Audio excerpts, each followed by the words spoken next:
President.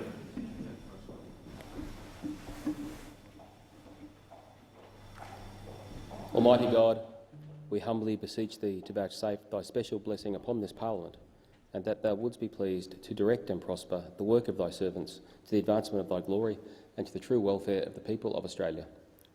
Our Father, who art in heaven, hallowed be Thy name. Thy kingdom come, Thy will be done, on earth as it is in heaven. Give us this day our daily bread, and forgive us our trespasses, as we forgive those who trespass against us. And lead us not into temptation, but deliver us from evil. For Thine is the kingdom, and the power, and the glory, for ever and ever. Amen. I acknowledge the Ngunnawal and Ngambri peoples, who are the traditional custodians of the Canberra area, and pay respect to the elders past and present of all Australia's Indigenous peoples. Are there any documents to be tabled by the clerk? The President, I table documents pursuant to statute and returns to order as listed on the dynamic red. Are there any proposals for committees to meet during the sittings of the Senate? The clerk. Mr. President, committees have lodged proposals as shown at item 3 of today's order of business. I remind senators the question may be put on any proposal at the request of any senator. There being none, I call the clerk. Government business order of the day number 1, Higher Education Legislation Amendment, Provider Category Standards and Other Measures Bill 2020, resumption of second reading debate. I believe I'm calling Senator Kitching. Thank you, Deputy President. I rise to speak on the Higher Education Legislation Amendment, Provider Category Standards and Other Measures Bill 2020. Labor will be supporting this bill before the Senate today. This legislation makes a number of sensible changes based on the recommendations of Professor Coldrake's independent review of the higher education provider category standards. Labor welcomes efforts to simplify provider categories and make the threshold standards for universities simpler and clearer to use. We should also welcome the strengthening of research requirements for our universities. We should always be pushing to improve our world-class research efforts. And I can tell the chamber that in Victoria, for example, there are actually more researchers per square metre than in Boston, where everyone actually always thinks that Boston is the research capital of the world, but it's actually Melbourne, around the Melbourne University precinct. Labor does, however, hold some concerns over the practical effect this bill may have on the education sector, and we call on the government to ensure that these changes will not jeopardise the reputation of our world-class university system. By enacting this bill, the Minister has also partly ignored Professor Coldrake's expert recommendations. This bill expands the role of TEXA, the higher education regulator, but provides no additional resources. Further, while Professor Coldrake recommended that the term Institute of Higher Education be used for non-university providers, the government is instead proposing the term university colleges. Labor shares concerns raised by the university sector that the use of the term university could create confusion and allow private providers to present themselves as universities without being subject to the same strict standards for teaching and research that this would represent as a risk to vulnerable students. Universities Australia told the Senate committee on the matter, "As we have said, we would prefer the university college category not be used to describe things that did not conduct both research and teaching." The NTEU further said that a different term should be used instead of university college, citing their concerns about the way research quality is specified. There was a minority report written by Labor senators to that committee, and in that minority report we recommended any reference to university college should not be included in the regulations and instead replaced with Institute of Higher Education, as was the full intention of Recommendation 1 of the Coldrake Review. We would encourage the government to ensure relevant regulations reflect this. Much of this bill concentrates on research standards. Excellence in research for Australia remains the best means of judging performance against standards. It is the responsibility of the Australian Research Council to ensure that ERA is not diminished by gaming or rorting. It is the ARC's responsibility to ensure that ERA excellence in research in Australia remains fit for purpose and that should be the focus of the current ARC review into ERA. Given the limited research funding that is available, it is important that the national interest is pursued by ensuring excellence of research effort in the development of key national priorities and industries. While the government has promised short-term relief to the crisis through its $1 billion research fund for 2020-2021, there is no long-term strategy to deal with our universities' funding crisis. Spreading limited research funding too thin and lowering our research standards will only endanger Australia's international reputation.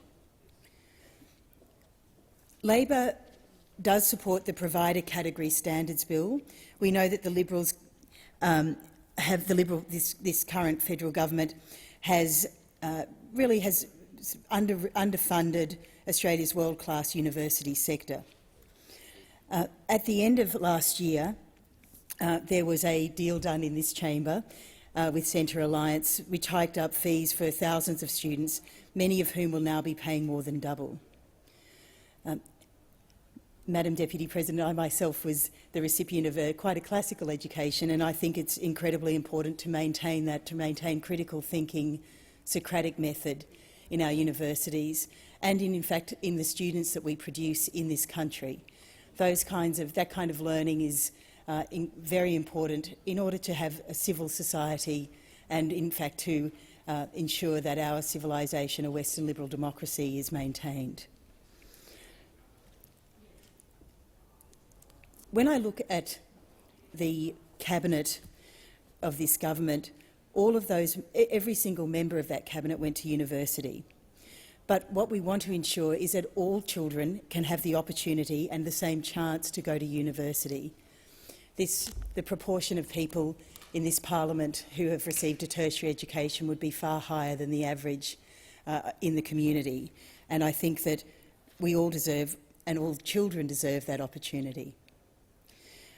Under the Job Ready Graduates legislation, 40% of students will have their fees increased to $14,500 a year, doubling the cost for thousands of young people. That means people studying the humanities, commerce and communications will pay more for their degree than doctors and dentists. We're in the depths of a recession, as we know, and Senator Hume is also, and Senator Carr, Senator Ciccone, we're all Victorian senators. Our state has just come out of a lockdown last night. But what we know, and what we do know when you walk in the CBD of Melbourne, is that it's pretty badly hit. And we're really, as a country, while there's economic recovery, there are a lot of people who are still suffering. Youth unemployment has gone through the roof, rising by more than 90,000 people in recent months alone. The demand for university places has surged. In New South Wales, twice as many people have applied for university this year than last year. Job prospects are weak, so the choice for many people will be between waiting in the dole queue and getting an education. Year 12 students have persevered through incredible uncertainty in the last year. And in fact, in Victoria, a lot of children actually really attended very little school at a physical school last year.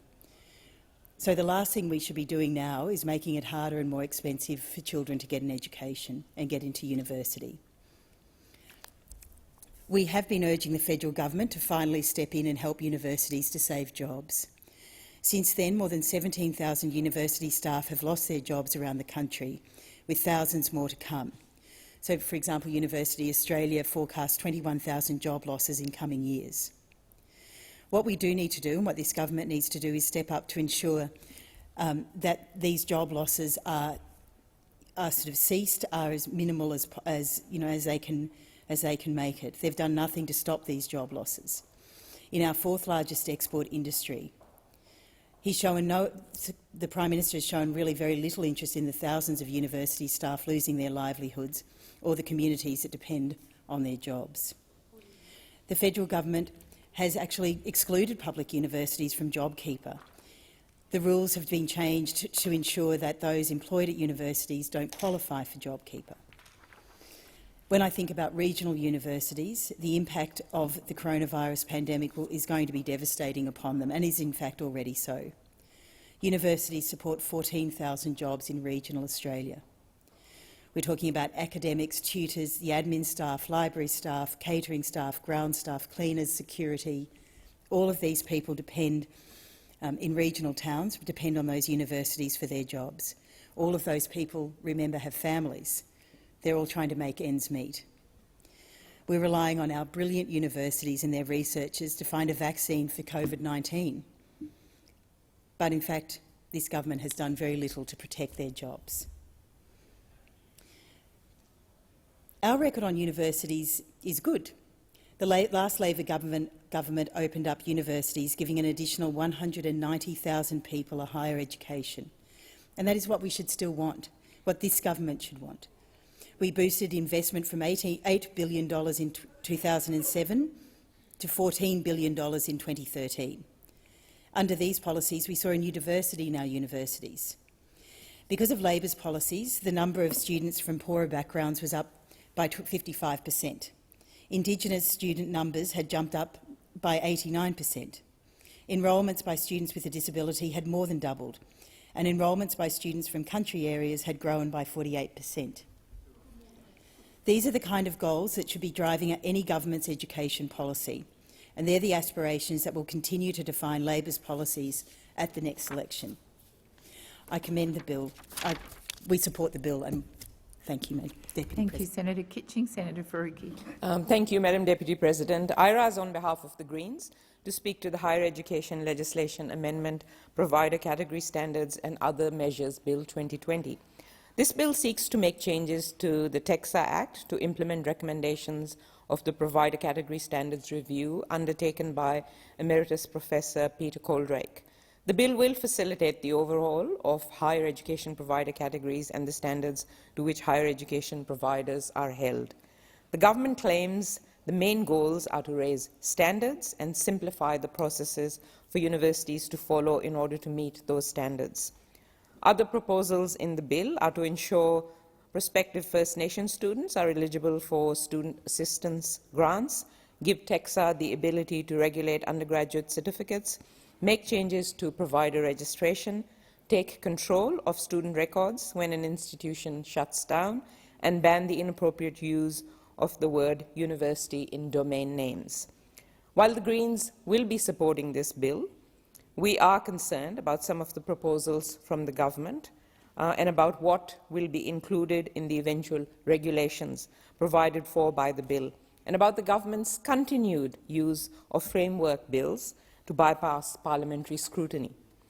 There is a lack of clarity in the bill about factors TEXA must consider when determining research quality and the extent of the powers delegated to the Minister and TEXA.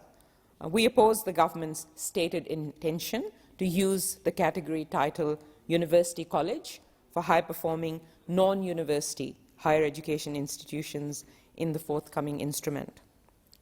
The extent of the delegation of decision-making power to TEXA and the Minister in this bill is not proportionate, neither is it appropriate. The standards by which we judge our universities and the research they produce should be scrutinized by the Senate. The Greens do not share the Education and Employment Legislation Committee's view that the extent of delegation of decision-making power in the enabling legislation is proportionate or appropriate, and agree with stakeholders who have expressed concerns about this. While we acknowledge commitments from the Department and TEXA to consult with key stakeholders in the development of the regulations, we would echo the comments of the Queensland University of Technology in their submission to the committee inquiry into this bill. And this is what they said.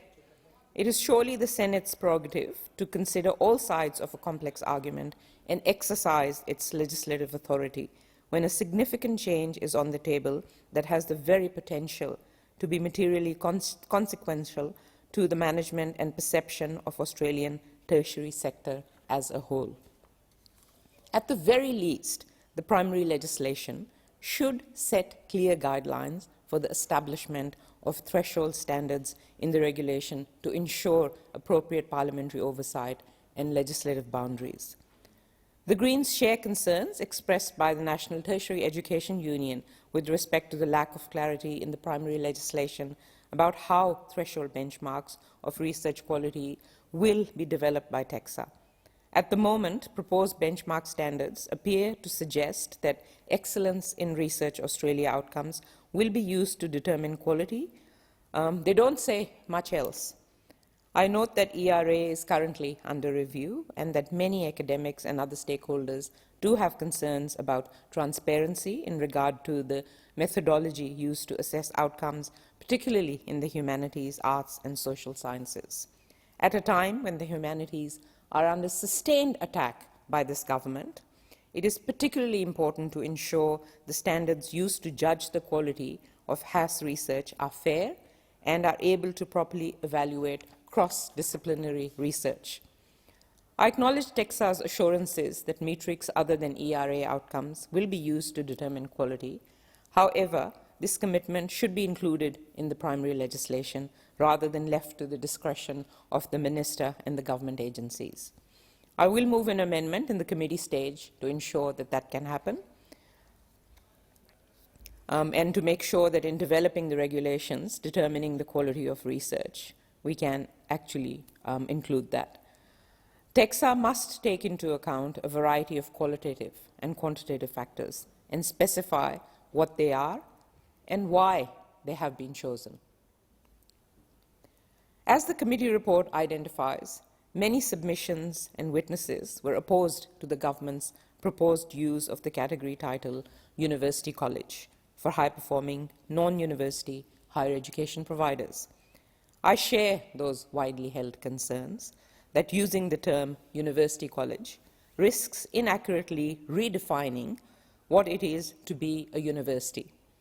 It is inconsistent to hold that the conduct of research or a certain quality and quantity of research are fundamental features of a university, and yet to also enable providers which are not research active to brand themselves with the word university. Recommendation 9 of the Provider Category Standards Review begins with the statement, "The essential purpose of regulating the nomenclature of institutions via the higher education provider category standards is consumer protection." It is entirely foreseeable that a university college category could cause confusion amongst prospective students about the standing of a given institution.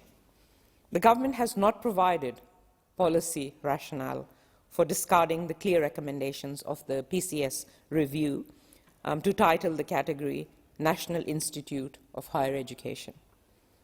The prior existence of an Australian university college category isn't a persuasive reason to allow institutions which do not conduct research to refer to themselves using any variation of the word university.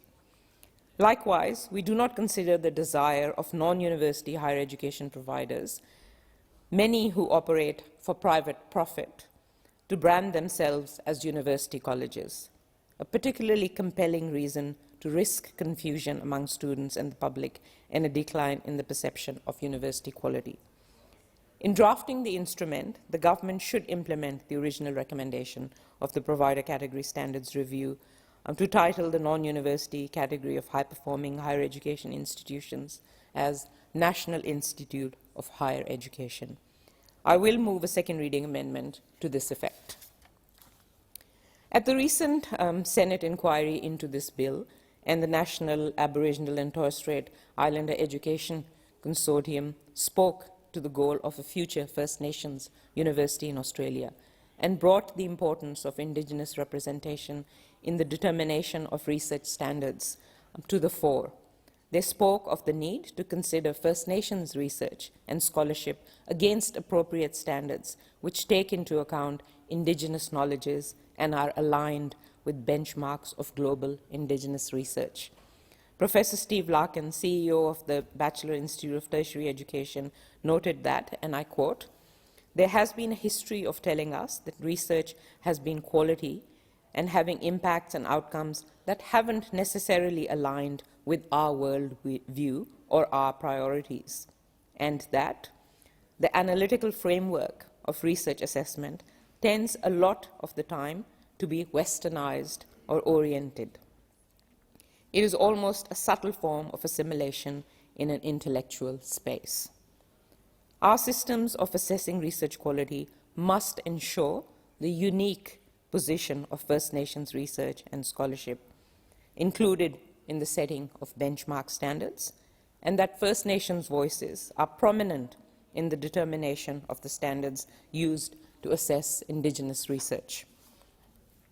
I'll also note the NTEU's advice that the Senate be wary of the potential impact of the increasing focus on short courses and micro-credentials on higher education, on the higher education landscape. We need to be vigilant about the creeping privatization and deregulation of the university sector and continue to fight for universities as places of public good.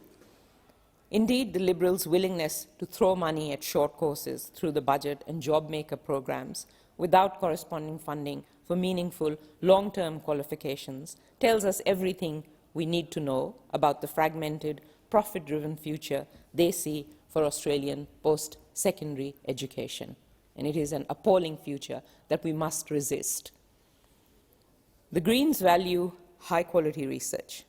It is appropriate to expect high standards of our universities and the research that they produce. The conduct of high-quality research is fundamental to universities, and we should never allow that core aspect of our university system to be devalued or decoupled from teaching. The Morrison government's cuts to university funding will reverberate through the university sector for years, if not decades.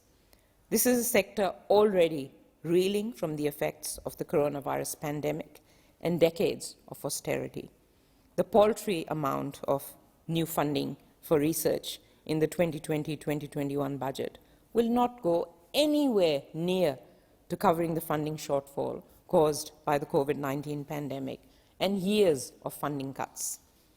To guarantee the future of high-quality research in Australia, it is essential that our public universities are well resourced by the government.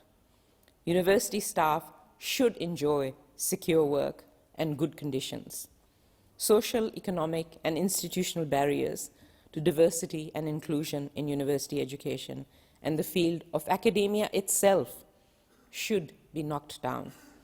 Our public universities must be fee-free, they must be well-funded, and democratic places of excellence in teaching and research.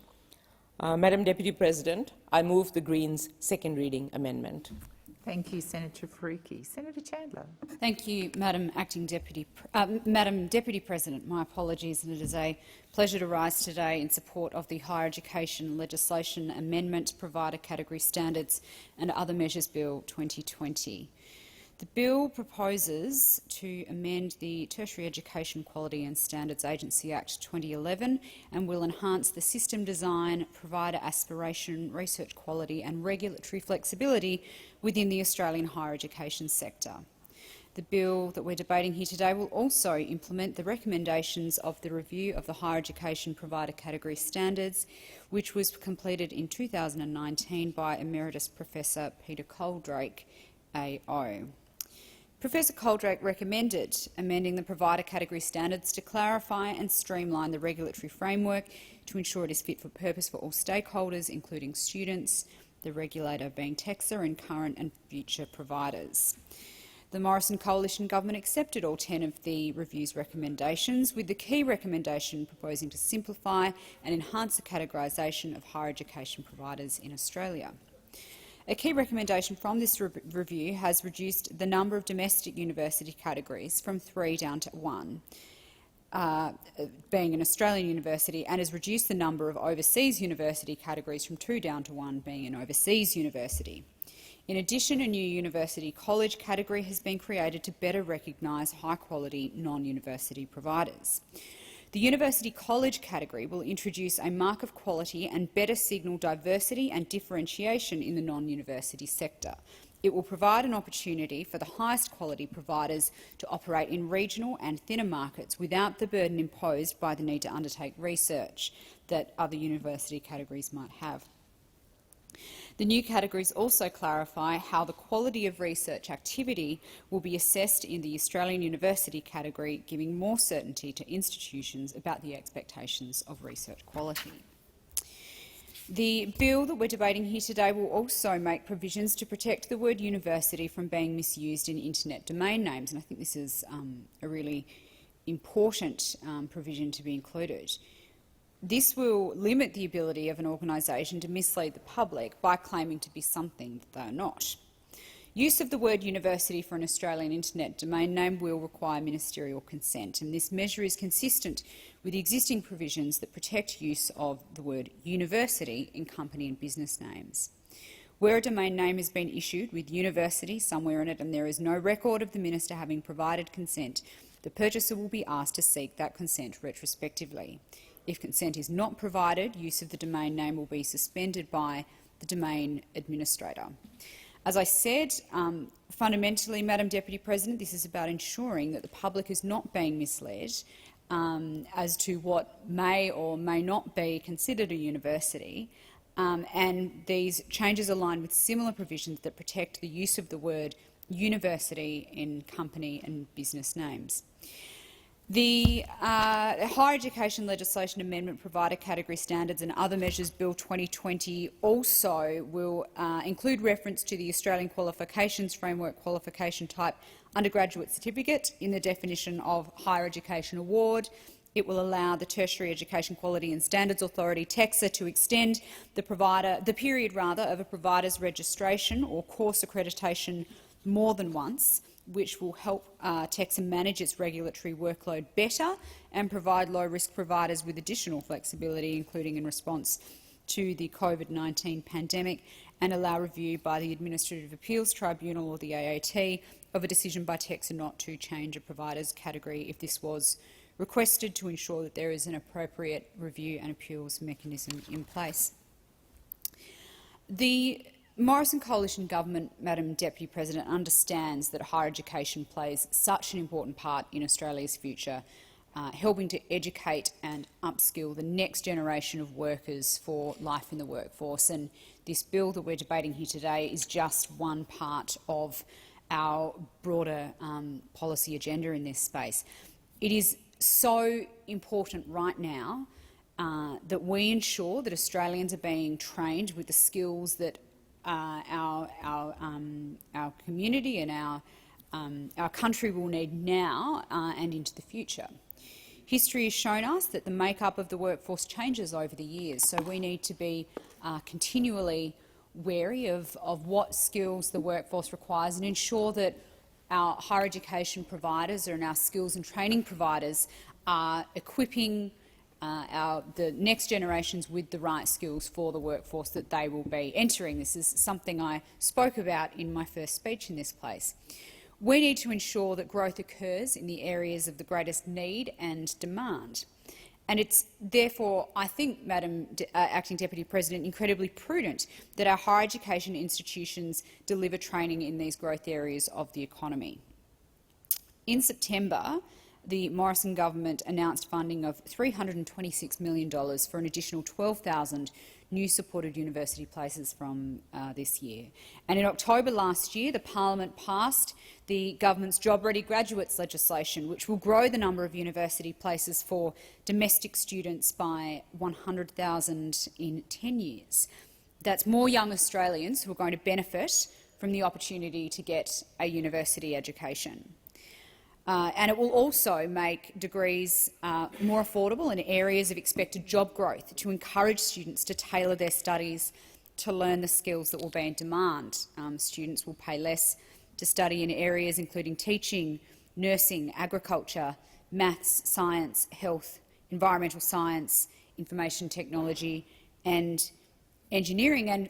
And excuse me, indeed, Madam Acting Deputy President, I was scrolling through social media yesterday at a time where news did appear in my social media feed, which apparently it isn't this morning, and I saw an article from the ABC talking about how more young Australians, and it was on ABC Hobart, so I was particularly focusing on young Tasmanians, are looking to study agriculture as a result of the changes passed by the Morrison Coalition government last year, and I think that is just fantastic.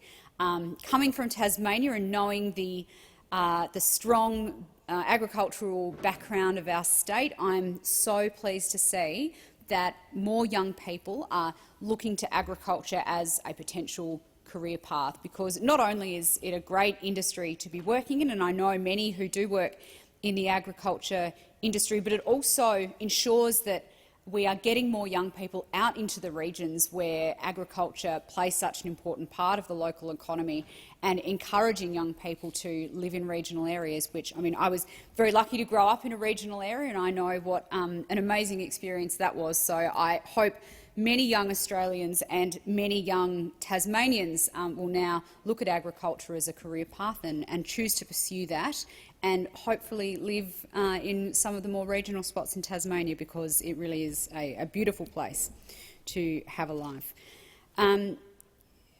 The Morrison Coalition government has, of course, also put in place other mechanisms to develop the workforce of the future, as I alluded to earlier, talking about how important it is that that we are equipping our young people with the right skills that they need for the jobs of the future, and not just specifically in the higher education industry, but more broad, or the higher education sector, I should say, but more broadly. We've provided $2.8 billion supporting apprentices and trainees' wage subsidies that, and these are helping employers to retain their apprentices and their trainees. And we know that this is more important than ever during the economic recovery from the COVID-19 pandemic. We've created a $900 million National Priorities and Industry Linkage Fund established to enhance engagement between higher education and industry, with a strong focus on STEM industries.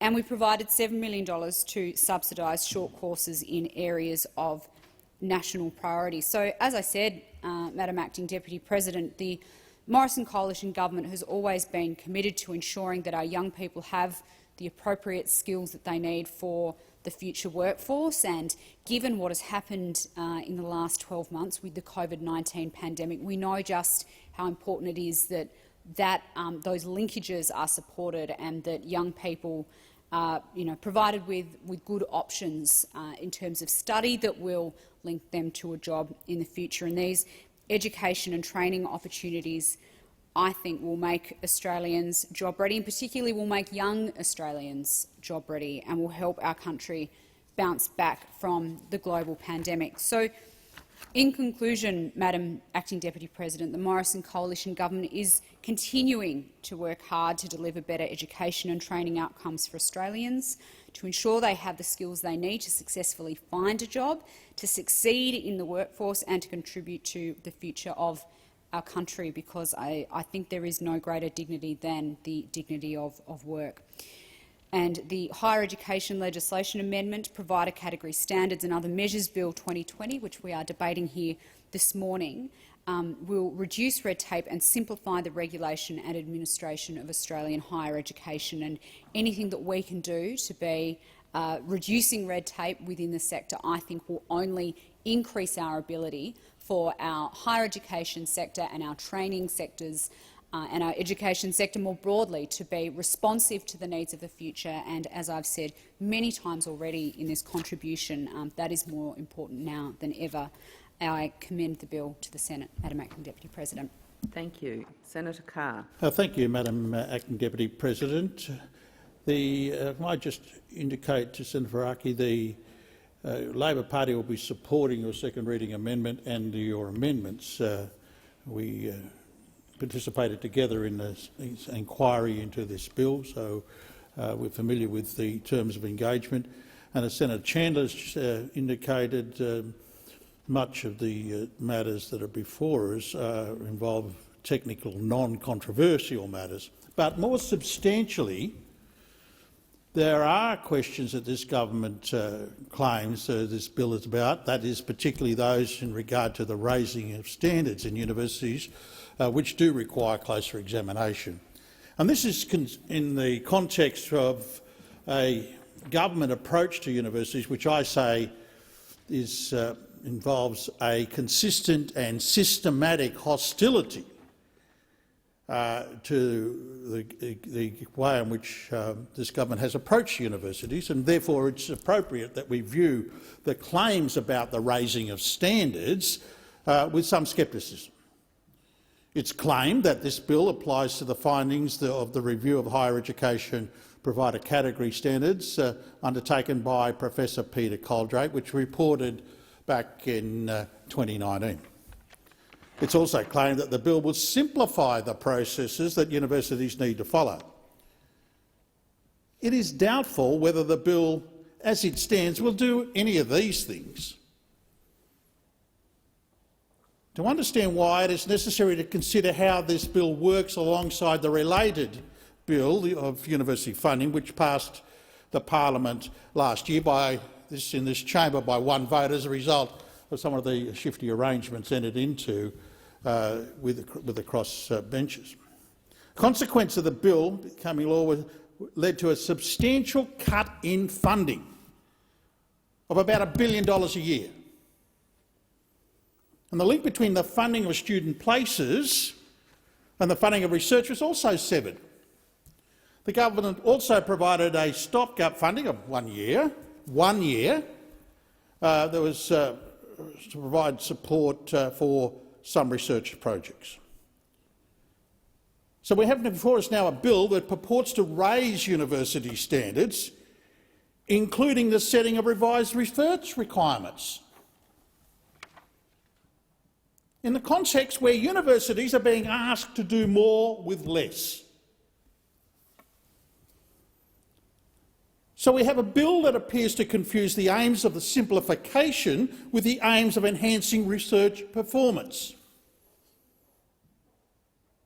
Now, this confusion, given the continued under-resourcing of the regulated sector and the government's long-held goal of encouraging new private entrants to the scheme, puts the international reputation of Australian universities at risk.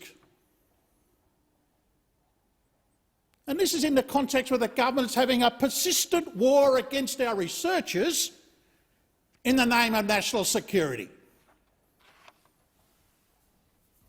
Under the auspices of a government-funded company, funded by a foreign government, claiming to be in the interest of defending national sovereignty, namely ASPI. Now, the reputation our universities have for teaching, for research, for civic engagement, which is critical to the definition of what a university actually is, needs to be remembered at all times. So the bill's changes to nomenclature do not in fact conform with the changes that are actually recommended in the review which is said to underpin this bill, that is the Coldrake review.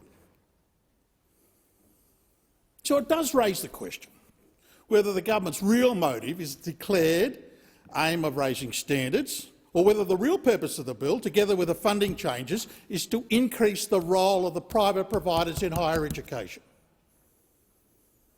Coldrake's review recommended the existing term of higher education provider be replaced by the institutes of higher education. He did not support the use of the term university college, which this bill introduced as described higher performing non-university providers.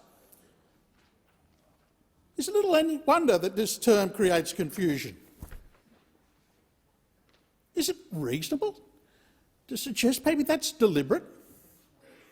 It allows new entrants to the scheme to be represented as universities, though without the title of university, and without the implications of the terms for the standards in both teaching and research. This is why in the Senate inquiry into the bill, the peak body, Universities Australia, the National Tertiary Education Union, both opposed the use of the term university college. They preferred Professor Coldrake's term, the Institute of Higher Education. And Labor senators made exactly the same point in their minority report to the bill. In the bill before us, however, the government chose to ignore the arguments of the sector and Professor Coldrake. The bill introduces the term of the new category of university college, while also claiming to be consistent with Professor Coldrake's findings. the government appears to be uncertain about what new and improved standards actually mean. There is no generally recognised methodology for determining research quality. Excellence Research Australia metric, which is administered by the Australian Research Council, underlies much of what Professor Coldrake calculated to be the best way forward. However, and I remember I was responsible for the introduction of ERA, so it's only natural that I would defend it. But there is very strong reason why we should defend excellence in research in Australia. The problem is that both TEXA and the Department of Education have stated in other metrics might be applied when new entrants has an insufficient quality of research output to meet ERA standards. In other words, we're prepared to reduce the criteria if the new entrants can't measure up. Professor Coldrake recommended the threshold benchmark of quality and quantity of research should be included in the higher education provider category standards. The recommendation resulted in the draft criteria being recommended by the Higher Education Standards Panel, and of the 1st of January 2030 to be registered as an Australian university, a higher education provider must conduct research that leads to the creation of new knowledge and original creator endeavour in at least 3 or at least 30% of the broad fields in which the delivery of courses of study, or whichever is the greater, or in all fields of field education, which is the authority of self-accredited in the case of a university in a specialised focus. The benchmark standard for research are research in a world standard, quote, world standard, using best practice indicators, or research in a national standing in fields specific to Australia in the case of research that is not easily captured by existing indicators. Now, the adoption of such criteria, even if it is out by 2030, will have significant consequences. The Group of 8 noted in their submission to the Senate inquiry that among the institutions currently registered as Australian universities, 3 institutions are under the 30% level for provider category standards as measured by 2030. A further 2 are under the 50% level. A further 4 may be considered at risk, that they're between 50 and 60%. The University of Sydney, in its submission on the related bill, made the comment that the standards would mean, and I quote, some current universities will potentially fail to meet the new thresholds due to the lack of research capacity, partly as a result of the impact of COVID-19, or reinforce the fundamental structural flaw in research funding outlined in their submission. Now, of course, the Department of Education in its submission stated that in an analysis of the 2018 ERA data, all Australian public universities would satisfy the proposed initial research quality benchmark. See, they've already got the answers. They've got the answers already. However, the department did concede it's arguable that some of Australia's smaller private universities may struggle to meet these standards if assessed on an ERA ratings alone. Now, it seems to me that the standards on this bill are so low that the universities will meet them because of the time lag involved, and given that the government has not announced any additional resources that will be available. So, for me, there's 2 questions that come forward as a result of proper examination of the detail of this bill. Is the government confident that the standards that are being proposed are in fact sufficiently rigorous? And secondly, what is the point of standards if they are so low? Now, the government needs to be aware of the consequences of the failure to maintain quality in higher education, particularly in terms of research. The history of higher education regulation in this country offers numerous examples of the price of failure. Failure in ministerial discretion, of delegated powers, inadequate assessment of new entrants to the system, and the misuse of title university all arose in relation to the Greenwich University scandal in the early 2000s. The Greenwich University was an institution established out at Norfolk Island. It had a chancellor who was a convicted embezzler, a vice-chancellor who had bought some titles to the Russian throne. It was allowed to use the term university because the then Minister for Regional Affairs, Senator MacDonald, directed the Norfolk Island Legislative Assembly to approve it. Greenwich University established its own degrees. It had a teaching staff who awarded their own PhDs. And of course then they could administer other people's qualifications. It was fundamentally a threat to Australia's international reputation as a higher education quality provider. And it was only one of several examples of regulatory failure over the last 20 years, and this bill does not do enough to ensure that such scandals will not be repeated. And given the history of regulatory failure, it is a matter of profound concern that the threshold standards are not set out in the primary legislation.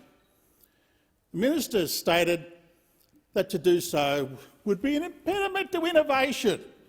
An impediment to innovation. Extraordinary concept, isn't it? But an impediment to crooks. This is a perplexing remark at best, since we've given no examples of what he means.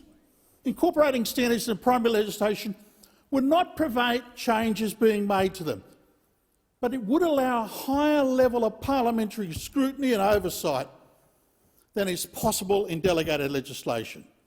The Minister's adviser at the Scrutiny of Bills Committee has a long period of consultation undertaken a review of standards. Now that shows just how important the standards and their impact on the sector should be. It is a reason for including a requirement for a regular review of the standards in primary legislation. The lowering of standards will undermine Australia's ability to develop research excellence.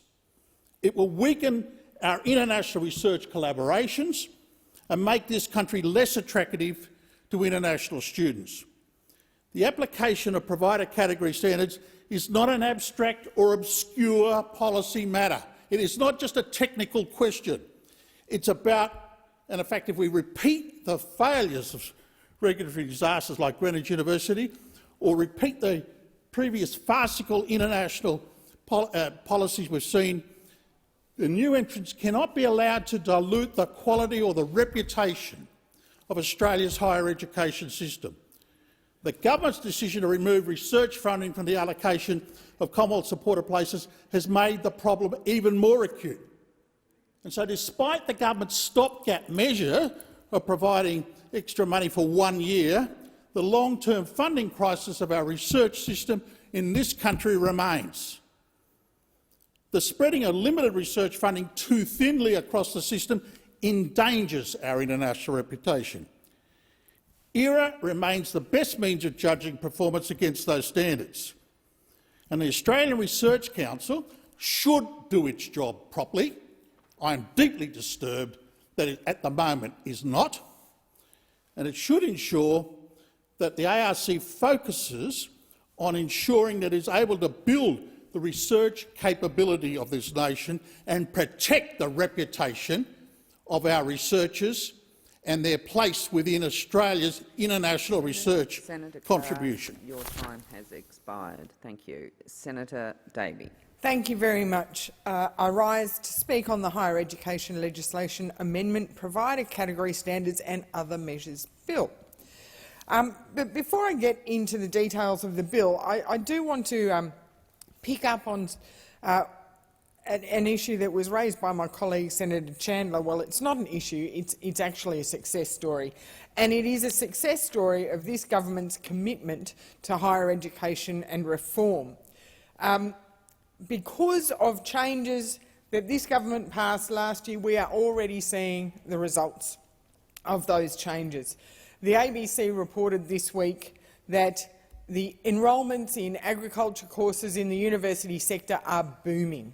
And this is good news. This is good news not just for our agriculture sector, but for our regional communities and for our young people, because they can see a career path in agriculture, they can see a future. My former colleague and friend, Professor Jim Prattley, said it's great because agriculture is no longer, and his words, I quote, plough and cow.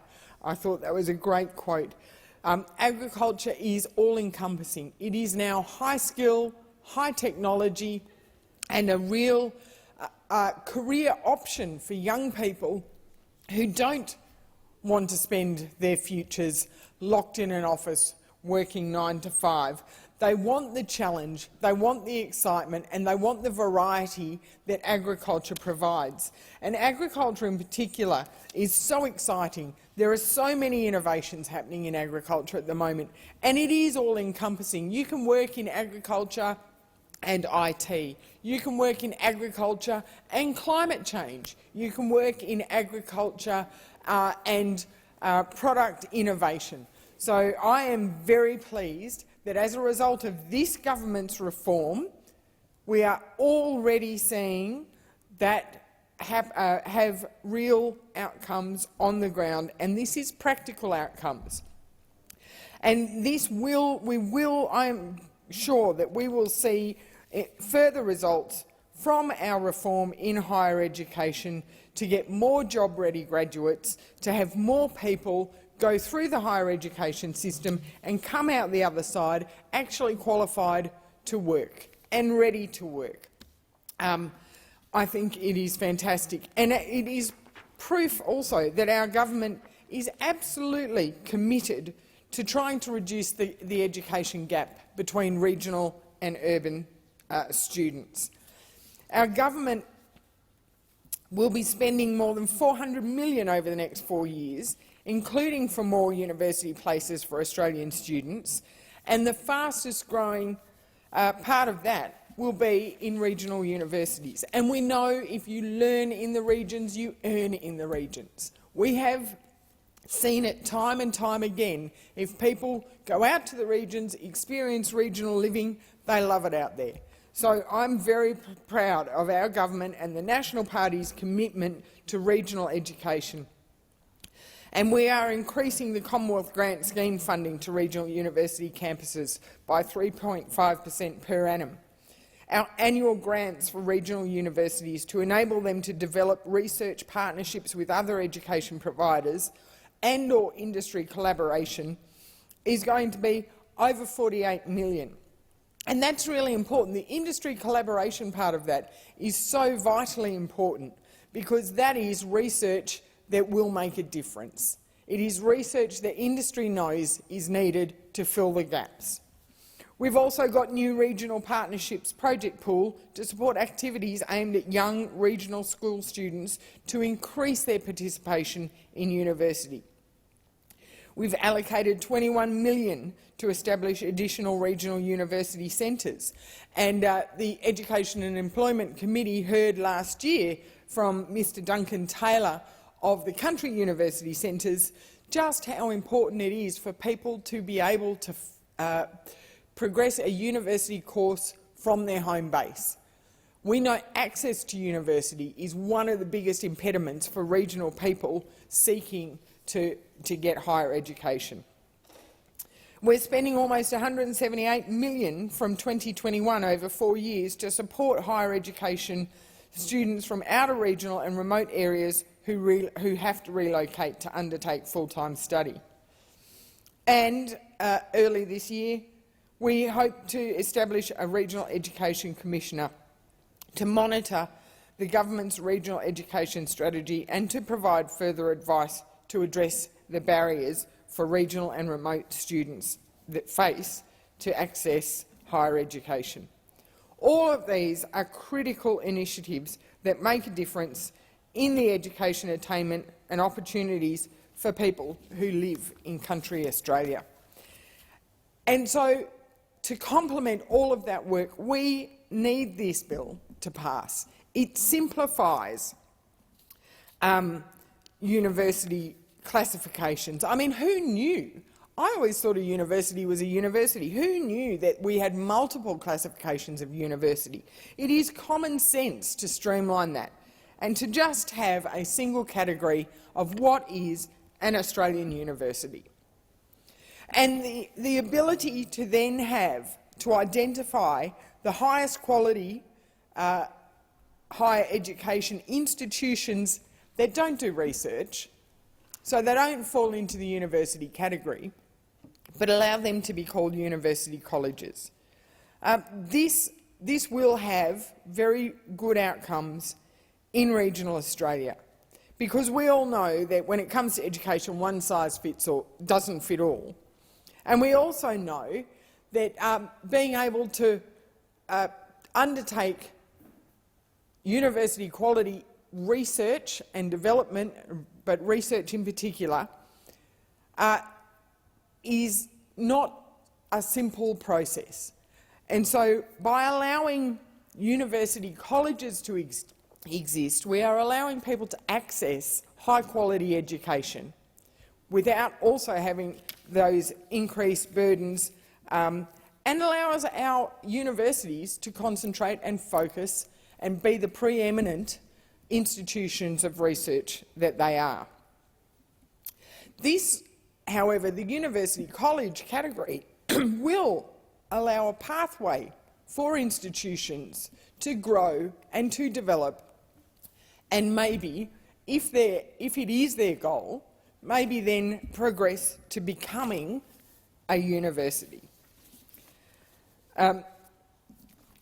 Other changes that are included in this amendment, such as the ability for students to access their records going forward, and such as changes that will allow universities and higher education providers to use Indigenous student assistant grants not just for existing Indigenous students, but also to promote and encourage new Indigenous students. These are all a positive for our university sector and our higher education sector more broadly. And it is for that reason that I commend this bill to the chamber. Thank you. Senator Ayres. Thanks, Madam Acting Deputy President. As with so many of these smaller pieces of legislation before the Senate, Labor comes to this not with a deep hostility to the bill that's in front of us, but a sense of disappointment about the coalition government's approach to higher education and the university sector in total, and a deep sense of the inadequacy of this bill, this opportunity to do some of the things that it should have done.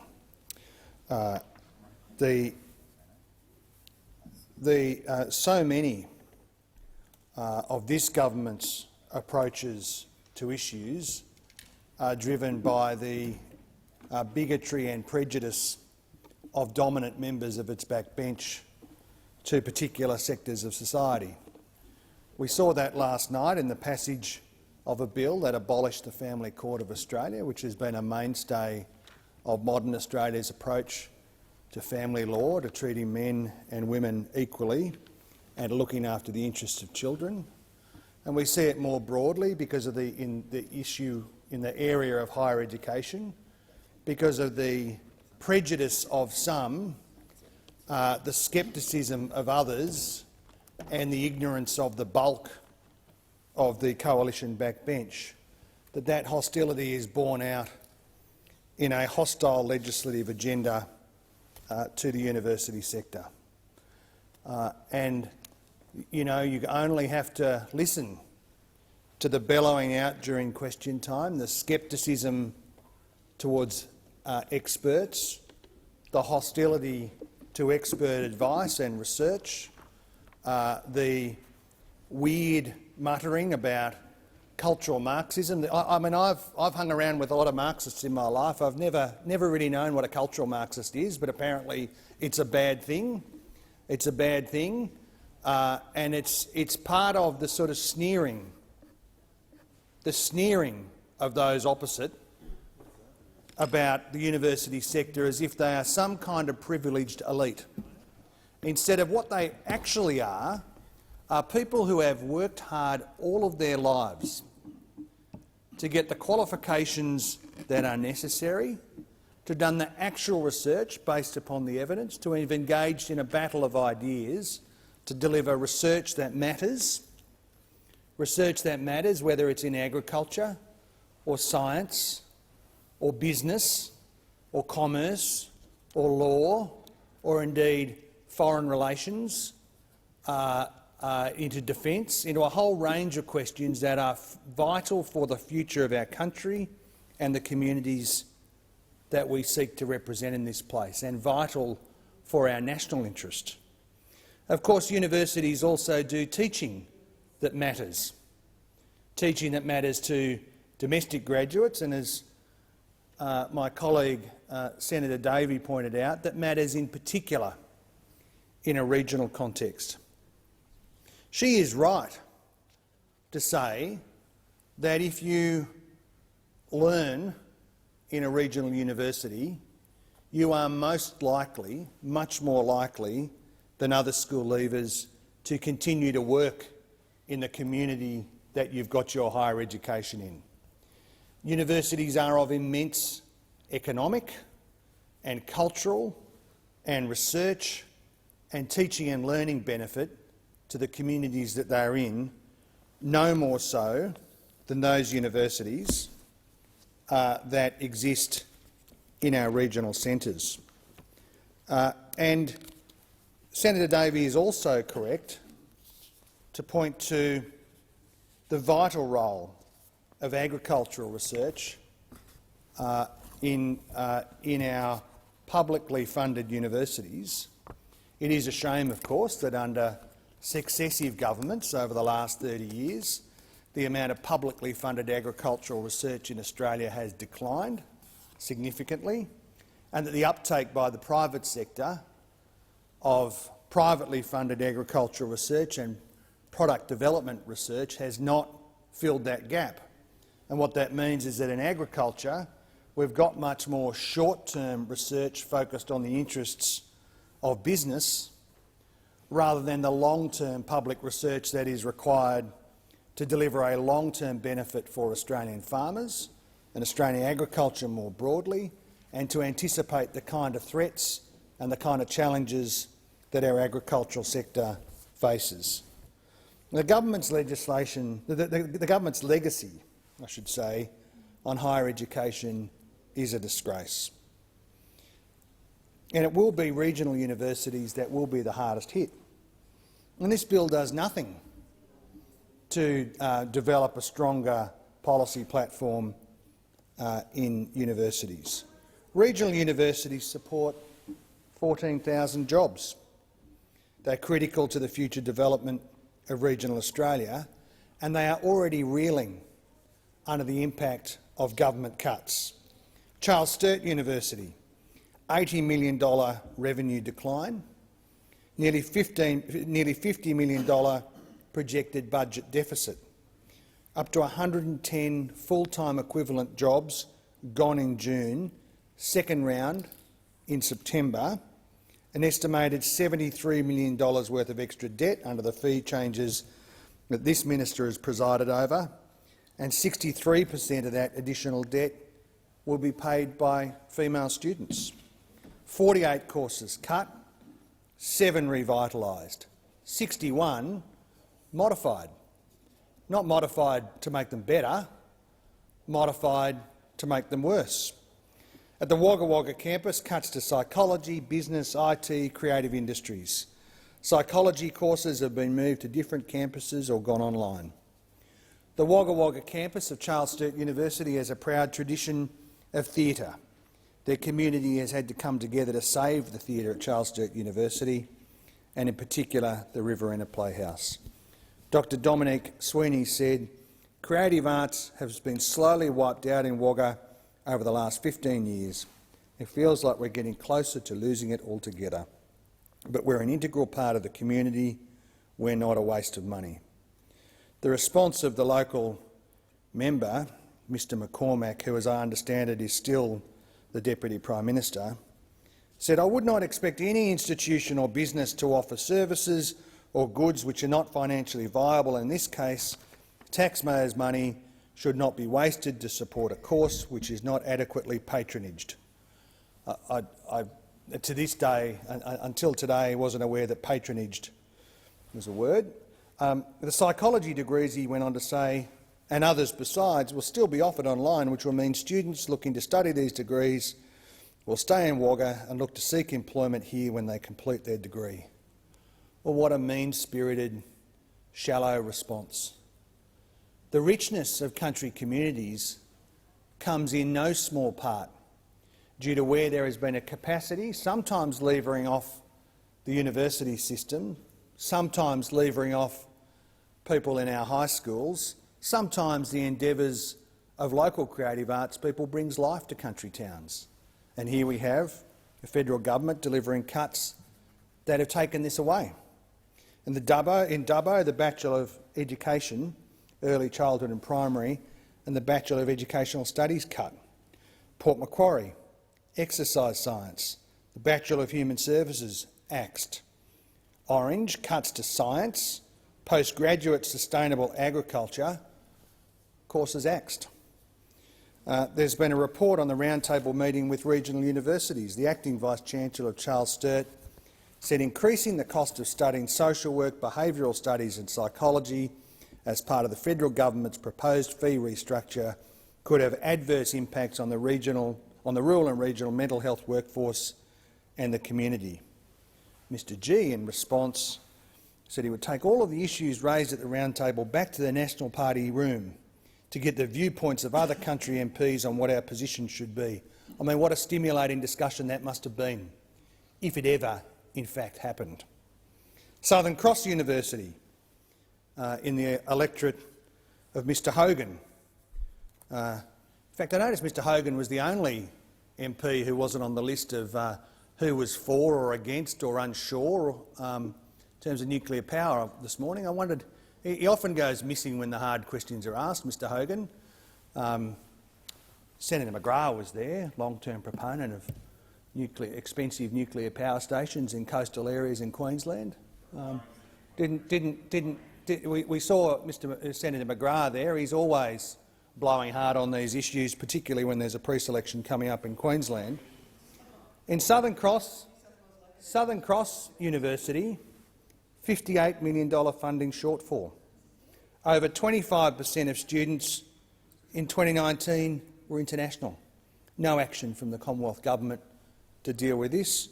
Job losses across the Lismore, Coffs Harbour and Gold Coast campuses are inevitable. Tourism-dependent economies, all of these, hardest hit by the coronavirus. Staff have voted to forgo a pay rise to try and sustain the financial position of the university. The academic calendar changed to a 6-study period calendar, so an intensification of work for staff. They are putting an enormous effort in that university to try and sustain as many courses as possible. Closed the Liverpool Football Academy in Lismore. Southern Cross University has the lowest enrolment cap of any university. The University of New England, in the area that I grew up, $25 million shortfall. Last year, UNE announced a plan to cut costs, job cuts, 218 people. Absolutely devastating for the country community of Armidale. Have we heard much from the member for New England? Not much. He's one of the characters who's most vocal in their hostility to science and the university sector. In response to the cuts, he said, "You can't give as much to everyone as you'd like on every issue. If we go down that path, you'll run out of access to credit and there'll be no money to give to universities at all." I mean, what mumbo-jumbo. It makes more sense than many of the things that the member for New England says, I suppose, but it's indeed a very low bar to get over. Regional universities should be the future of regional economies. Last year, a survey by the Regional Universities Network revealed that regionally headquartered universities are a driving force in those communities. The University of New England, Charles Sturt and Southern Cross are all members of that group. A study by Nous that we hear quite a bit about from time to time, and the Centre of Policy Studies into the economic impact of the network show that universities contributed $2.4 billion to real GDP in regional Australia and created 11,300 jobs. Scenario modelling has demonstrated that the greater the investment in regional universities, the greater the benefit to regional Australia, the network chair, Professor Helen Bartlett, said. I suppose some of these characters on the opposition, on the coalition's backbench, would be hostile to her views as an expert as well. She said the job-ready graduates legislation, which made its way through this parliament, will have a positive impact in the regions through funding for more places in regional research. If more students are denied places in our universities because of the actions of this government, if more jobs are lost, if more courses are cut, if our approach to the university sector continues in the direction that this government has set us on, it will do irreparable damage, not just to regional communities, but to the national interest. And if I finally might say, nowhere more emblematic of the government's failure in this area is its treatment of students from overseas. I will never forget the food queues that I saw of foreign students who we should have been looking after. A solemn contract, really, between Australia and the parents of those young people who've come here for undergraduate study or postgraduate study. The solemn contract is, we will look after your kids.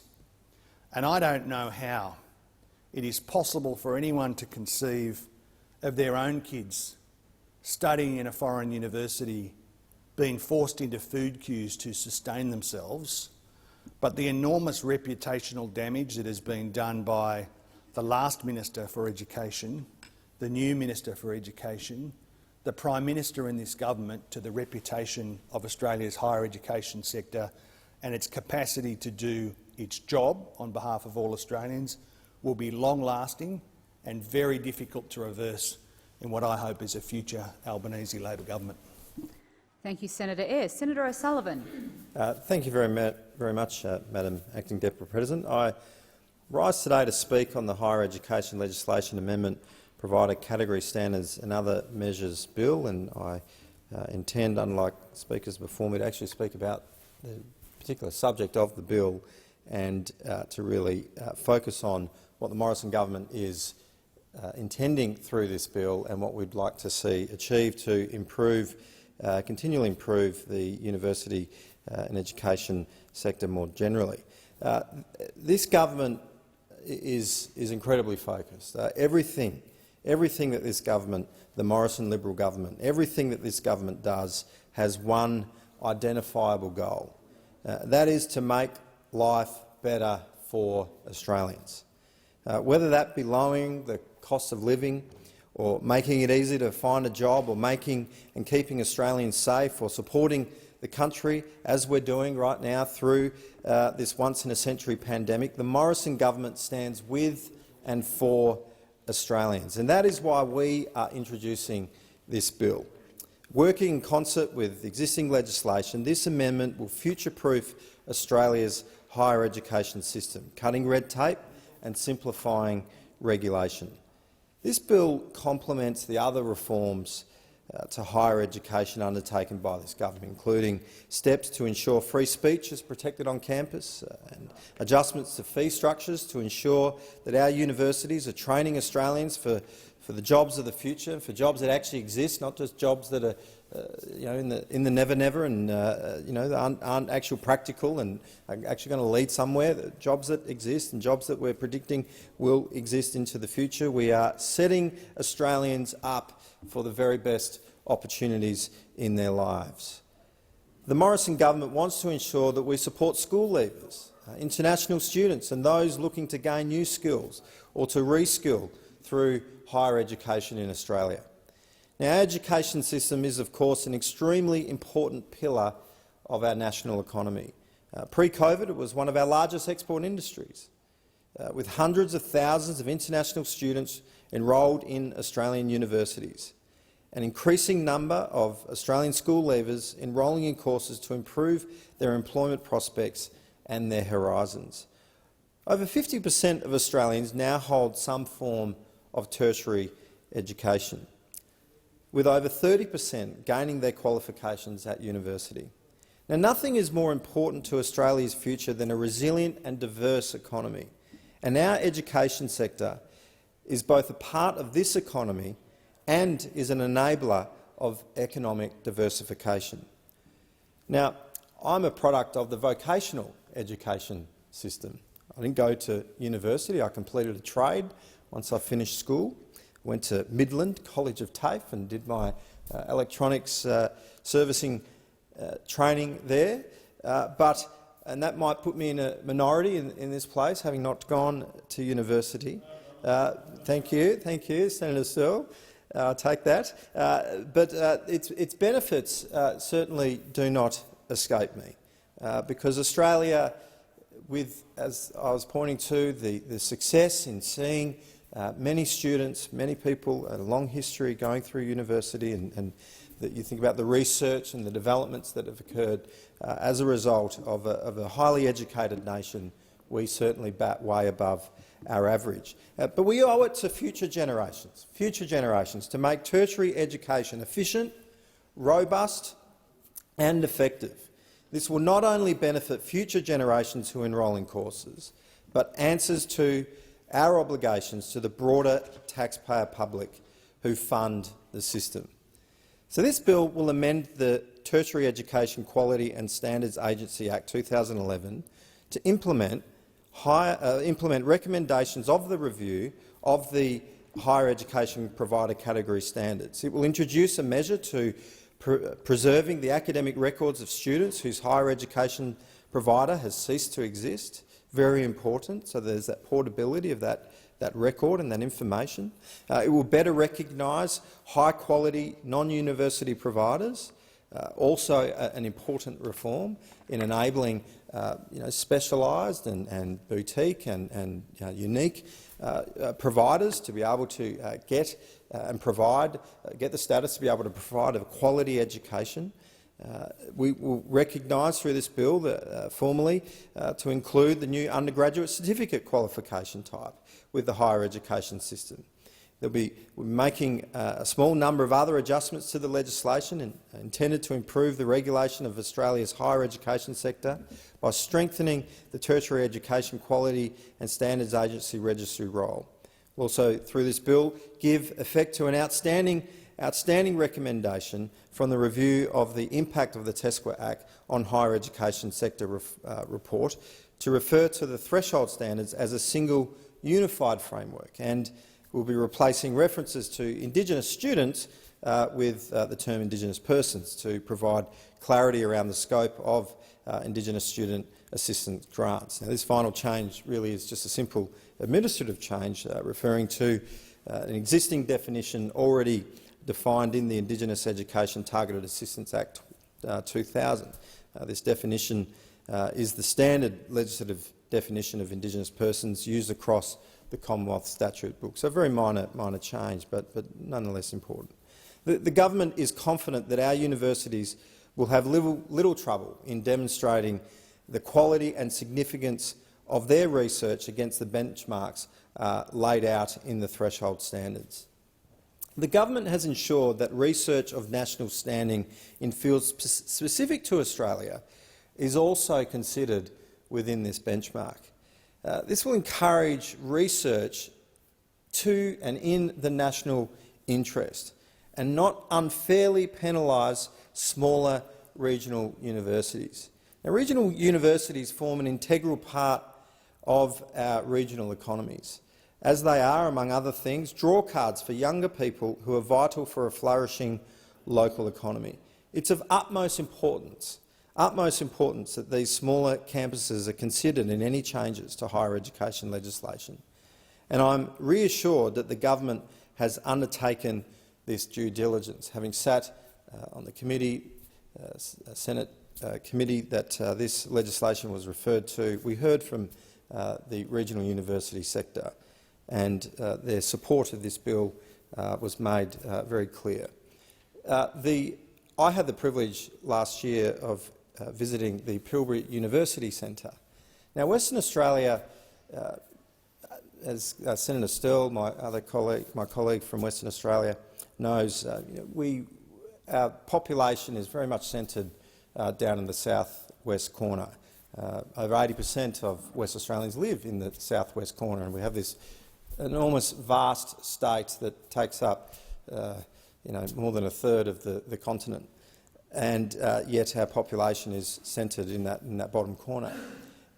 And so the ability for communities around and towns and cities around the state to be able to establish a university, in their own right and have the sort of scale that you see in places in New South Wales and in Queensland, we don't have that sort of scale. But the Morrison government has backed the Pilbara University Centre, which is enabling multiple universities, not just Western Australian universities, but indeed universities from across the country, to be able to offer courses there in a supported format in Karratha. And this is enabling Karratha is actually quite a booming little city. It certainly has city status now. It didn't probably about 15 years ago. It's grown, and it's got a great future, an enormous potential going forward. About almost a third of Australia's GDP could go out of the ports between Karratha and port. Our export GDP goes out of those ports, and so it's a thriving place. But the Pilbara University Centre, run by Susan Grills up there, is just I think a fantastic example of where, through collaboration, through community-driven approaches, you can really see some big change. And it's been running now for might be 2 years almost, and it really is having a significant impact. And so this bill goes to supporting these kind of initiatives, supporting regional universities, supporting the ability for regional education, so that young people don't have to leave to go to their capital city or go elsewhere, that they can actually stay resident in their hometowns, resident in their home regions, and importantly give back once they've finished their studies in that area. The universities sometimes face difficulty in adhering to new standards, but these universities are going to be supported because there's quite a long runway before any kind of enforcement action will be undertaken. There'll be a support provided to universities, but there's a 10-year runway to enable those universities to put in place the necessary procedures and standards, and then at that point there'll be enforcement action if, of course, standards haven't been met by that time. But this is an extremely generous runway, ensuring that no abrupt changes to our research and education system can occur. And I think that provides an enormous amount of comfort. It ought to provide an enormous amount of comfort to providers in understanding that the role of TechSquad is to provide a supportive role to help shape and guide, and with that 10-year runway, there certainly shouldn't be any reason why an organisation couldn't adjust to meet these new standards. The bill will facilitate important innovations that will enhance the design of the higher education system, fostering provider aspiration, increasing research quality, all the while increasing regulatory flexibility with the Australian higher education sector. Now, these improvements are needed now more than ever to keep producing high-quality graduates and world-class research, even in times of the global pandemic and economic turbulence. Perhaps now we'll start to see a reduction in taxpayer funding research of questionable benefit, for example, the University of Sydney study to work out whether or not colleagues chatting in an open plan office creates annoyance and affects productivity, which costs taxpayers $405,000. I'm pretty sure employers and businesses can sort of figure this stuff out on their own. We don't need to be unnecessarily spending such large sums of taxpayers' money on on these sort of research projects. So hopefully we'll see through this some improvement in that regard.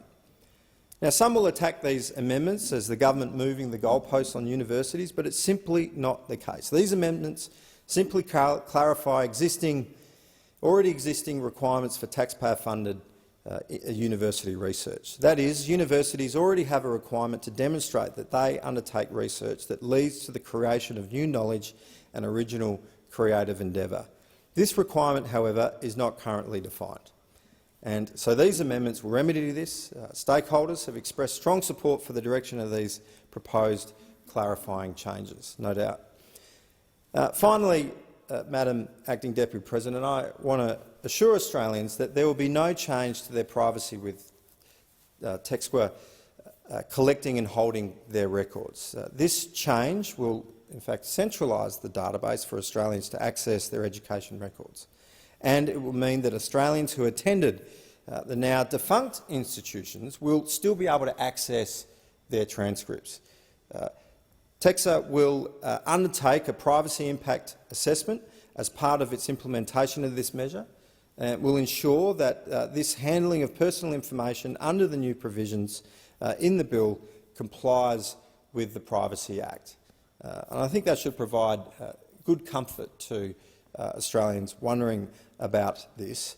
You're not going to have a whole heap of different organisations holding different records when that organisation is no longer operating, you're wondering whether you can still access that record being stored in a central repository. That is going to make a big impact.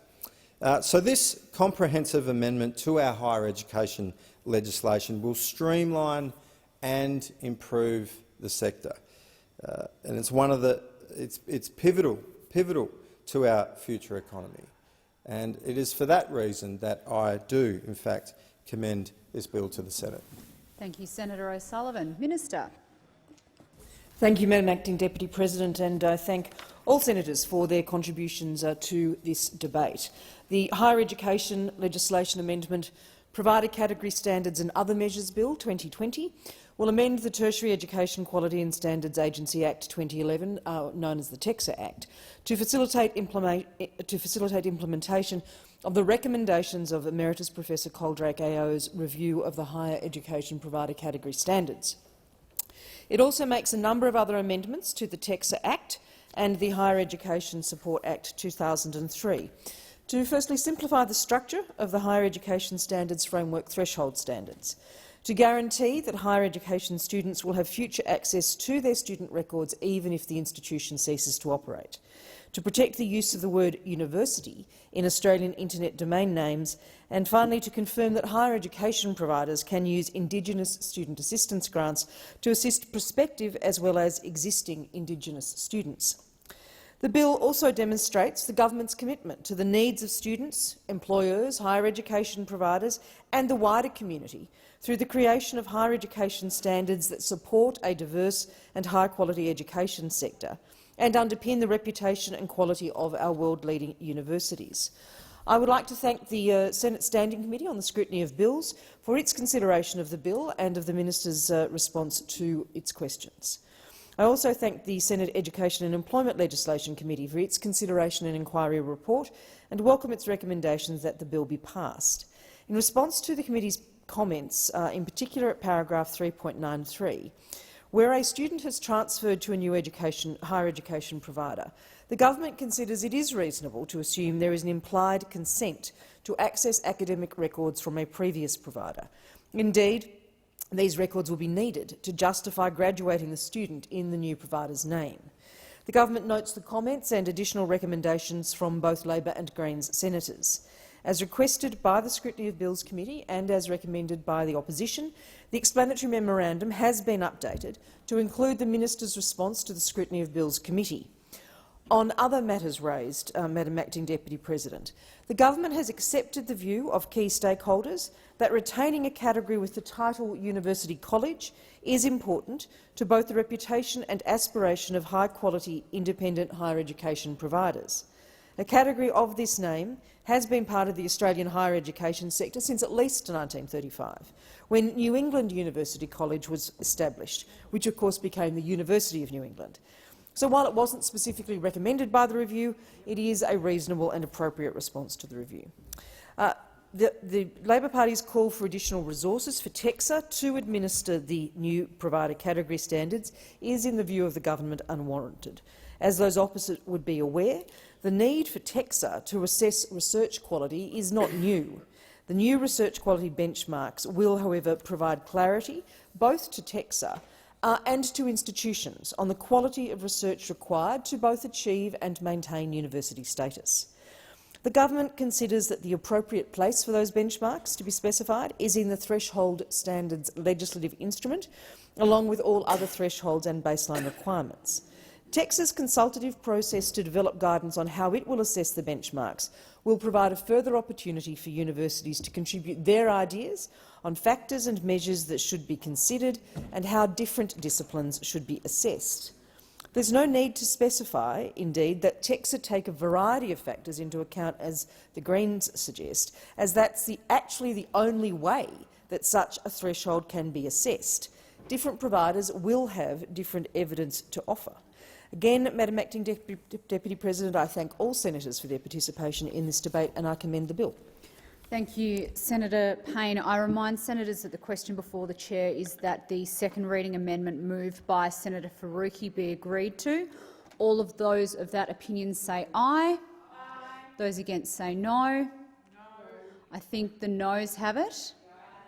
The ayes have it. Division required. Ring the bells for 4 minutes.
Lock the doors. The question is the second reading amendment moved by Senator Faruqi be agreed to. The ayes will pass to the right of the chair, the noes to the left of the chair. Point Senator Chisholm, tell of the ayes. Senator Davey, tell of the noes.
The result of the division is ayes 30, noes 31. The matter is resolved in the negative. Senators, the question is now that the bill be read a second time. Those of that opinion say aye. To the contrary, no. The ayes have it. Ayes have it.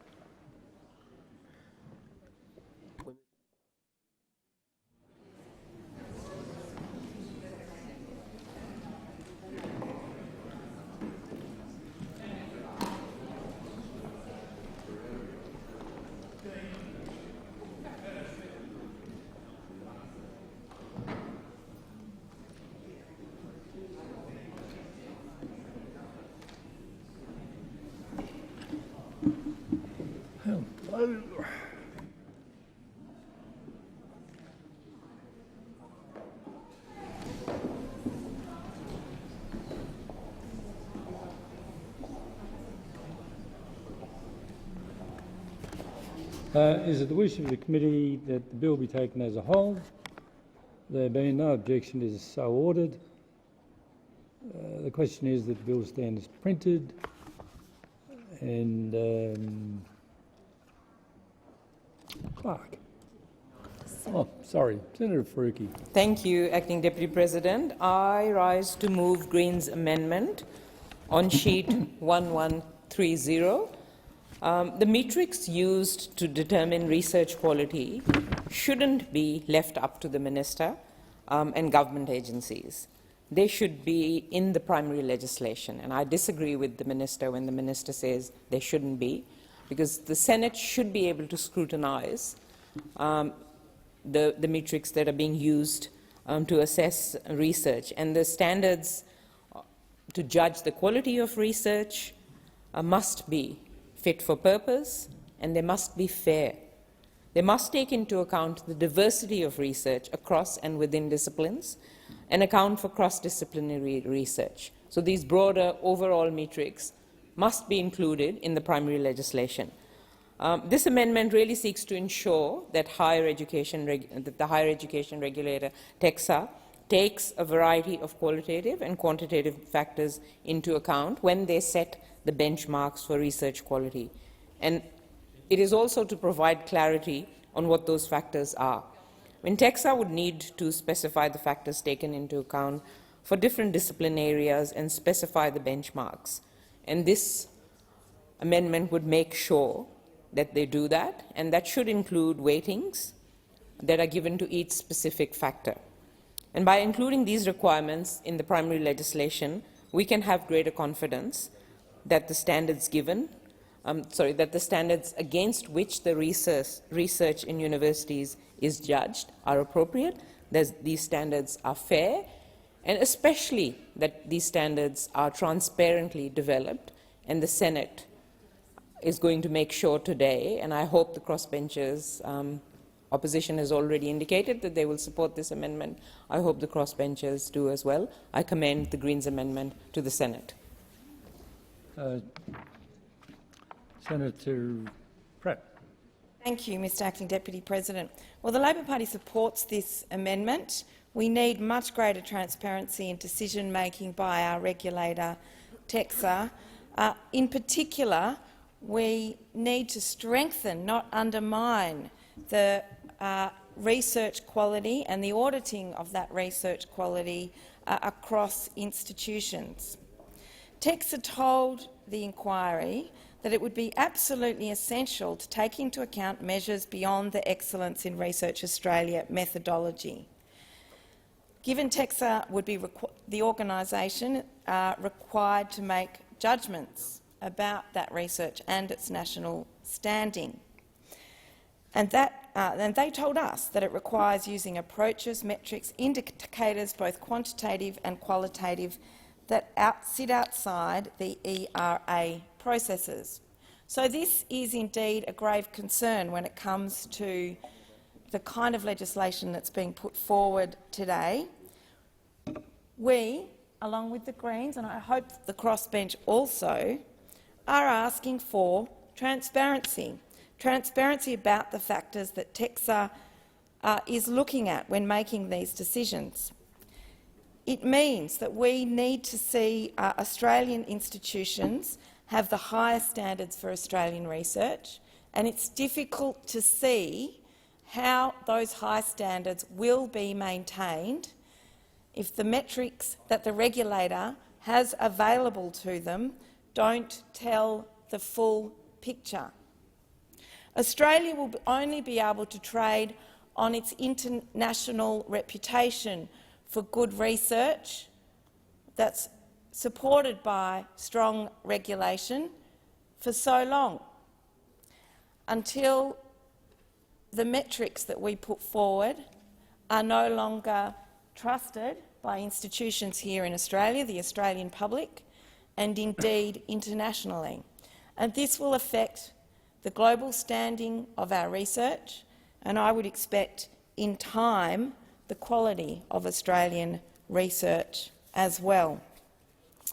And the failure of the government to acknowledge and understand these issues and ensure that TEXA has the broadest array of information available to it, I have to say, is quite telling, particularly in the context of the other parts of this legislation that indicate who is allowed to call themselves, which institutions are allowed to call themselves a university.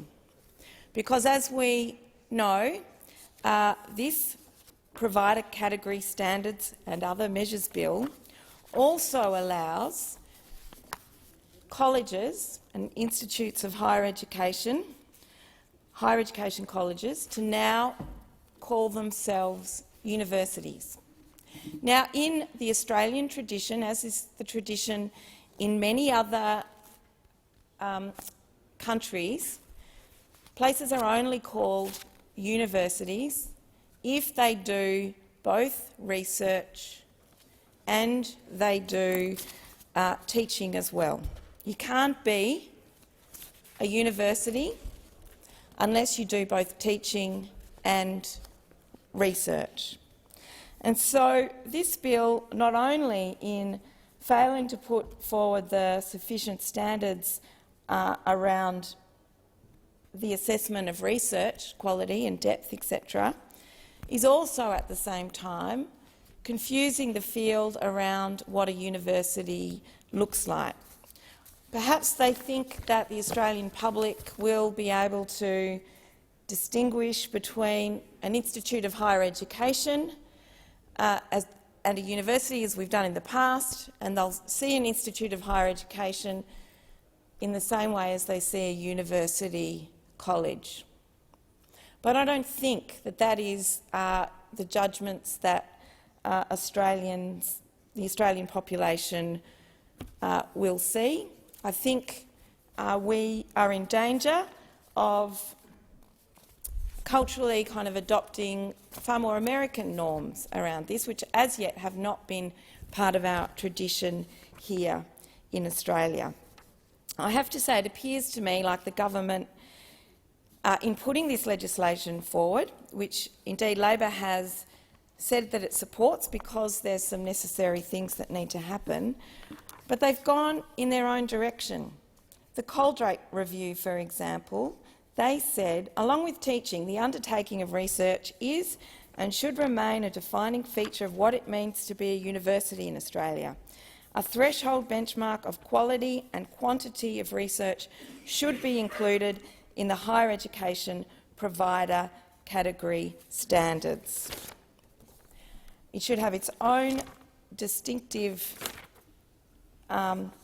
provider category standards. This threshold benchmark for research quality should be augmented over time. Now, the issue is I don't think what this legislation provides for today gives TEXA access to the adequate array of information to do that properly. The recommendation of Coldrake in fact said the Higher Education Standards Panel, in amending the Higher Education Standards Framework, put forward quite different benchmarks to those that are being pursued today. The department claimed that no university would be adversely affected and that some would be affected.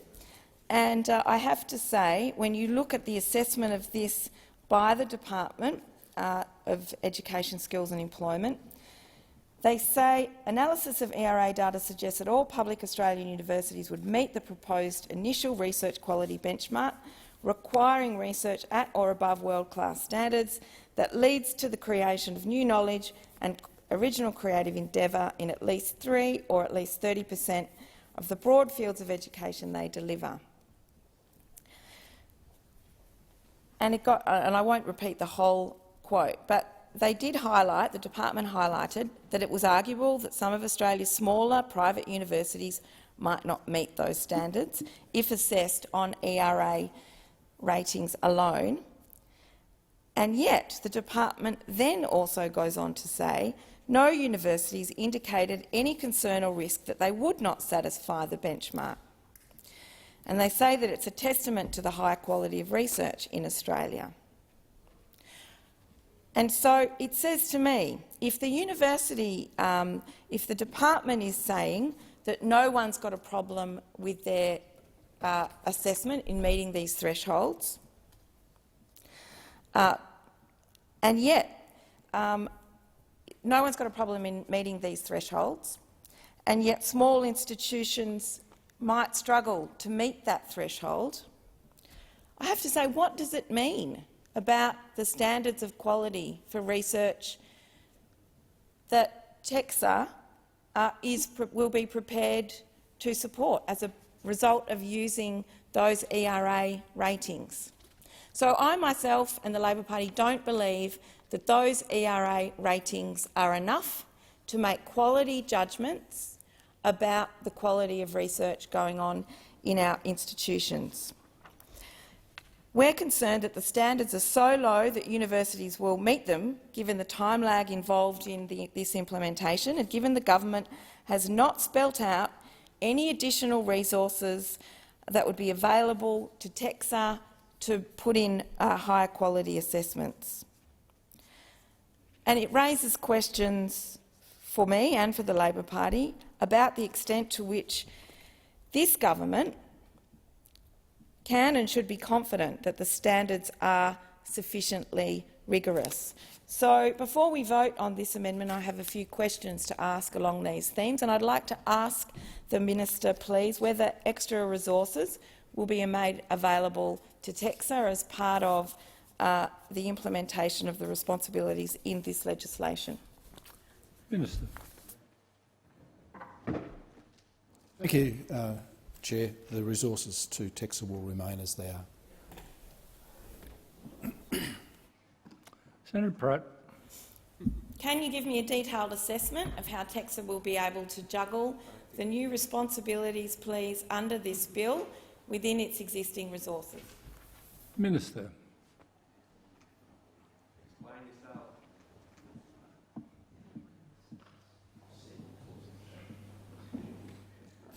Thank you, Chair. TEXA already assesses quality of research.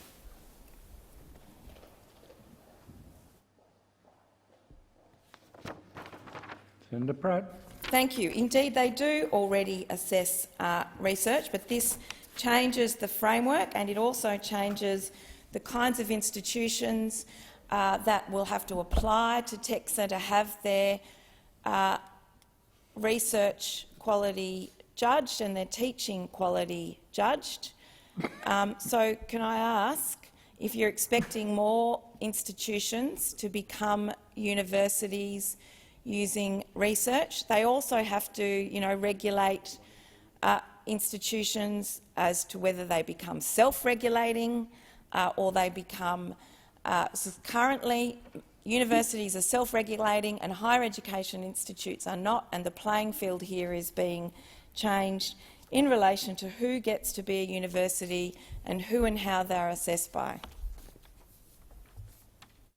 Minister. Thank you, Chair. As I indicated, this is a function that TEXA already undertakes. There will be new guidance provided to TEXA to assist them with the undertaking of those functions. Senator Pratt. Do you expect the number of institutions that TEXA is responsible for to change under this legislation? I wouldn't necessarily expect so, but I'm interested in hearing about whether self-accrediting institutions and how their regulation with TEXA will change. Minister. Thank you, Chair. It's not our expectation that the number of institutions will change, which aligns with your perceptions. Senator Pratt. Thank you very much. Can I ask in relation to what the government's response was to Universities Australia when they said they prefer the university college category not to be used to describe things that don't include both teaching and research? Why is it that the government has made a decision to allow institutions that don't conduct research to be able to use the word university in their name? Minister. Thank you, Chair. I understand that the previous minister's made a response to Universities Australia and I can't speak any further to that. Senator Pratt. Thank you. Can you tell me what the rationale is for enabling non-research institutions to have the word university in their name? In fact, I'd like you to tell the Senate, not me specifically.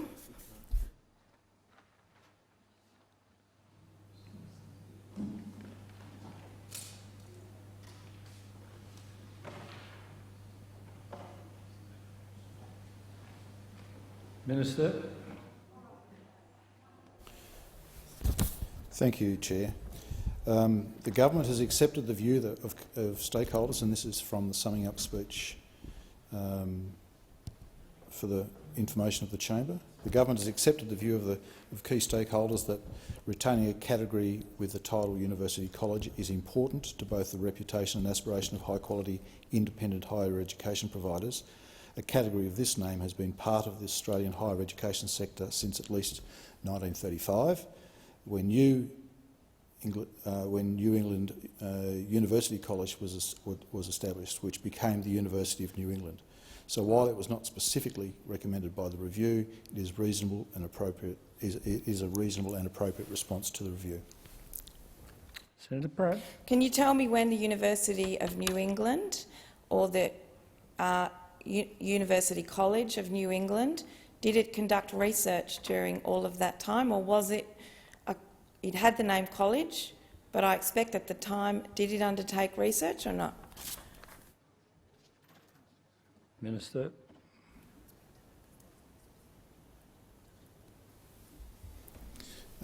Thank you, Chair.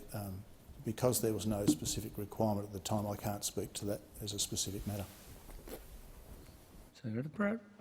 Okay, but you're now confirming that institutions that don't perform research will be able to use the word university in their name after the passing of, when this legislation is implemented. Minister. Thank you, Chair. University colleges will be required to use both words, university and college. They won't be able to call themselves a university. This will be an element of the threshold standards in the legislative instruments. Senator Pratt. Thank you. I'd like to go back to the questions I was asking before about TEXA and its assessment of quality. So we heard in the Senate inquiry concerns about how quality will be assessed by TEXA, and so I'm keen to ask you, Minister, how TEXA will go through the process of assessing quality and how they work with the sector and other stakeholders to develop new quality assessments. Minister.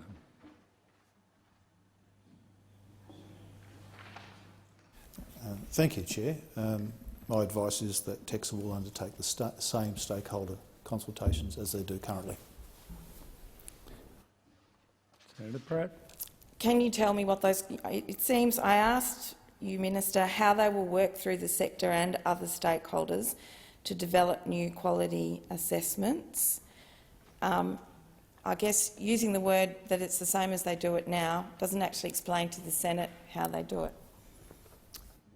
Minister. Thank you, Chair. My advice is that TEXA has committed to establishing a working group with the sector to ensure that those processes are established in conjunction with the sector. Senator Pratt. Thank you very much, Minister.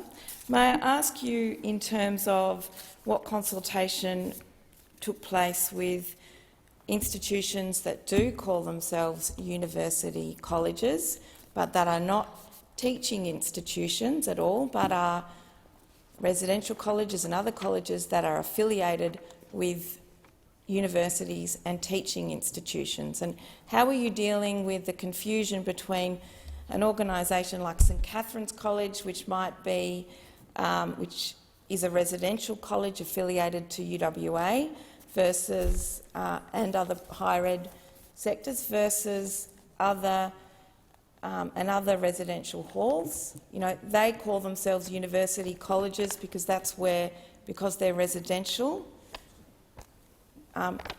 Why have you consulted with that sector as well? Minister. Thank you, Chair. They won't be using the term university college, is my advice, and so they are a different category, and in that context there has been no specific discussion with those that type of college. Senator Pratt. I just want to clarify, Minister, you said they won't be calling themselves University College. Many residential halls do call themselves residential colleges, so I'm just seeking clarification. Minister. Thank you, Chair. That is not my advice. This is a specific category with respect to this legislation, and so I suspect in that sense we have a difference of perspective here, or difference of view. Senator Pratt. Minister, the university colleges that are residential halls, etc., are not regulated by by the regulator for the in terms of teaching or research. So in that sense they fall outside, but they're very much part of the university sector, and the need to regulate the university sector. For example, university colleges and universities are regulated by TEXA for issues like how they deal with sexual assault complaints on campus as an institution. University colleges are very much part of that part of the regulation and those institutional arrangements. So I'm somewhat confused both ways. I understand that they're not a provider category, but they are very much also regulated by TEXA. Minister. Thank you, Chair. They are a residential college. They fall outside of this process.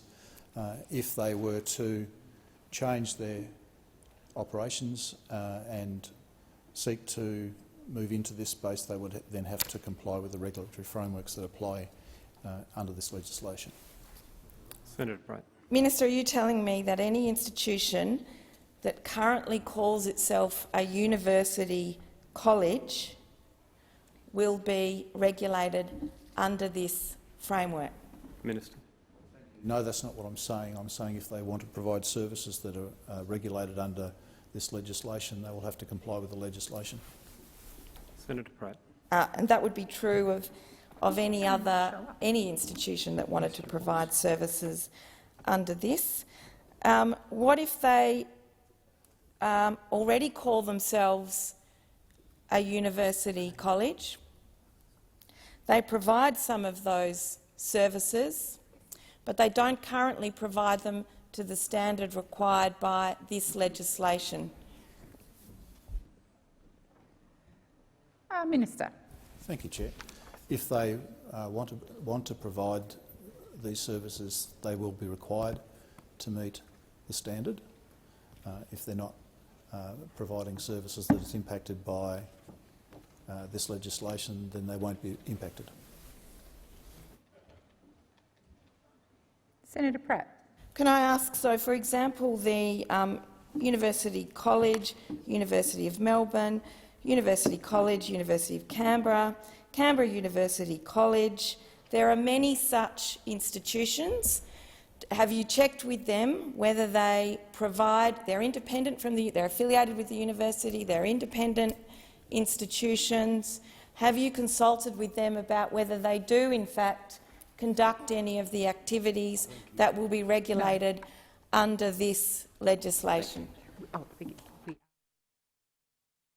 Minister. Thank you, Chair. Yeah.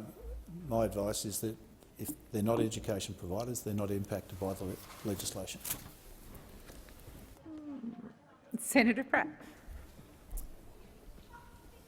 Minister, have you double-checked to see, I know from my own experience in university colleges that they can do things like tutoring, short courses, things that are, that they will have a quality standard for, but I'm unclear as to whether, the kinds of activities, for example, if they conduct teaching and they, charge fees to come in and participate in that teaching, but it's not historically, it might be a whole range of different courses and support, but it's not historically part of the higher education standards.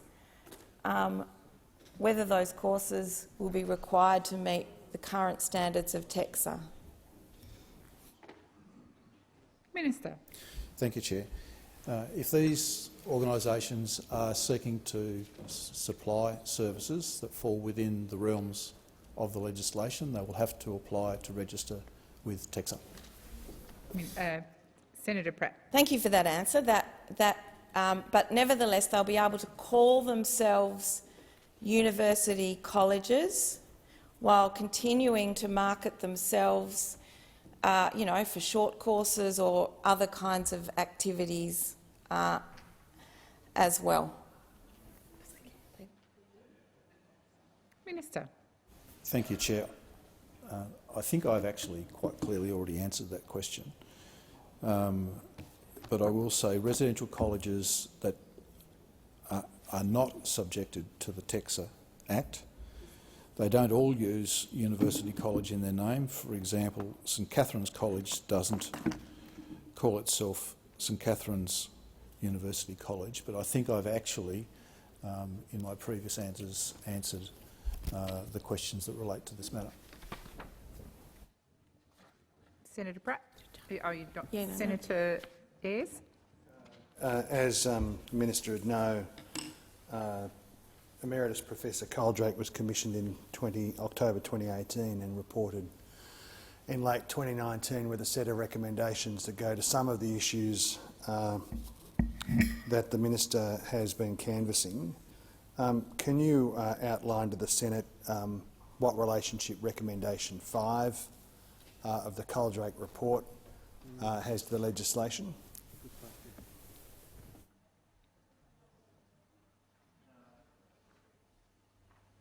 Minister. Senator, I don't have the Coldrake report with me, nor specifically recommendation 5, so I'm going to have to take that on notice. Senator Ayres, please wait for the call. You've got the call now. Thank you, Madam Acting Deputy President. I'm still, working my way through the protocol here. I'm I can see the very slow learner, as my colleagues would note. Just in order to be helpful, Minister, I do have recommendation 5 in front of me. It says that along with teaching, the undertaking of research is and should remain a defining feature of what it means to be a university in Australia. A threshold benchmark of quality and quantity of research should be included in the higher education provider category standards. This threshold benchmark for research quality should be augmented over time, and Universities Australia, in their response, and I assume in discussions with the government, say that 30% of universities' research should be at a world standard in the areas that they provide specialty in now, in order to be properly regulated under the framework that this government is administering, and that in 2030, 50% of research should be assessed as being at a world standard. Now, Australia, despite the efforts in some part, lack of effort in another, hostility in some other parts, lack of care, I suppose, despite that attitude from the federal government, does 2.6% of the globe's research that is assessed at being at world standard research level, despite us having 0.3% of the world's population. Indeed, it's that research over the course of this last post-war period that has led to the greatest advances in Australian agricultural production, in Australian industry, the advances that have led to the greatest growth in Australian jobs and indeed good quality jobs. That's pretty important, not just for the future of the university sector, but is a reason for the government having or having a strong approach to regulating the proportion of world standard research that each of our universities conduct. Can the Minister advise the Senate what this legislation proposes to do in that regard? Yeah. Minister. Thank you, Chair, and thank you, Senator. That's a really important question. This legislation will enable the standards that you have just discussed, which have been drafted based on consultation with the sector, to be enacted. So this legislation will enable those standards that you've just been talking about and calling for to be enacted. Senator Ayres. How will the passage of the bill assist with the assessment of the performance of universities against that standard? Who will be doing that work? How will that be reported through to the Parliament? And what is the evidence that is in front of the government now about Australian universities' performance in terms of those benchmarks?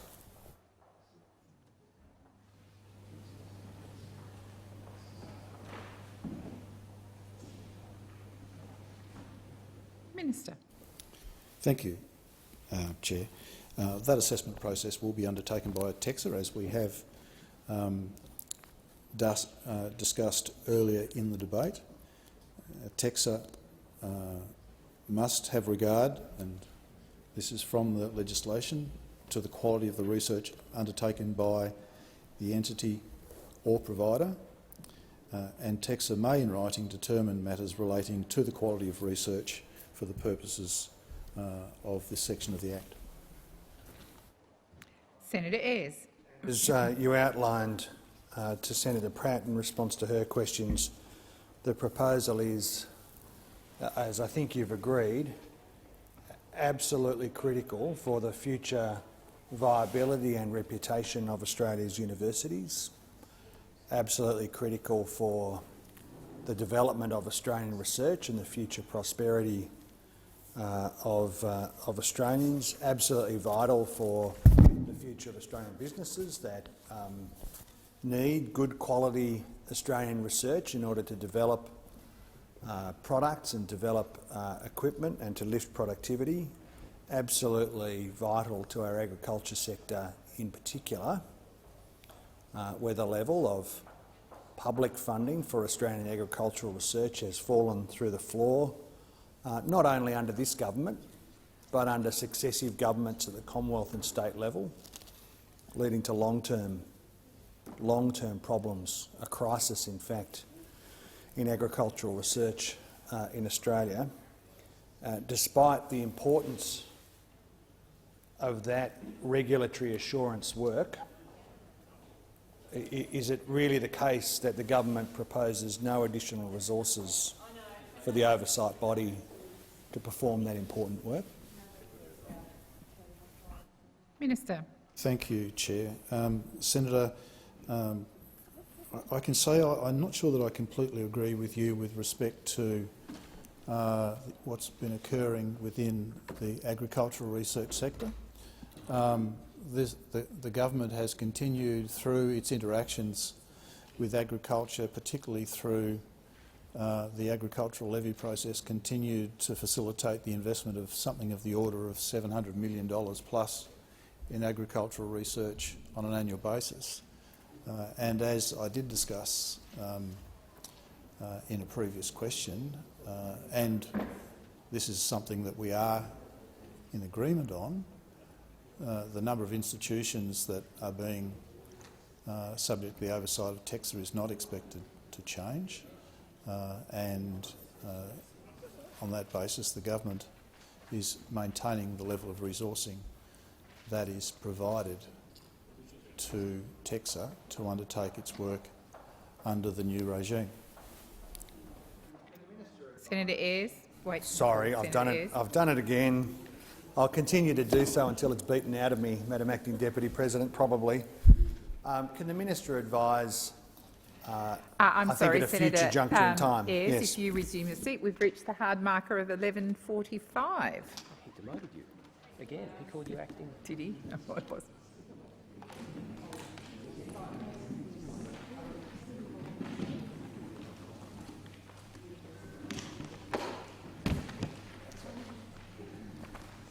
Are there any notices of motion to be given for another day? Senator Fierravanti-Wells. Thank you, Mr President. I give notice of my intention at the giving of notices on the next day of sitting to withdraw business of the Senate notice of motion number 2 standing in my name for the next day of sitting, proposing the disallowance of the Veterans Affairs Treatment Principles, Rehabilitation in the Home and Other Amendments Determination 2020, and business of the Senate notice of motion number 5 standing in my name for 12 sitting days after today, proposing the disallowance of the legislation Deferral of Sunsetting Telecommunications Universal Service Obligation, Standard Telephone Service Requirements and Circumstances Determination Certificate 2020. Thank you. Are there any other notices? There being none, is there a report from the Selection of Bills Committee? Senator Smith. Mr President, I present the second report of 2021 of the Selection of Bills Committee, and I seek leave to have the report incorporated into Hansard. Leave granted. Leave is granted. Senator Smith. I move that the report be adopted. Thank you. Senator Duniam. Mr President, I move the following amendment. At the end of the motion, add, and in respect of the Treasury Laws Amendment 2021, Measures No. 1 Bill 2021, the provisions of the bill be referred to the Economics Legislation Committee for inquiry and report by the 12th of March 2021. Thank you. Senator McKim. President, I move an amendment to the government's amendment, which I understand has been circulated, and the amendment that the Australian Greens are proposing is at the end of the proposed amendment, omit 12th of March 2021 and substitute 7th of May 2021. And if I could just very quickly speak to that, it's important that colleagues realise that the Treasury Laws Amendment 2021 Measures No. 1 bill was only introduced into the House yesterday. Among other things, it will reduce the obligation on a company to publicly report information that might affect a company's position, whether that be a good position or a bad position. On the face of it, the watering down of continuous disclosure requirements will increase the opportunity for insider trading. It's incumbent upon the Senate to properly examine what the government is proposing here and who it will impact, because there are millions of Australians who depend on the proper functioning of the stock market so that their superannuation accounts aren't eroded by people trading on inside information. So this amendment would change the reporting date from the 12th of March to the 7th of May. The Australian Greens, to be frank, would prefer an even longer inquiry time and believe that this bill warrants an extremely thorough examination by the Senate, by the committee, but we are putting forward 7th of May as a sensible compromise here, and I urge senators, and particularly One Nation senators, to give the Senate enough time to understand exactly what is being proposed and who it is going to affect, and whether or not, in fact, the watering down of continuous disclosure requirements will increase the opportunity for insider trading. So I will put Senator McKim's amendment to Senator Smith's amendment first. So the question is that Senator Kim's motion be agreed to. Those of that opinion say aye. Aye. The contrary, no. No. The noes have it. Division required. Ring the bells.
Lock the doors. The question is the amendment moved by Senator McKim to the amendment moved by Senator Smith be agreed to. The ayes will pass to the right of the chair, the noes to the left of the chair. I point Senator Urquhart telleth the ayes, Senator Smith telleth the noes.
The result of the division is ayes 30, noes 32. The matter is resolved in the negative. We'll now move to the amendment moved by Senator Smith to the Selection of Bills Committee report. Senator Duniam, to Senator Smith's motion to adopt the report. The question is Senator Duniam's motion be agreed to. Those of that opinion say aye. To the contrary, no. The ayes have it. I'll now put the motion that the amended Selection of Bills Committee report be adopted. Those of that opinion say aye. The contrary, no. The ayes have it. Ayes have it. I shall now proceed to the placing of business. Is it desired to postpone or rearrange the business? Senator Duniam. Thanks, Mr President. I move that A, Government Business Orders of the Day as shown on today's order of business be considered from 12:45 p.m. today, and B, Government Business be called on after consideration of the bills listed in paragraph A and considered till not later than 2 p.m. today. C, General Business Notice of Motion number 1008 be considered during General Business today, and D, the following bills be considered at the time for private senators' bills on Monday the 22nd of February 2021. 1. The Environment Protection and Biodiversity Conservation Amendment, Save the Koala Bill 2021, and 2. Franchising Laws Amendment, Fairness in Franchising Bill 2020. Question is that motion be agreed to. Those of that opinion say aye. The contrary, no. The ayes have it. I'll call the clerk. Mr President, postponement notifications have been lodged in respect of General Business Notice number 982, postponed to the 16th of March. General Business Notice of Motion number 1013, postponed to the 22nd of February. I remind senators the question may be put on any proposal at the request of any senator. There being none, I shall move to the discovery of formal business. And I'll go through in the order they are on the notice paper. Commence with Senator McMahon, number 1001. Senator Smith. Thank you very much, Mr President. I ask that General Business Notice of Motion number 1001 relating to the 79th anniversary of the bombing of Darwin be taken as formal. Is there any objection to this motion being taken as formal? There being none? There is. I'll now move to 1005. Senator Pratt. Or Senator Urquhart. Thank you, Mr President. I ask that General Business Notice of Motion number 1005 be taken as a formal motion. Is there any objection to this motion being taken as formal? I'll now move to 1006 in the name of Senator Scarr. Senator Scarr, yes, you're allowed to speak from there. I move, Mr President, that motion number 1006 in my name be taken as a formal motion. Is there any objection to this motion being taken as formal? I'll now move to 1007. Senator Urquhart. Thank you, Mr President. I ask the General Business Notice of Motion number 1007 be taken as a formal motion. Is there any objection to this motion being taken as formal? There is. We'll now come to 1008 in the name of... No, sorry, that's for the general business debate. 1009 in the name of Senator McAllister. I ask that general business notice of motion number 1009 be taken as a formal motion. Is there any objection to this motion being taken as formal? There is. I'll now move to 1010 in the name of Senator Roberts. Is Senator Roberts in the chamber? Yes, I'll give him a moment to... Senator Roberts. I ask that general business notice of motion number 1010 be taken as a formal motion. Is there any objection to this motion being taken as formal? There being none, Senator Roberts. I move the motion. Senator Dunn. Oh, sorry. Yes, Senator Wong. I'll call Senator Wong. Or Senator Gallagher. I'll come back to you, Senator. Or do you want to correct something, Senator Roberts? As amended. Oh, sorry. Yeah. So he has sought leave to move the motion as amended, as circulated. Okay. So what I will do, the amendment hasn't been circulated. What I'm going to do is I'll come back to that if the amendment could be circulated as a courtesy to the chamber. And I'll go to 1011 in the name of Senator Kitching. Senator Urquhart. I ask that general business notice of motion number 1011 be taken as a formal motion. Is there any objection to this motion being taken as formal? There being none, Senator Urquhart. I move the motion. The question is that motion be agreed to. Those of that opinion say aye. The contrary, no. The ayes have it. 1012 in the name of Senator Wong. Senator Wong. Thank you, Mr President. I ask that general business notice of motion number 1012 relating to an explanation by a minister in relation to allegations of sexual assault be taken as a formal motion. Is there any objection to this motion being taken as formal? There being none, Senator Wong. I thank the Senate. I move the motion and I seek leave to make a short statement given the importance of the matter. Is leave granted? I thank the Senate. I do regret having to move this motion, and I'd encourage the government to consider simply requiring the minister to attend the chamber and to make a statement. I think in the circumstances it is reasonable. Minister Reynolds does have a responsibility to explain her conduct both to Ms Higgins and also to the Senate. Regrettably, in question time, what we have seen is a continued refusal by the minister to respond to questions about her conduct. And leaving aside what people may think about these issues, it is reasonable for the Senate to require a minister to explain his or her conduct. I also am deeply concerned by some of what has been reported today, which reflects the handling of this serious allegation, a serious crime of rape, as a political problem. We see reports of rumours being spread in the press gallery that appear to be done with the objective of undermining Ms Higgins and delegitimising her experience. I don't believe you can say when the cameras are on we need to change the culture but then spread rumours and background journalists. If you want to change the culture, and we all would want that, and we stop spreading the rumours, people should stop spreading rumours.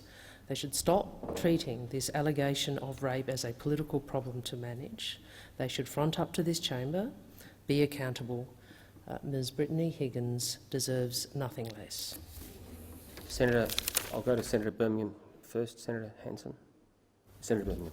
Thanks, Mr President. Mr President, the government does not support the motion, which goes further than seeking to have the minister make a statement, but does seek to present provisions for further debate in this chamber about a statement as well. Ms Higgins' welfare and wishes have always been and remain the government's paramount concern.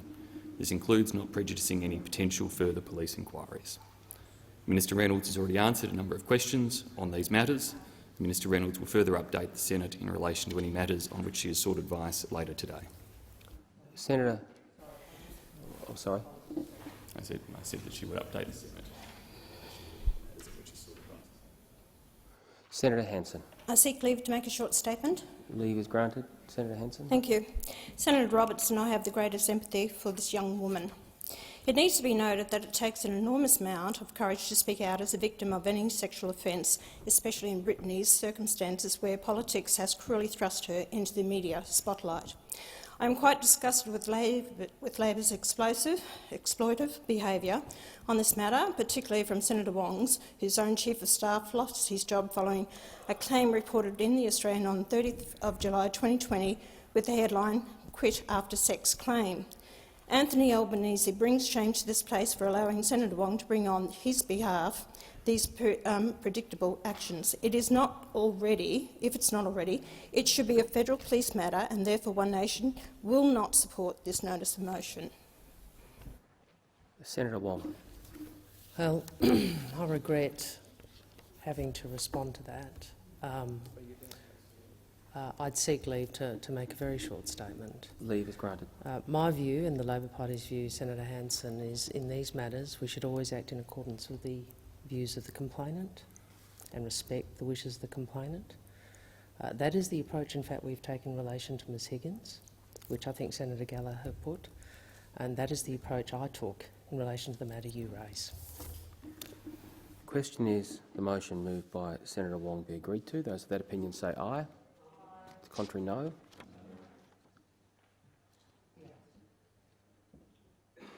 The noes have it. The ayes have it. The ayes have it. The noes have it. Okay, sorry, I was going for a count. I'm calling it. Sorry, I was taking a I'll put it again. Those of that opinion say aye. The contrary, no. The noes have it. Division required. Ring the bells. 4 minutes.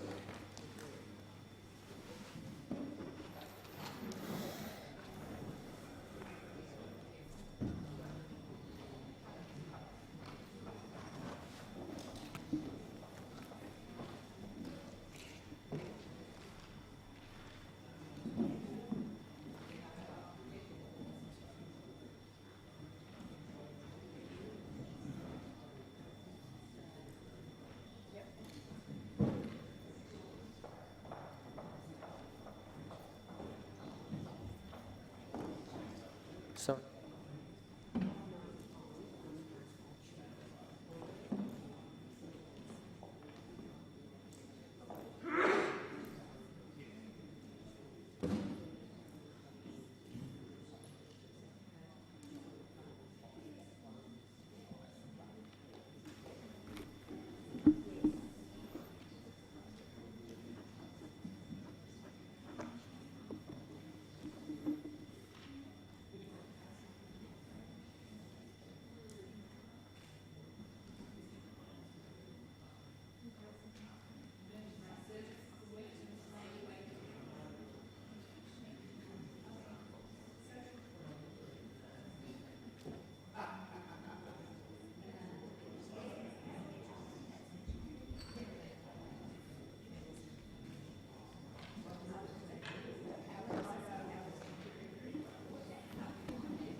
Lock the doors. The question is the motion moved by Senator Wong be agreed to.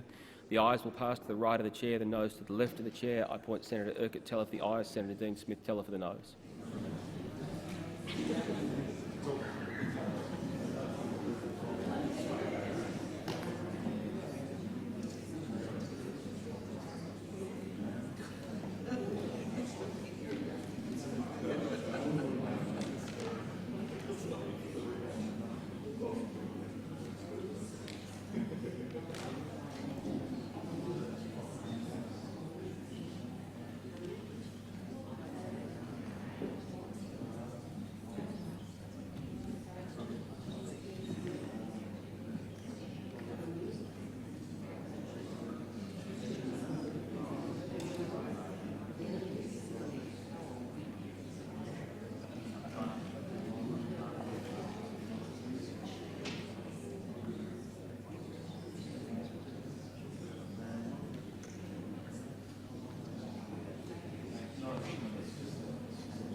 No, it's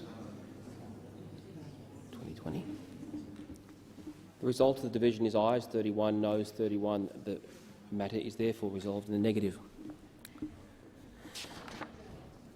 Final matter on the paper, Senators, is 1014 in the name of Senators Siewert and Senators McKim and Siewert. I'll give Senator McKim a chance to get to his desk. Senator McKim. Thank you, President. I ask that general business notice of motion number 1014 be taken as a formal motion. Is there any objection to this motion being taken as formal? There being none, Senator McKim. Thank you, President. I move the motion. Senator Gallagher. Thank you, Mr. President. I'm just wondering if you could put the sections of the motion separately, or separate A out. Sure. I'll happily comply with that request. I will therefore put effectively clause A of the motion. Those of that opinion say aye. Oh, sorry, Senator Dunningham. Leave to make a short statement. Leave is granted for 1 minute. Thanks, Mr. President. The Australian government has secured more than 150 million doses, enough to supply the entire Australian population several times, and one of the highest rates in the world. The government has procured vaccines using a diversified portfolio strategy based on the expert advice of the Science and Industry Technical Advisory Group led by Professor Brendan Murphy. We've also secured further vaccines through the COVAX facility, giving Australia access to additional vaccine candidates. The Australian government is also providing $500 million to support access to vaccines for our partners in the Southwest Pacific and Southeast Asia. CSL has advised that any attempt at simultaneous production is not possible without compromising delivery of the AstraZeneca vaccine. Producing mRNA vaccines at scale is a brand new challenge the entire world is grappling with, and will take time to develop properly. An audit has identified some companies in Australia with the mRNA production capability, and we are currently working with them to explore if that capability could be scaled up in the future. The question is that Senator Griff. Mr. President, could I ask that also B and C be put separately? I shall do so, Senator Griff. So I will put clause A of the motion. Those of that opinion say aye. The contrary, no. The noes have it. I will now put clauses B and C. Senator Siewert. Mr. President, can I just ask that the Greens be recorded as an aye? In favour of clause A. I shall do so. I'll put clauses B and C of the motion. Those that supporting those two clauses say aye. To the contrary, no. The ayes have it. No. The ayes have it. The noes have it. Division required. Ring the bells for 4 minutes.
Lock the doors.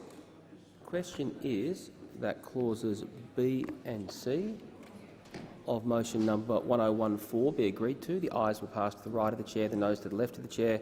I appoint Senator Urquhart telleth the ayes, Senator Smith telleth the noes.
The result of the division is ayes 27, noes 31. The matter is resolved in the negative.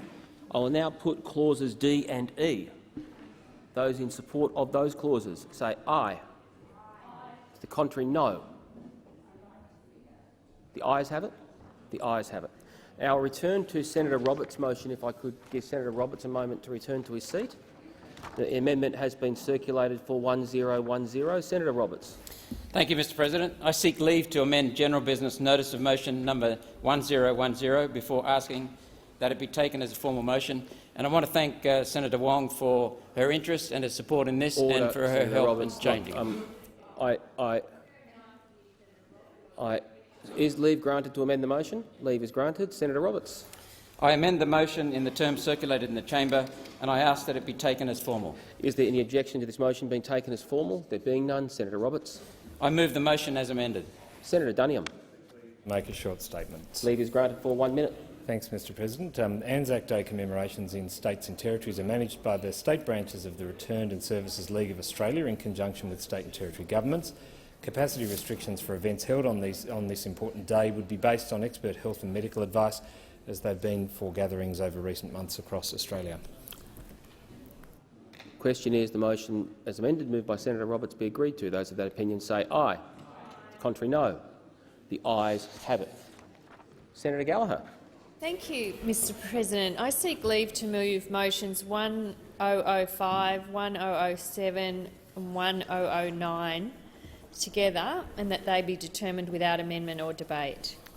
Is leave granted?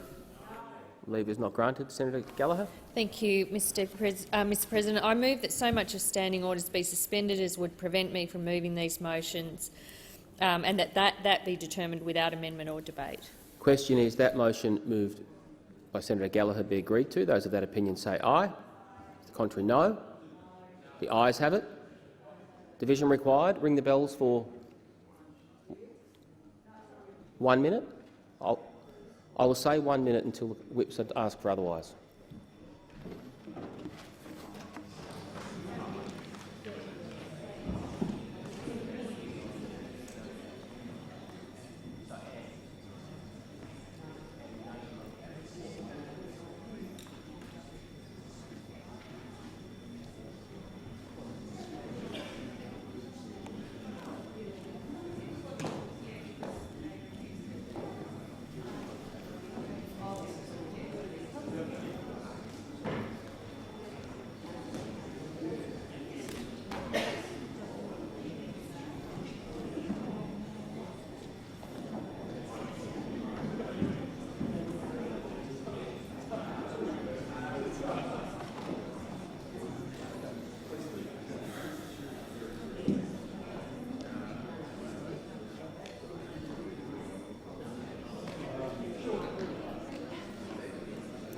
Lock the doors. The question is the motion to suspend standing orders moved by Senator Gallagher be agreed to.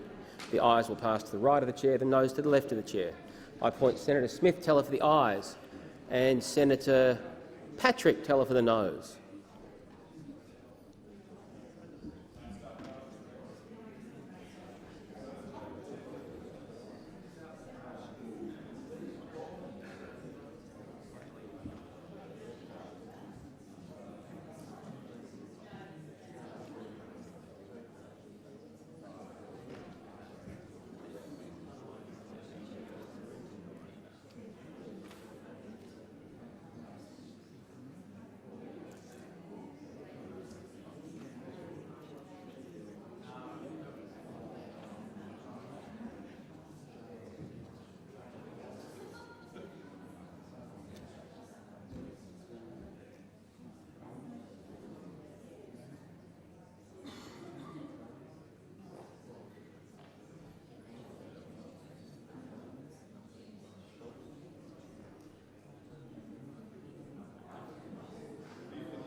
The result of the division is ayes 56, noes 3. The matter is resolved in the affirmative. I will allow Senator Gallagher to return to her seat to move the motion.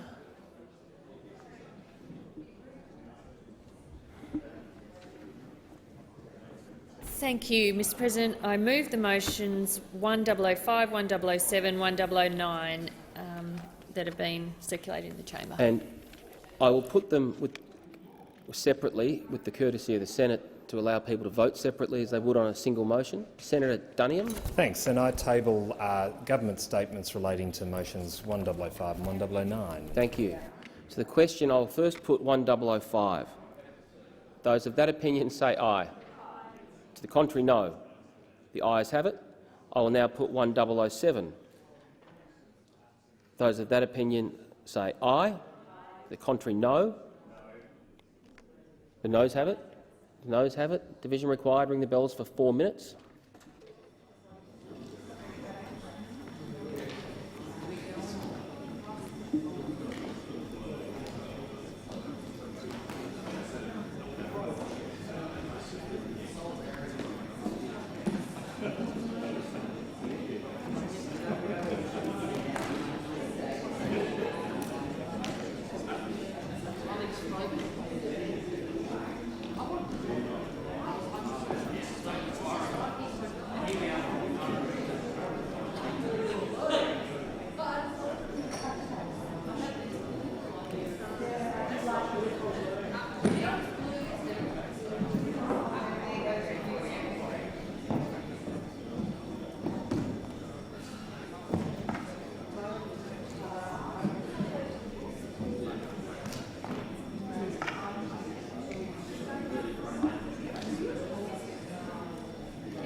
Lock the doors. The question is that motion 1007 be agreed to. The ayes will pass to the right of the chair, the noes to the left of the chair. I appoint Senator Urquhart telleth the ayes, Senator Smith telleth the noes.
The result of the division is ayes 29, noes 28. The matter is resolved in the affirmative.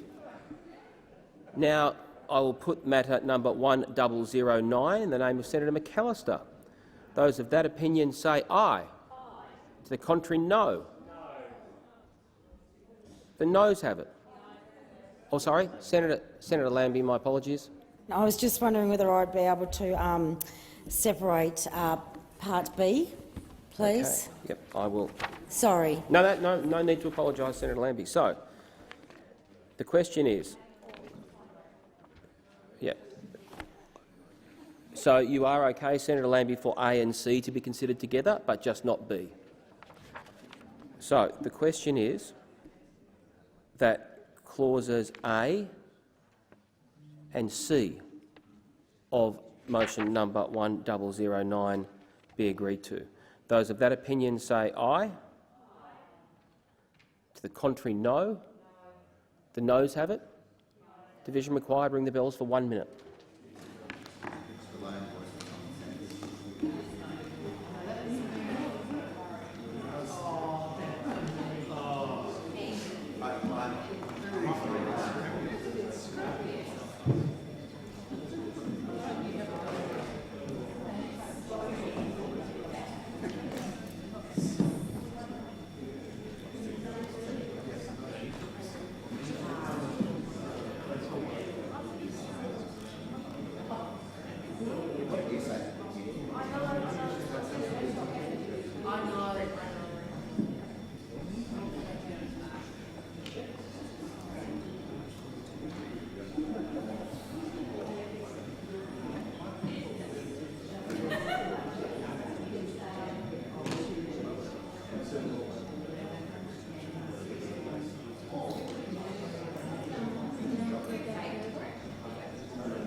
Lock the doors. The question is that clauses A and C of motion 1009 be agreed to.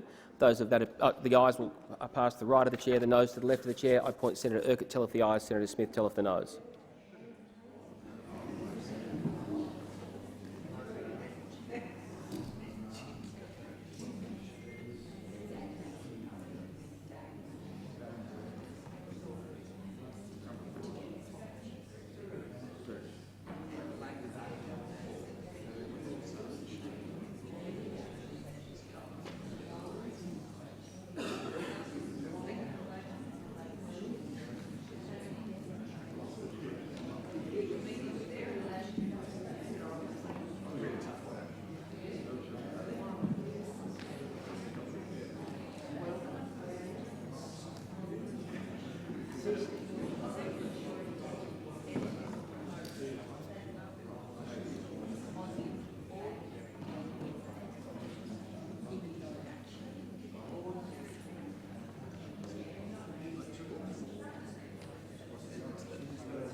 The result of the division is ayes 30, noes 29. The matter is resolved in the affirmative. I will now put clause B of that motion.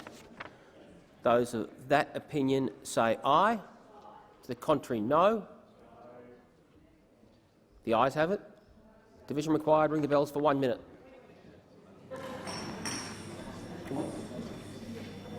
I've had a request to re-put the motion. With the consent of the chamber, I will. Those in support of clause B say aye. To the contrary, no. The noes have it. The noes have it. I'll now move to motion. I'll now call Senator Duniam.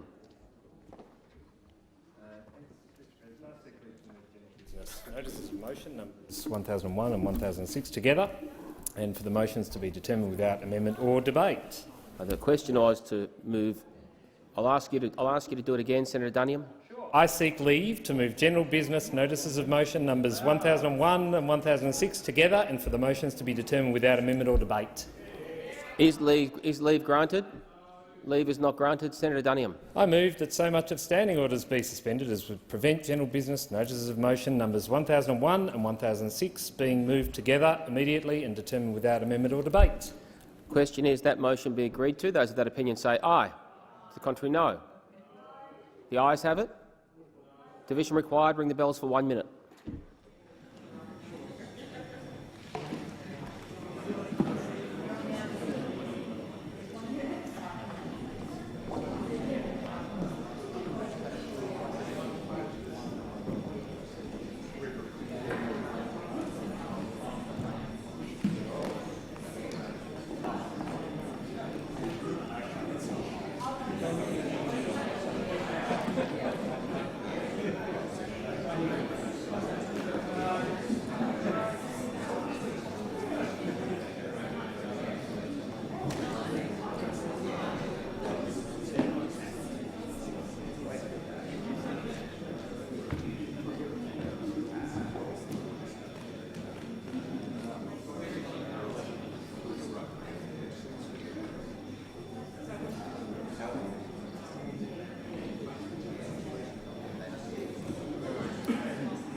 Lock the doors. The question is the motion moved by Senator Duniam be agreed to. Those of that opinion, the ayes will pass to the right of the chair, the noes to the left of the chair. I appoint Senator Smith tell if the ayes. Senator Patrick tell if the noes.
The result of the division is ayes 52, noes 2. The matter is resolved in the affirmative. Senator Duniam.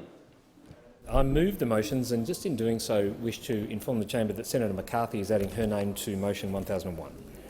Is it the desire of the chamber to do these separately or together? Together? I'll put both motions jointly then. Those in support of motions 1001 and 1006 say aye. The contrary, no. The ayes have it. I believe that concludes the discovery of formal business. And we'll go to committee memberships. There are no committee memberships, but I have some messages. Oh, sorry, Senator Smith.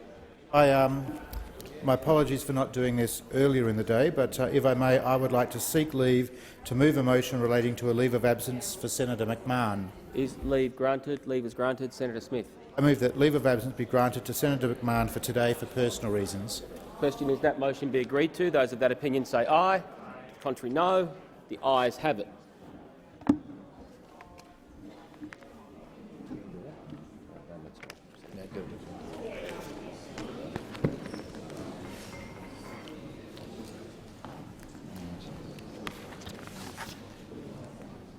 The President has received messages from the House of Representatives agreeing to the Senate resolutions relating to International Pregnancy and Infant Loss Remembrance Day and violence against women.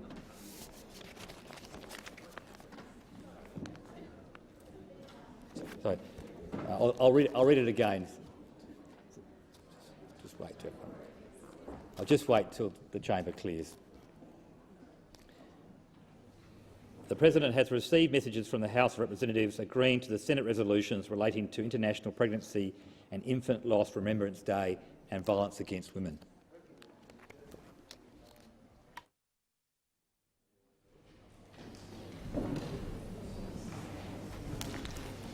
The President has received messages from the House of Representatives informing the Senate that the House has agreed to the amendments made by the Senate to the following bills: Federal Circuit and Family Court of Australia Bill 2019, Federal Circuit and Family Court of Australia Consequential Amendments and Transitional Provisions Bill 2019.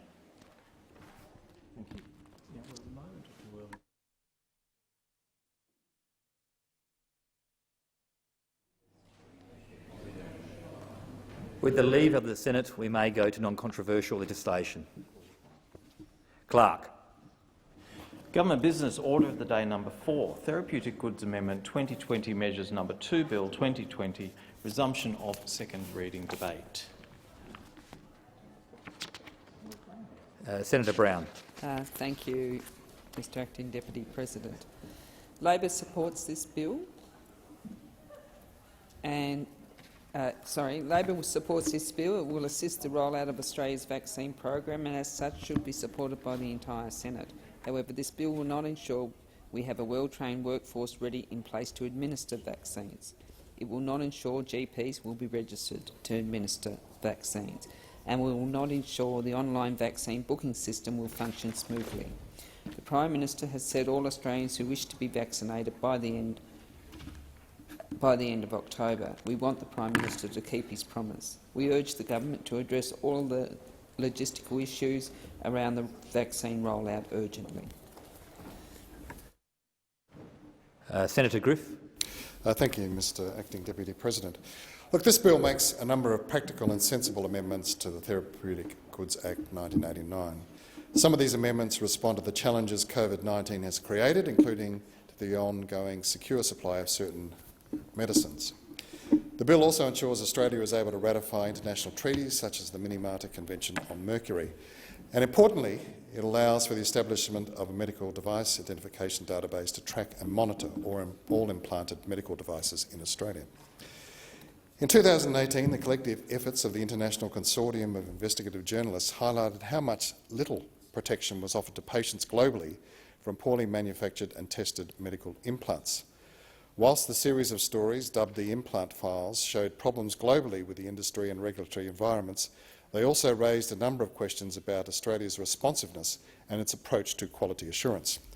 The implant files showed that at least 170 Australians had died in the decade to 2018 due to unsafe medical devices, though the real number of deaths was certainly higher than this, given some adverse events that actually led to deaths had instead been classified as injuries and malfunctions by manufacturers. Unsafe implants are not only potentially deadly, they can cause devastating harm and ongoing pain to patients. We saw this with vaginal mesh, which we've seen with malfunctioning defibrillators and pumps. We've seen it with breast implants and also with joint implants. There have been many thousands of lives ruined by devices that were meant to make lives better. In late 2018 and early 2019, when various European authorities withdrew an allergen-textured breast implant from their markets, Australia, unbelievably, continued to make it available. I asked the TGA at subsequent estimates how many Australian women have been implanted with that particular device after France and other nations had acted on it, and the TGA responded that, and I'll quote, "The TGA does not hold information about the number of devices implanted." Now, I found that response most incredible. Why do we have such a glaring hole in our regulatory system? Australia has a couple of individual medical device registries, either funded and run by colleges or by the Commonwealth, such as the Voluntary Australian Breast Device Registry. There is no unified and mandatory national system. So I'm glad to see that this is being addressed through the planned Australian Unique Device Identification Database. The database will allow more accurate recording and analysis of adverse events. It will allow faster and more accurate identification of problems with devices and more effective management of recalls. And, most importantly, it will improve the TGA's ability to trace which medical device a particular patient has been implanted with or supplied. And this database is well and truly long overdue. Minister. I thank senators for their contributions and commend the bill to the Senate. The question is that the bill be now read a second time. Those of that opinion say aye. Those against say no. I think the ayes have it. Clerk. A bill for an Act to amend the Therapeutic Goods Act 1989 and for related purposes. No amendments have been circulated. Does any senator require a committee stage? If not, I shall call the minister to move the third reading. Minister. I move the bill be now read a third time. The question is that the bill be read a third time. Those of that opinion say aye. Those against say no. I think the ayes have it. Clerk. A bill for an Act to amend the Therapeutic Goods Act 1989 and for related purposes. Government Business Order for Day number 5, Customs Tariff Amendment, Incorporation of Proposals and Other Measures Bill 2020, resumption of second reading debate. Senator Brown.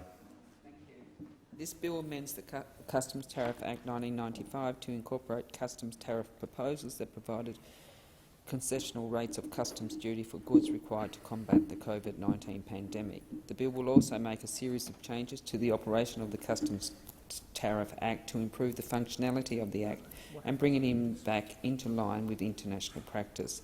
Labor will be supporting this bill today. Minister. I thank Senator Brown and the opposition for the contribution and commend the bill to the Senate. The question is that the bill be now read a second time. Those of that opinion say aye. Against no. I think the ayes have it. Clerk. A bill for an Act to amend the Customs Tariff Act 1995 and for related purposes. No amendments have been circulated. Does any senator require a committee stage? If not, I shall call the minister to move a third reading. Minister. I move that the bill be now read a third time. The question is that the bill now be read a third time. Those of that opinion say aye. Against no. I think the ayes have it. Clerk. A bill for an Act to amend the Customs Tariff Act 1995 and for related purposes. Government Business Order for Day number 1, Higher Education Legislation Amendment, Provider Category Standards and Other Measures Bill 2020, in Committee of the Whole.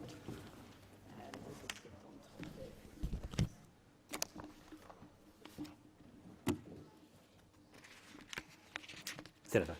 Thank you. I'd like to ask the minister, before we conclude this debate, whether the government thinks that universities can meet the research thresholds that they've set out in these standards, given that universities were denied JobKeeper and they've been impacted by the loss of international students and that you've all but abandoned universities during the pandemic.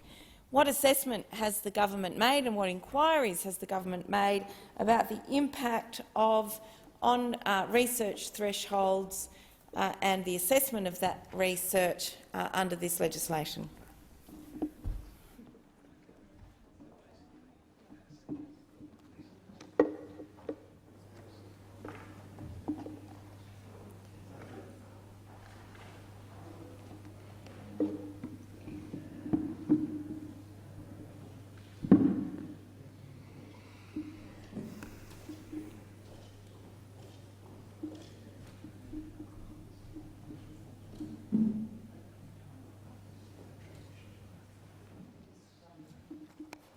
Minister. Thank you, Chair. I'm advised that universities are still reporting a surplus with regard to their operations, and these reforms will have minimal impact on these settings, and on that basis we're confident that things will not be impacted in any negative way. Senator. Minister, noting 17,000 people who work within Australia's universities have lost their jobs and departed the sector in the last little while. Universities may have money put aside for other contingencies. They, use their surpluses to enrol extra students. That doesn't mean you've actually assessed which universities have been impacted by the loss of staff that they haven't been able to maintain, and how that impacts on their research outputs and the quality of those research outputs. To be fair, what you've told me just now, universities have a surplus, so it's their problem if their research is affected, is absolute nonsense. Minister. Thanks, Chair. I'm advised that these changes will have virtually no impact for current providers at transition.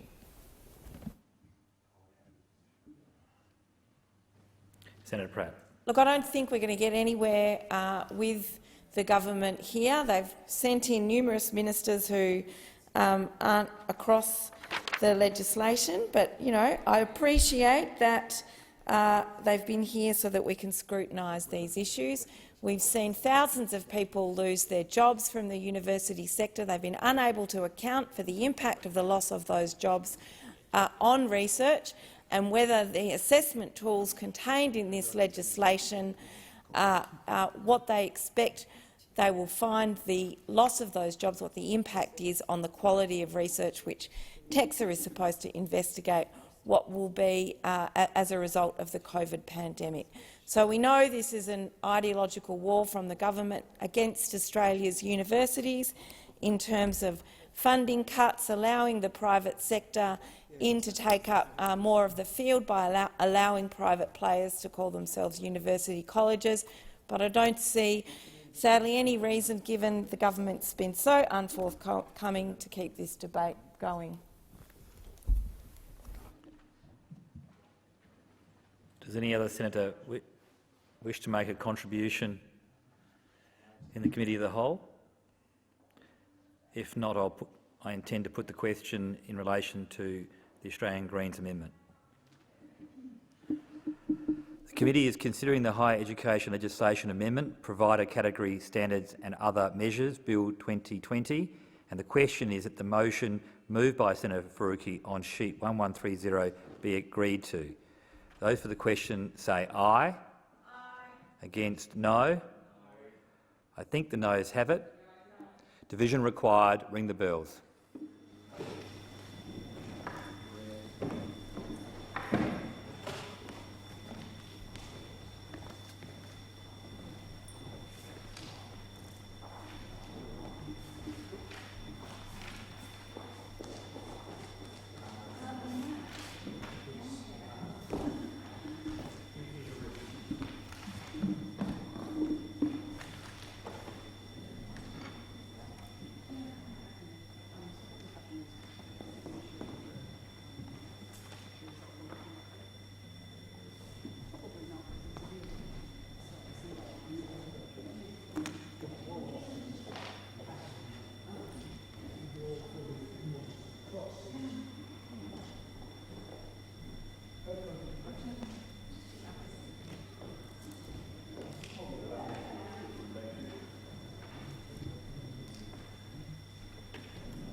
Lock the doors.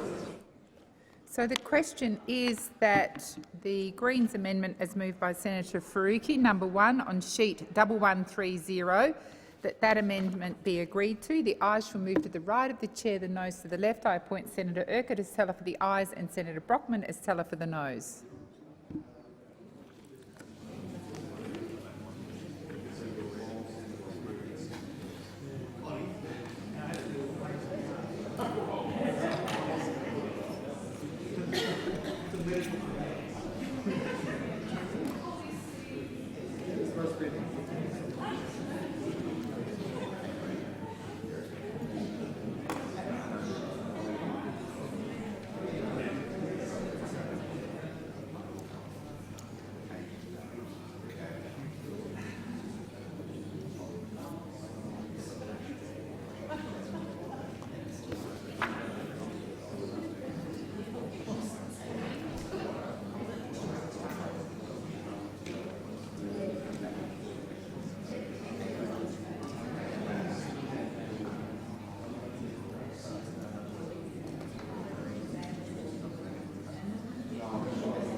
Order. There being 28 ayes and 31 noes, the matter is resolved in the negative.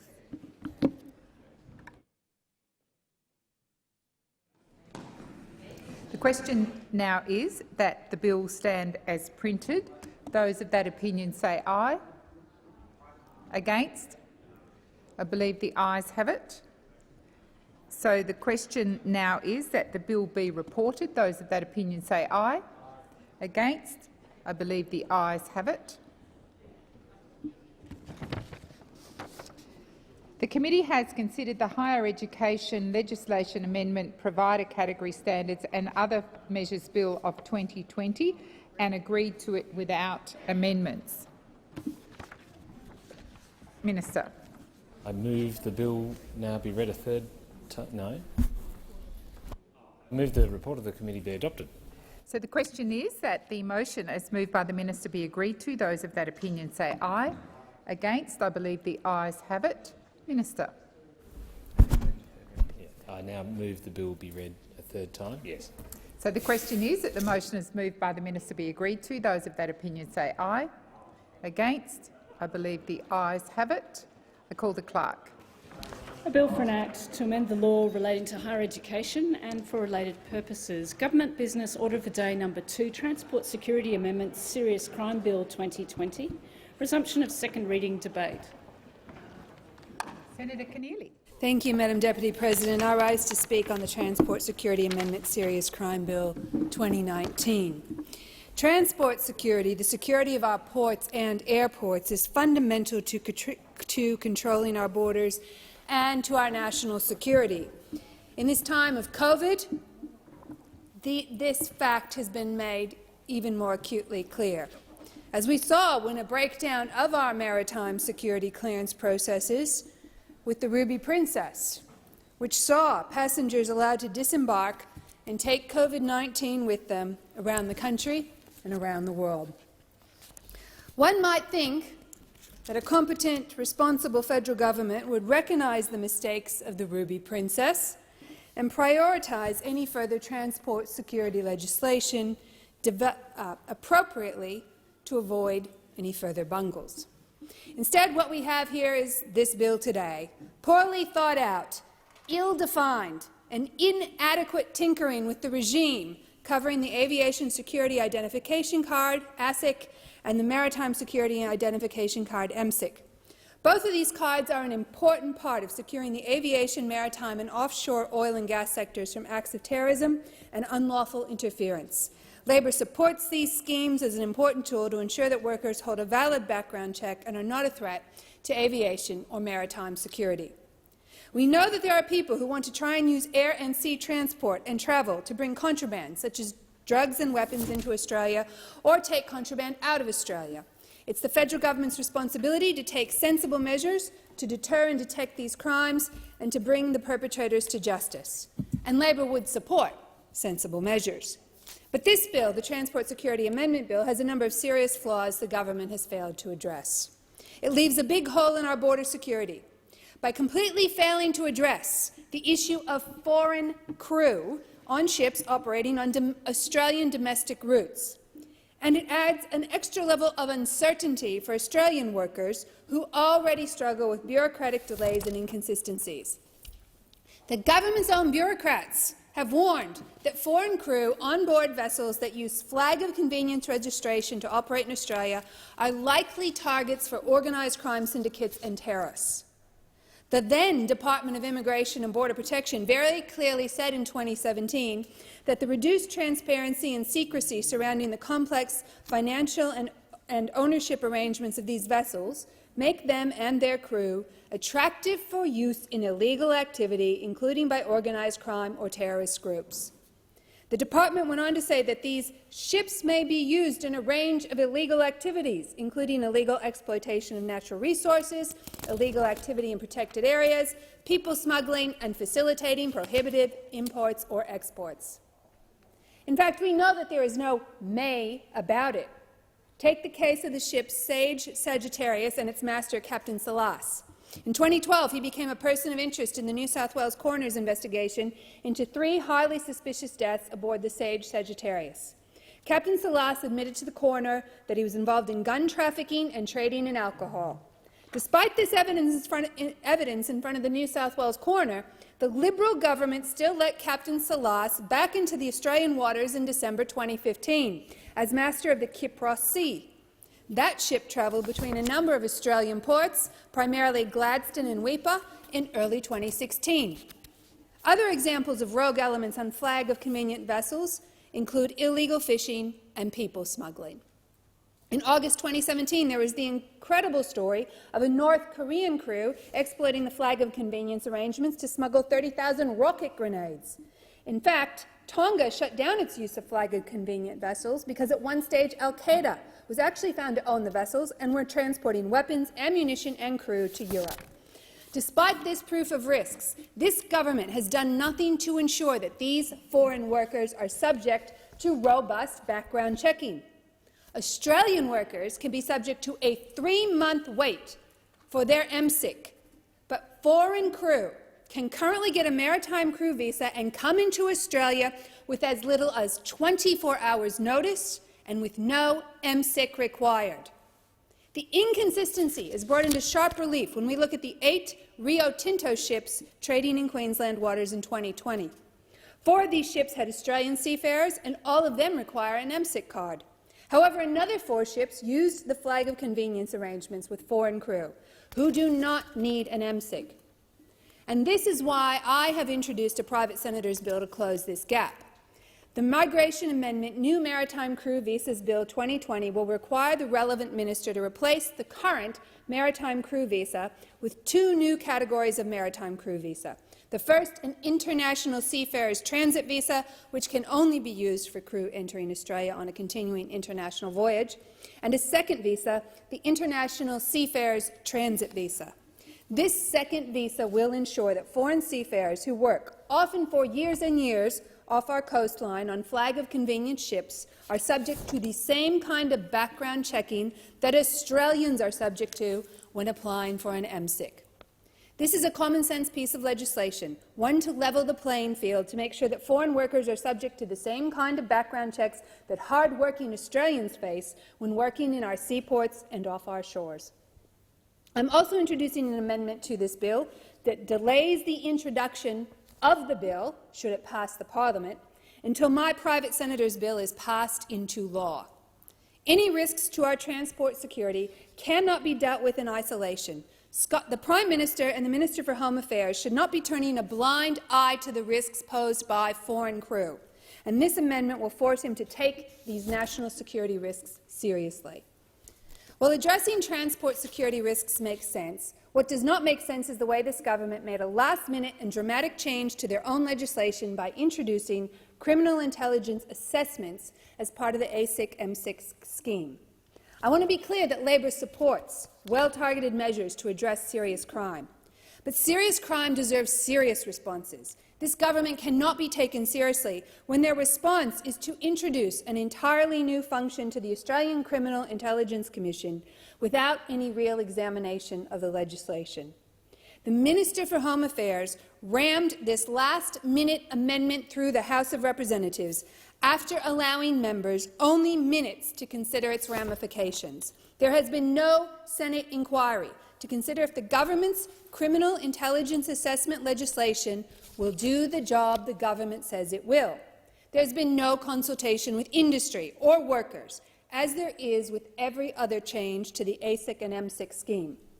Now, the government says, in the supplementary explanatory memorandum, that this change is about preventing persons who are known members of organised crime groups or known associates from obtaining an ASIC or MSIC. But the detail of this legislation goes significantly further than the government claims. The bill actually allows the ACIC to prevent any person from obtaining an ASIC or MSIC based on whether the ACIC believes the person may commit a serious or organised crime or may assist another person to commit a serious and organised crime. Now, I've got a great deal of respect for the ACIC. They do good work.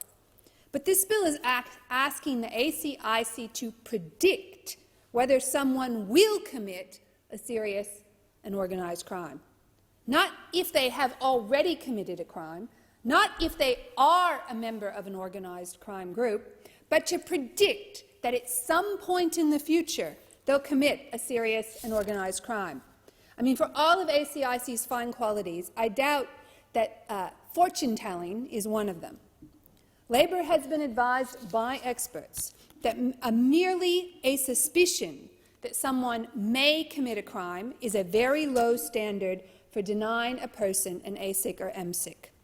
And further to that, and I quote, "The complexity of the ACC Act definition of serious and organised crime will make it very difficult for the ACIC to make and defend an evidence-based assessment of whether a person may commit a serious and organised crime. There are already significant bureaucratic delays in the ASIC-M6 system.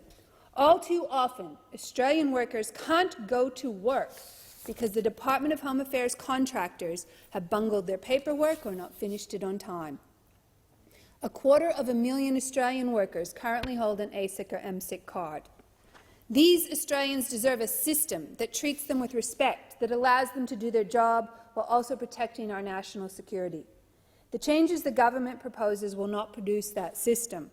This is a rush change. It is poorly legislated.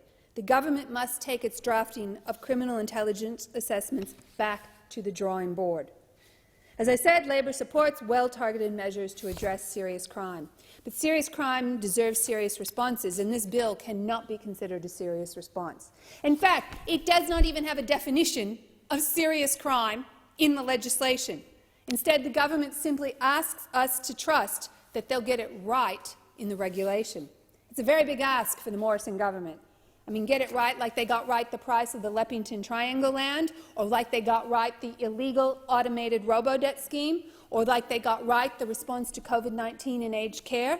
I'm sorry, but it is impossible to just trust the Morrison government to get anything right.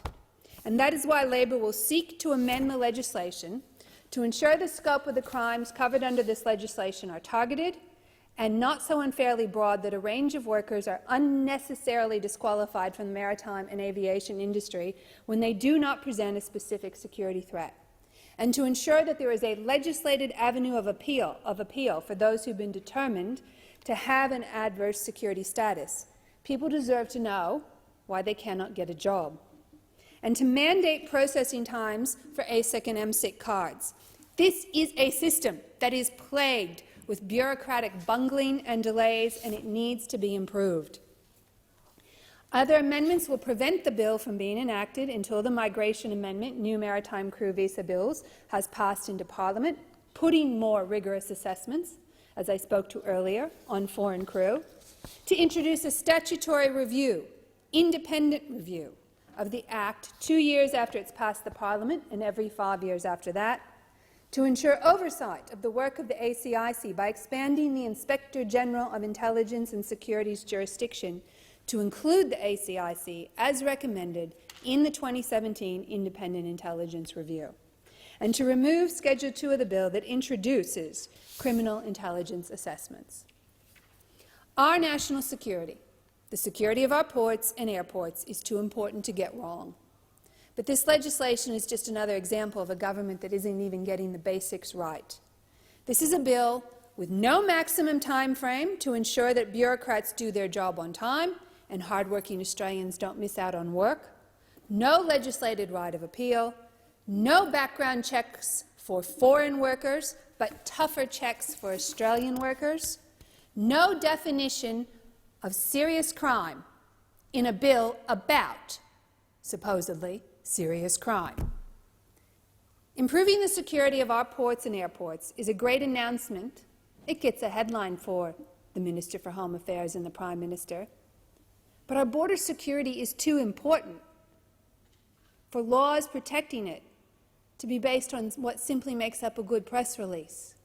What we need here are strong protections at our borders, a robust framework, one that ensures that foreign workers are not easily able to come into the country, while Australians face tougher security checks, and one based on evidence and one based on a definition of serious crime. There is too much that is wrong about this bill for Labor to support it in its current form. I say to members of this chamber, our border security is not just a photo op, it requires a follow-up.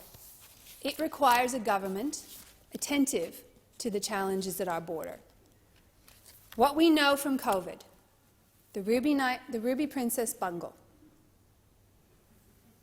the bungles with quarantine, a federal responsibility, and a failure to actively manage the border, abandoning that responsibility to states and territories.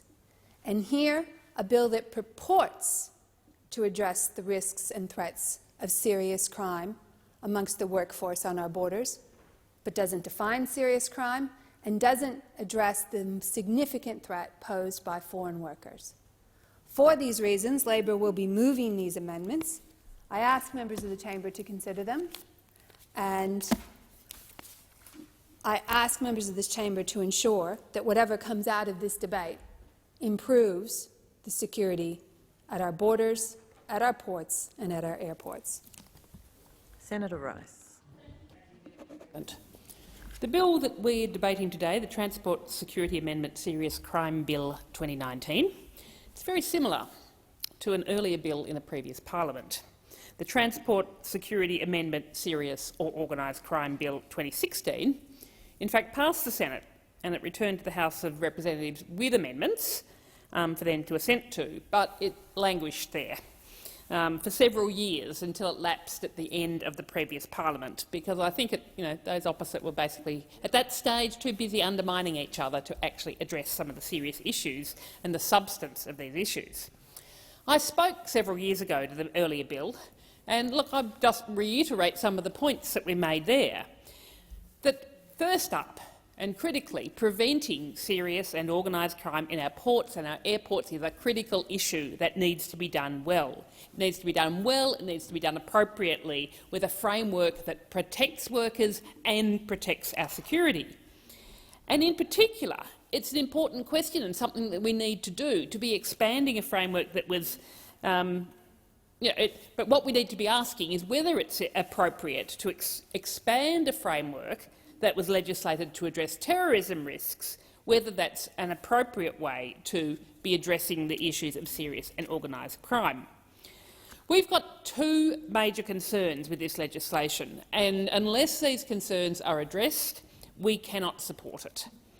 The first issue is what the impact of this bill will have upon workers both in the maritime industry and the aviation industry.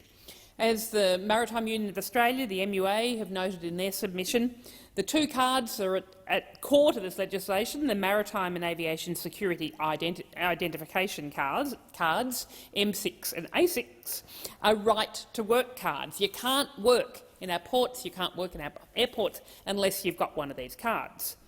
And the changes that are proposed in this bill have got the potential to impact up to 260,000 workers.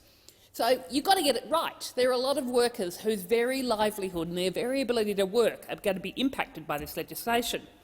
And if the process goes wrong, it can be devastating. And as the MUA have noted, that in some cases the MSIC renewal process is taking months and is rendering some workers ineligible to access their workplace while agencies fumble the checking processes. So actually having a system that works, that is timely, that is effective, is so critical to both be protecting our security and critically also to be protecting the rights of workers to actually work. And in some cases you've got issues where workers may have an offence from decades ago that's been long dealt with, but it can cause delays every time a card is renewed. And let alone the processes that are being proposed in this bill, where it's got to be assessed as to whether they may, in the future, commit issues of serious and organised crime. Not whether they've got a history of doing that in the past, but whether they may in the future. And you can just imagine the processes and imagine how long this might take and imagine the impact on workers that that assessment may take. We've got to have a framework that is better managed and actually takes the needs for security seriously and takes the need for some certainty for workers into account as well.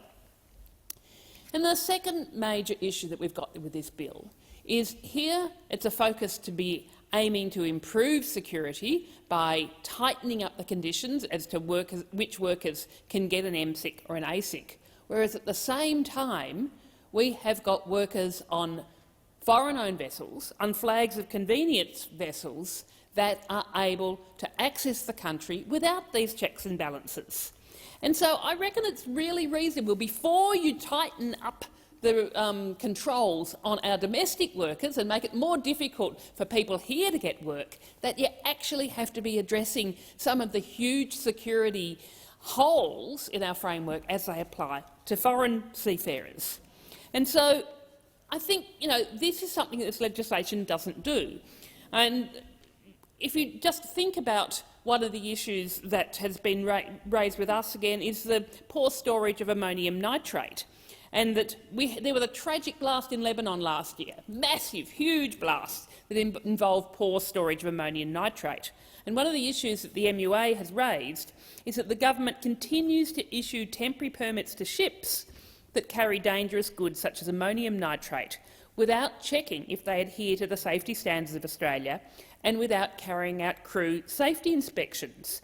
So it's really important that we ensure that we are applying frameworks fairly, systematically, and without engaging in basically it's theatre of saying, yeah, we're improving security in one area while actually neglecting it in another.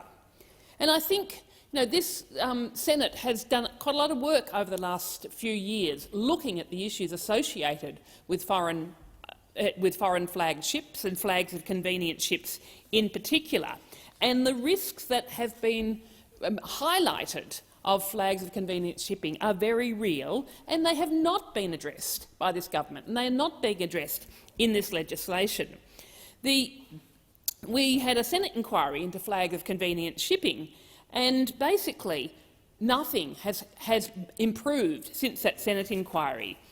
The International Transport Workers Federation basically said after that our report came out that we have got under the legislative abuses of the government at the time, Australian seafarers, properly trained, security screened and resident taxpayers have been sacked and their jobs in a domestic transport sector given away to whoever comes over the horizon without a word of inquiry about their background.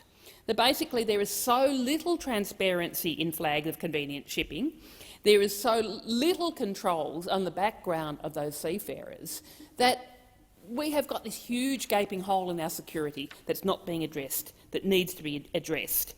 And our Senate report said that the committee maintains that flags of convenience vessels present serious security risks to the Australian coast, which need to be properly addressed. And all the while, this is happening in the context of lack of support for Australian shipping and an increasing proportion of the shipping that's being done by foreign-owned flags of convenience ships. And I think it's important to note, if you also think about the working conditions on these ships, and I'm sure many of us here, we've read the media reports, we know about the incredibly poor working conditions, the incredibly low wages that these foreign exploited seafarers are under, that the risk that therefore means that they are susceptible to pressure. They are susceptible to perhaps, doing things that aren't necessarily above board because of the pressures that they are under. They're not being paid properly. They've got, families that are really struggling in their home countries, and so it means that they are very vulnerable to being under the pressure of people to get them to perhaps do things that we don't want them to do, that are in fact a security risk to us here in Australia.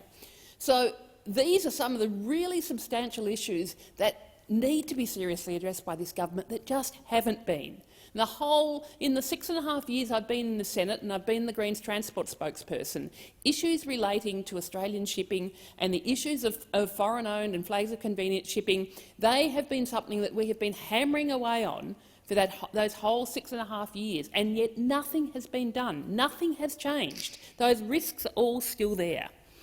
So, in conclusion, we think it's really important that we are addressing issues of serious crime, but this current legislation is not dealing with the underlying issues, and we can't support it in its current form, given the problems with how it's been implemented. In fact, I said in conclusion, I just want to raise one further point, and that, in fact, is the lack of consultation with the workers and with the unions in the changes that are now being proposed. Last year, the ACTU said that the ACTU shares the concerns expressed by our affiliated unions that the changes proposed in this bill have been developed without the typical level of consultation with affected workers and their unions, consultation which has typically resulted in more effective and well-targeted security measures. So what we call upon the government to do is to actually go and talk to the unions, talk to the workers and listen to what they have to say, and actually propose some changes that are going to really work, both for the workers and for increasing the security of our country. We know we've got a series of Labor Party amendments which are being put forward today, and we believe that they do go some way to addressing our concerns. So I really call upon the government and the crossbench to seriously look at the ALP amendments and to support them, because with those amendments, if they are supported, we may end up with a bit of legislation that addresses some of these issues, at least as far as it goes for our domestic workers. So, we hope that we can arrive, through the scrutiny and the debate that's appropriate in this place, to some improved legislation that we can support, because this is an important issue and it really deserves serious, careful consideration, so that you end up with legislation that is both looking after the security of Australia and looking after the security and job security of Australian workers. Thank you, Senator Rice. Senator Chandler. Thank you, Mr Acting Deputy President, and it is a pleasure to rise in support of the Transport Security Amendment Serious Crime Bill 2020. As an island nation, Australia is incredibly reliant on our ports and airports to keep us connected to the world and to facilitate the arrival of both people and goods into the country. A huge amount of goods, and COVID travel restrictions aside, a huge number of people pass through our ports and our airports every year. These people and services and goods are essential to our economy, our health, our livelihoods and our safety. We've seen that more than ever through COVID-19, with workers at our ports and airports playing an incredibly important role in keeping our country going, and that's a role we thank them for. But given our reliance on ports and airports for all of our imported goods, it's no secret that they are also the way in which illicit substances and weapons arrive in Australia from overseas. It's an unfortunate reality that there have always been, and sadly always will be, criminals and criminal enterprises who seek to profit from bringing these items into Australia. And that is why, Mr Acting Deputy President, it is so important to ensure security at these entries to our country. Serious crime is a major threat to our way of life. It costs Australia up to $47 billion a year and causes enormous human suffering. We have fantastic police forces and security agencies who work incredibly hard and diligently each and every day to disrupt those criminal enterprises and reduce the cost and harm to the community. But to allow them to do that, we need to keep our laws up to date and respond to the methods which are being used by criminals to breach security. And that's what this bill that we are debating today is all about. Schedule 1 to the bill will expand the purpose of the Aviation Transport Security Act 2004 and the Maritime Transport and Offshore Facilities Security Act 2003 to prevent serious criminal influence and activity from occurring at our airports, seaports and offshore facilities. Schedule 2 to the bill will provide the Australian Criminal Intelligence Commission, or the ACIC, the ability to conduct criminal intelligence assessments for use in background checking for aviation and maritime security identification cards, ASICs or MSICs. The ASIC and MSIC schemes are a vital part of the Australian government's approach to transport security. While they've been incredibly effective in helping to protect Australia from terrorism, our airports, our seaports and our offshore facilities are vulnerable to exploitation by serious criminals. And that's because currently, Mr Acting Deputy President, the scope of background checks for ASICs and MSICs is limited to only preventing unlawful interference with aviation and maritime infrastructure. This bill that we're debating today will provide for the strengthening of the ASIC and MSIC schemes by ensuring that those with serious criminal convictions or links to serious and organised crime do not exploit the schemes to access the secure areas of our ports and offshore facilities. This is a real and present threat to the nation's security. We know, as at December 2019, there were approximately 227 ASIC or MSIC holders who were listed on the ACIC's National Criminal Intelligence lists. We know that there are real examples of people with serious criminal offences, including offences like trafficking illicit drugs, who have been granted an ASIC or an MSIC because at present the background check for ASICs and MSICs only examines whether a person may be a threat to aviation or maritime security. Those checks do not consider whether a person could use their access to airports and seaports in connection with serious and organised crime. These individuals, without the provisions in this bill, can access secure and sensitive areas of airports and seaports without supervision. Clearly, we need to give authorities the ability to prevent this and close down the access which criminal enterprises have to our ports. It's also important to note that if there are gaps in our security regime which can be exploited by organised crime, they could also be exploited by terrorists or by foreign agents or some other group with malicious intent towards Australia and towards our community. So it is vital we crack down on this now, and that's what the Morrison Coalition government is doing with this bill. This bill is appropriately targeted to exclude those who have been convicted of relevant serious offences, including offences arising from anti-gang or criminal organisation legislation, illegal importation of goods, interfering with goods under customs control and foreign incursion and recruitment. What we are talking about here, Mr Acting Deputy President, are very serious offences directly relevant to being involved in serious organised crime and terrorism. The new criteria will ensure that those convicted of these offences will be ineligible to hold an ASIC or an MSIC. They will not be able to access secure areas of our ports and our airports. This will enhance the government's ability to disrupt and hinder serious criminal gangs or syndicates in transporting and supplying illicit drugs and goods. Strengthening the scheme to prevent individuals that are a high criminal risk from holding a card, an ASIC or an MSIC, is consistent with the findings of the Joint Parliamentary Committee on Law Enforcement as well as the National ICE Task Force. This bill will ensure that Australia's airport and ports are no longer safe havens for serious criminal activity, including the trafficking of illicit drugs, narcotics, weapons into our country. Mr Acting Deputy President, I commend the bill to the Senate. Senator Sheldon. Mr Acting Deputy President, I rise to speak on the Transport Security Amendment Serious Crimes Bill 2019. Also, just say with interest that what this government has done is actually not looked at how you actually make our ports and our airports more secure. They've made some fundamental failing. In actual fact, these changes go to some critical elements of security in this country.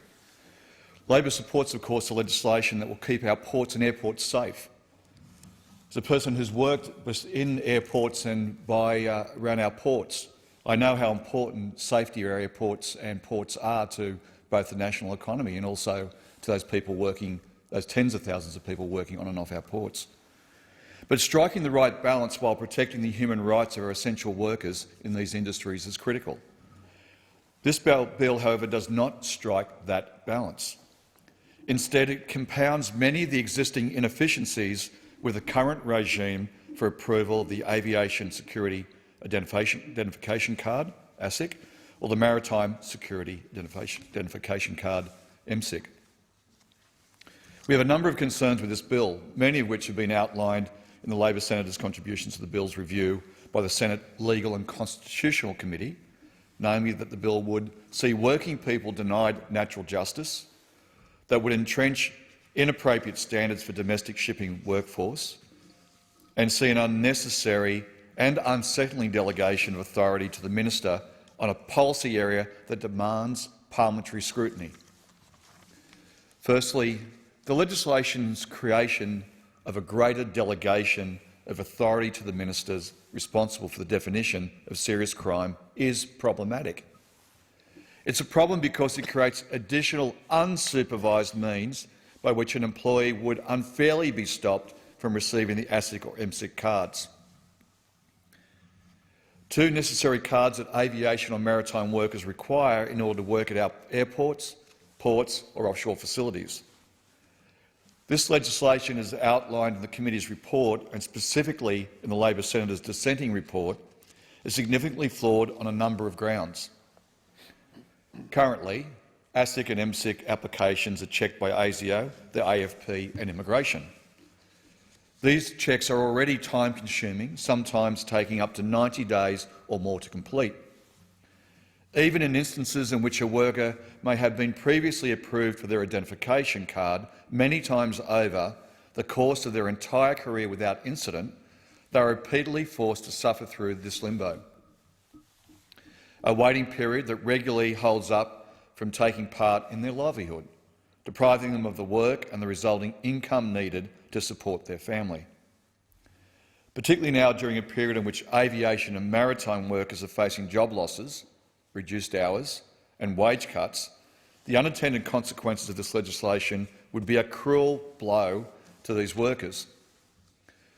Where this legislation could be improved is to create maximum timeframes for the approval of ASIC and MSIC cards so that workers and employers are granted some certainty. Labor will move these amendments to this bill. When the Legal and Constitution Committee reviewed the bill, they heard stories of seafarers like Brendan McKean, who upon renewing his existing identification card, had to wait 90 days for the process. He said, in that time this ship came and went, missing an opportunity to take on work that he could ill afford to miss. The reasons for the hold-up is an incident in a Queensland pub more than 30 years ago. Brendan has no other conviction, no other crime, and yet the system, as it currently stands, regularly punishes him for no legitimate reason. An unfair impediment to people working and earning the income to support their family should give senators pause for concern, particularly during and as we rebuild from the COVID-19 pandemic. But instead, the government's taking responsibility for its regular delays in processing clearance for workers and the effect this has on who works in the industry. It has put forward legislation which could delay processing times even further. Moreover, the last-minute government amendment to this bill as it passed the House to expand the role of the Australian Criminal Intelligence Commission to complete criminal intelligence assessments that would stop workers being granted on ASIC or MSIC card should be concerned to all senators and to the general public. Now, we have a last-minute amendment not circulated in advance to give the Australian Criminal Intelligence Commission dramatically expanded powers they are currently not resourced to do and to handle. They would see workers lose their clearance entirely on the basis of untested intelligence. This isn't what good governance looks like. This isn't due process. It is a cruel low blow to workers wrapped up in trumped-up national security concerns. This bill passes unamended, a worker's livelihood will be subject to intelligence, which doesn't have to be intelligent. Intelligence that the agency does not need to disclose. Intelligence that might not even be that credible. Denying or delaying someone's the right to work because of some sort of rumour of intelligence denies the natural justice we must all be entitled to. Imagine if such a law was brought to your workplace or Parliament, where a simple rumour could deny your job for 90 days or so without end. As a unionist, I'll not stand for workers regularly denied natural justice in their workplace. As a senator, I'm not convinced that this legislation does not contain the power to unfairly take away a person's livelihood. Moreover, the bill does not provide an avenue for workers who have unfavourably had their ASIC or MSIC card denied to them to appeal the decision. No appeal process. All done in quiet. It's done without transparency, and there's no appeal process. Imagine if that was in your workplace or this parliament. The government's failure to legislate a means to appeal to allow workers to hear the allegations against them speaks to this government's lack of regard for workers at airports, ports and at sea. It denies the necessary transparency that is inherent in a well-thought-out piece of legislation. Now, another issue inherent in this legislation is that it entrenches the lack of standards for flag of convenience shipping. Flag of convenience shipping is a contentious business practice in which a ship's owners register the ship abroad to take advantage of less stringent laws or regulations. Similar to some of the practices of multinationals who operate heavily in Australia or the United Kingdom but remain registered in overseas tax havens. Multiple witnesses during the hearings confirmed that the current provision of this legislation will not apply to the crew of foreign flag of convenience ships. These crew only need maritime crew visas, available generally between 24 to 48 hours. In contrast to domestic crews, flag of convenience crews are not ASIO checked, let alone Interpol. While domestic Australian crews can wait up to 90 days just to renew their cards and may have them arbitrarily delayed or denied. This legislation deepens the existing double standards while doing nothing to deal with the existing national security concerns inherent in Australia's growing reliance on flag of convenience shipping. Previous Senate inquiries into issues surrounding flag of convenience shipping have noted that its current registration, regulation and operation arrangements make it particularly susceptible to the influence of organised crime syndicates and terrorist groups. So get this very clear. The government is not serious about terrorist groups. They're not serious about crime. They're serious about looking like they're doing something whilst persecuting the rights for appeal and proper transparency. It says it all about this government. In evidence given by the Department of Immigration and Border Protection to a Senate RAT hearing on 2017, I quote, "Reduced transparency or secrecy surrounding complex financial and ownership arrangements are factors that can make FOC ships, foreign ships, more attractive for use in illegal activity, including by organised crime or terrorist groups. This means that FOC ships, I quote, may be used in a range of illegal activities, including illegal exploitation of natural resources, illegal activity in protected areas, people smuggling and facilitating prohibited imports or exports." And the government does nothing. It might be of an interest to senators that the sort of things transported on flag of convenience shipping is not just cars or clothes, it's chemicals and goods used in our mining industry. Chemicals like ammonium nitrate. The explosion, of course, chemical at the heart of the great tragedy in Beirut on August the 4th last year. Australia regularly issues temporary permits to foreign ships that carry chemicals like ammonium nitrate, and they'll be going past a capital city of yours or dropping in to say hello. Australia, more than 85,000 tonnes of ammonium nitrate were moved through the port of Newcastle this year. Most of it moved by flag of convenience ships of workers who never get checked for ASIO, AFP, terrorist activity, criminal activity and the like. Ships flagged in Singapore, Panama, Liberia, Russia. And what does this government do? Nothing. Ships crewed by foreign workers were not subject to the same background checks we demand of our domestic workforce. This government likes to talk big on borders and security, but when it comes down to these borders, not when it's interests of multinational corporations to shirk their tax and labour standard obligations by running flag of convenience shipping. They're in the pocket of big corporations rather than Australians. Doesn't that surprise you? Well, it doesn't surprise me. A practice that undermines our domestic maritime workforce, deprives our country of valuable tax revenue and poses significant security and safety risks. Just today, in a report by Greg Sheridan, and I quote, Theresa Lloyd was reported as saying from MIAL, Maritime Industry Australia Limited, the body that represents Australian cargo industry. Admiral Barrett also spoke as a board member. But according to the MIL executive Theresa Lloyd, there are now just 13 Australian flagged or controlled cargo vessels. 30-odd years ago there was 100.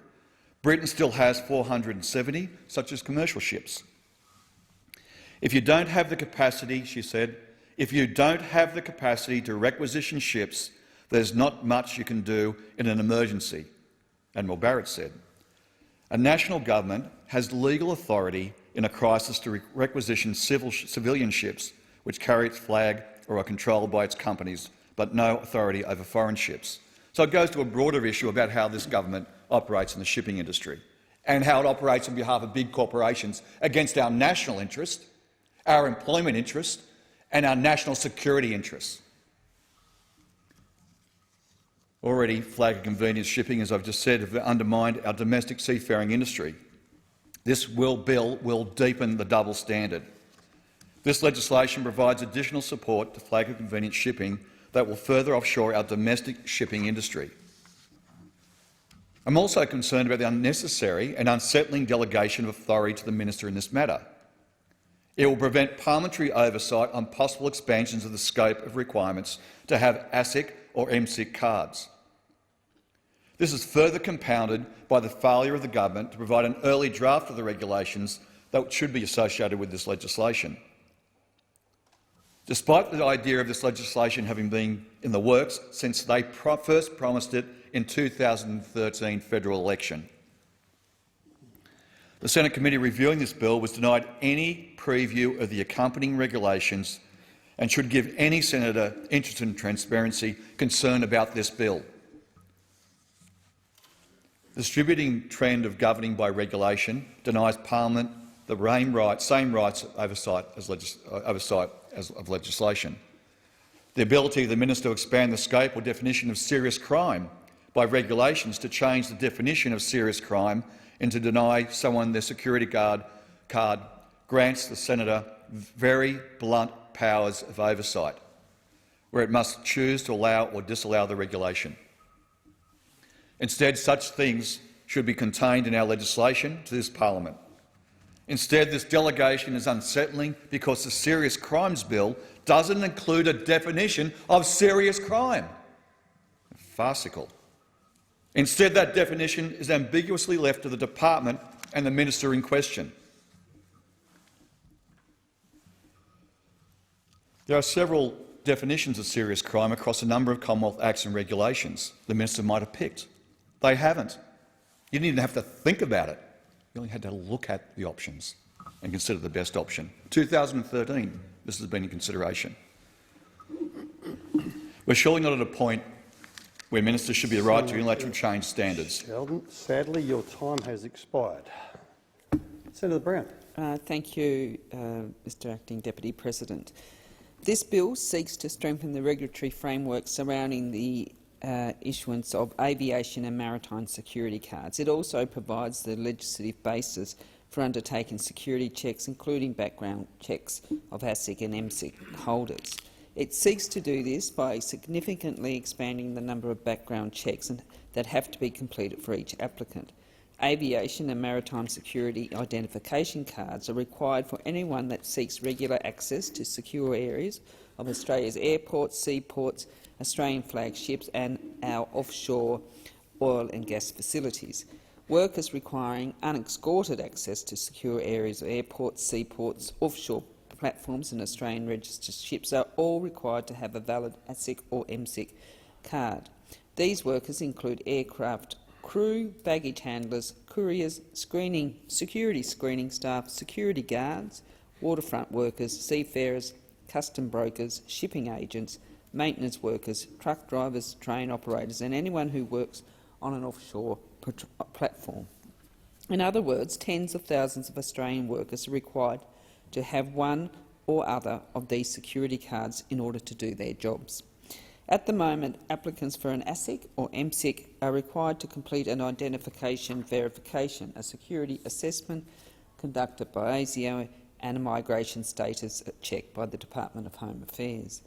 The government is now seeking to add a criminal history check conducted by the Australian Criminal Intelligence Commission and a criminal intelligence assessment, which would also be conducted by the ACIC.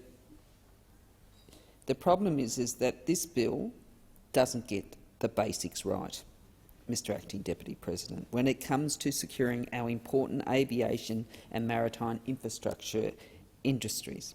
That's because this bill fails to contain a maximum timeframe to ensure that decent, hard-working Australians don't miss out on work due to delays in processing their applications for an ASIC or MSIC, nor does it contain any legislative right of appeal if an applicant is denied an ASIC or MSIC. It doesn't require any background checks for foreign workers entering into our ports or airports. And unbelievably, it doesn't contain, as Senator Sheldon said in his contribution, it doesn't contain a definition of serious crime. Labor holds serious concerns with the potential impact this legislation will have on the granting of ASIC and MSICs. During its inquiry into this bill, the Legal and Constitutional Affairs Committee heard evidence that there are already significant delays in the renewal of MSICs. Some are taking up to 4 months. This means that maritime workers are left without a valid MSIC for a number of months and they are not allowed to work. This simply isn't good enough, and it is only likely to get worse if this legislation is passed. The International Transport Federation and the Maritime Union of Australia gave evidence at the committee hearing of workers that put in their application to renew their MSIC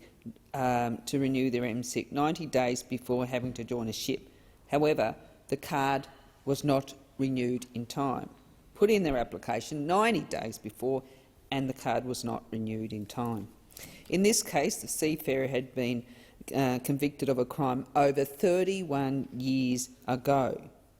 Now, that worker concerned had learnt that lesson and has had and led a blemish-free life ever since. For it to take the authorities over 90 days to renew his MSIG under the current regime is outrageous.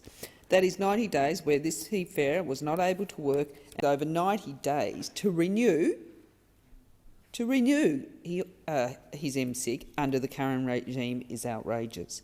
That is 90 days where this seafarer was not able to work and provide for his family. This seafarer is forced to go through this process each time he needs to renew his MSIG. This is despite the fact that he's only ever had one conviction over 30 years ago, and has led a blemish-free life since that time. Labor has serious concerns, and Labor's serious concern is that under the arrangements proposed in this bill, it would take even longer for seafarers, waterside workers and baggage handlers to have their security cards renewed. That's because the committee heard evidence from several witnesses from government agencies that it will now be taking intelligence into account when assessing whether to issue a card. Mr Pelham from the Australian Criminal Intelligence Commission told the committee that suspicious intelligence and belief will now be all considered by the authorities when determining whether individuals can be issued with an ASIC or MSIC. Surely someone's belief should not determine whether a worker has the right to earn an income. Someone's belief. These are people's livelihoods we're talking about. In stark contrast to this, workers on overseas flagged vessels will not be subject to these new requirements. So let's get this straight. Workers on overseas flagged vessels will not be subject to these new requirements.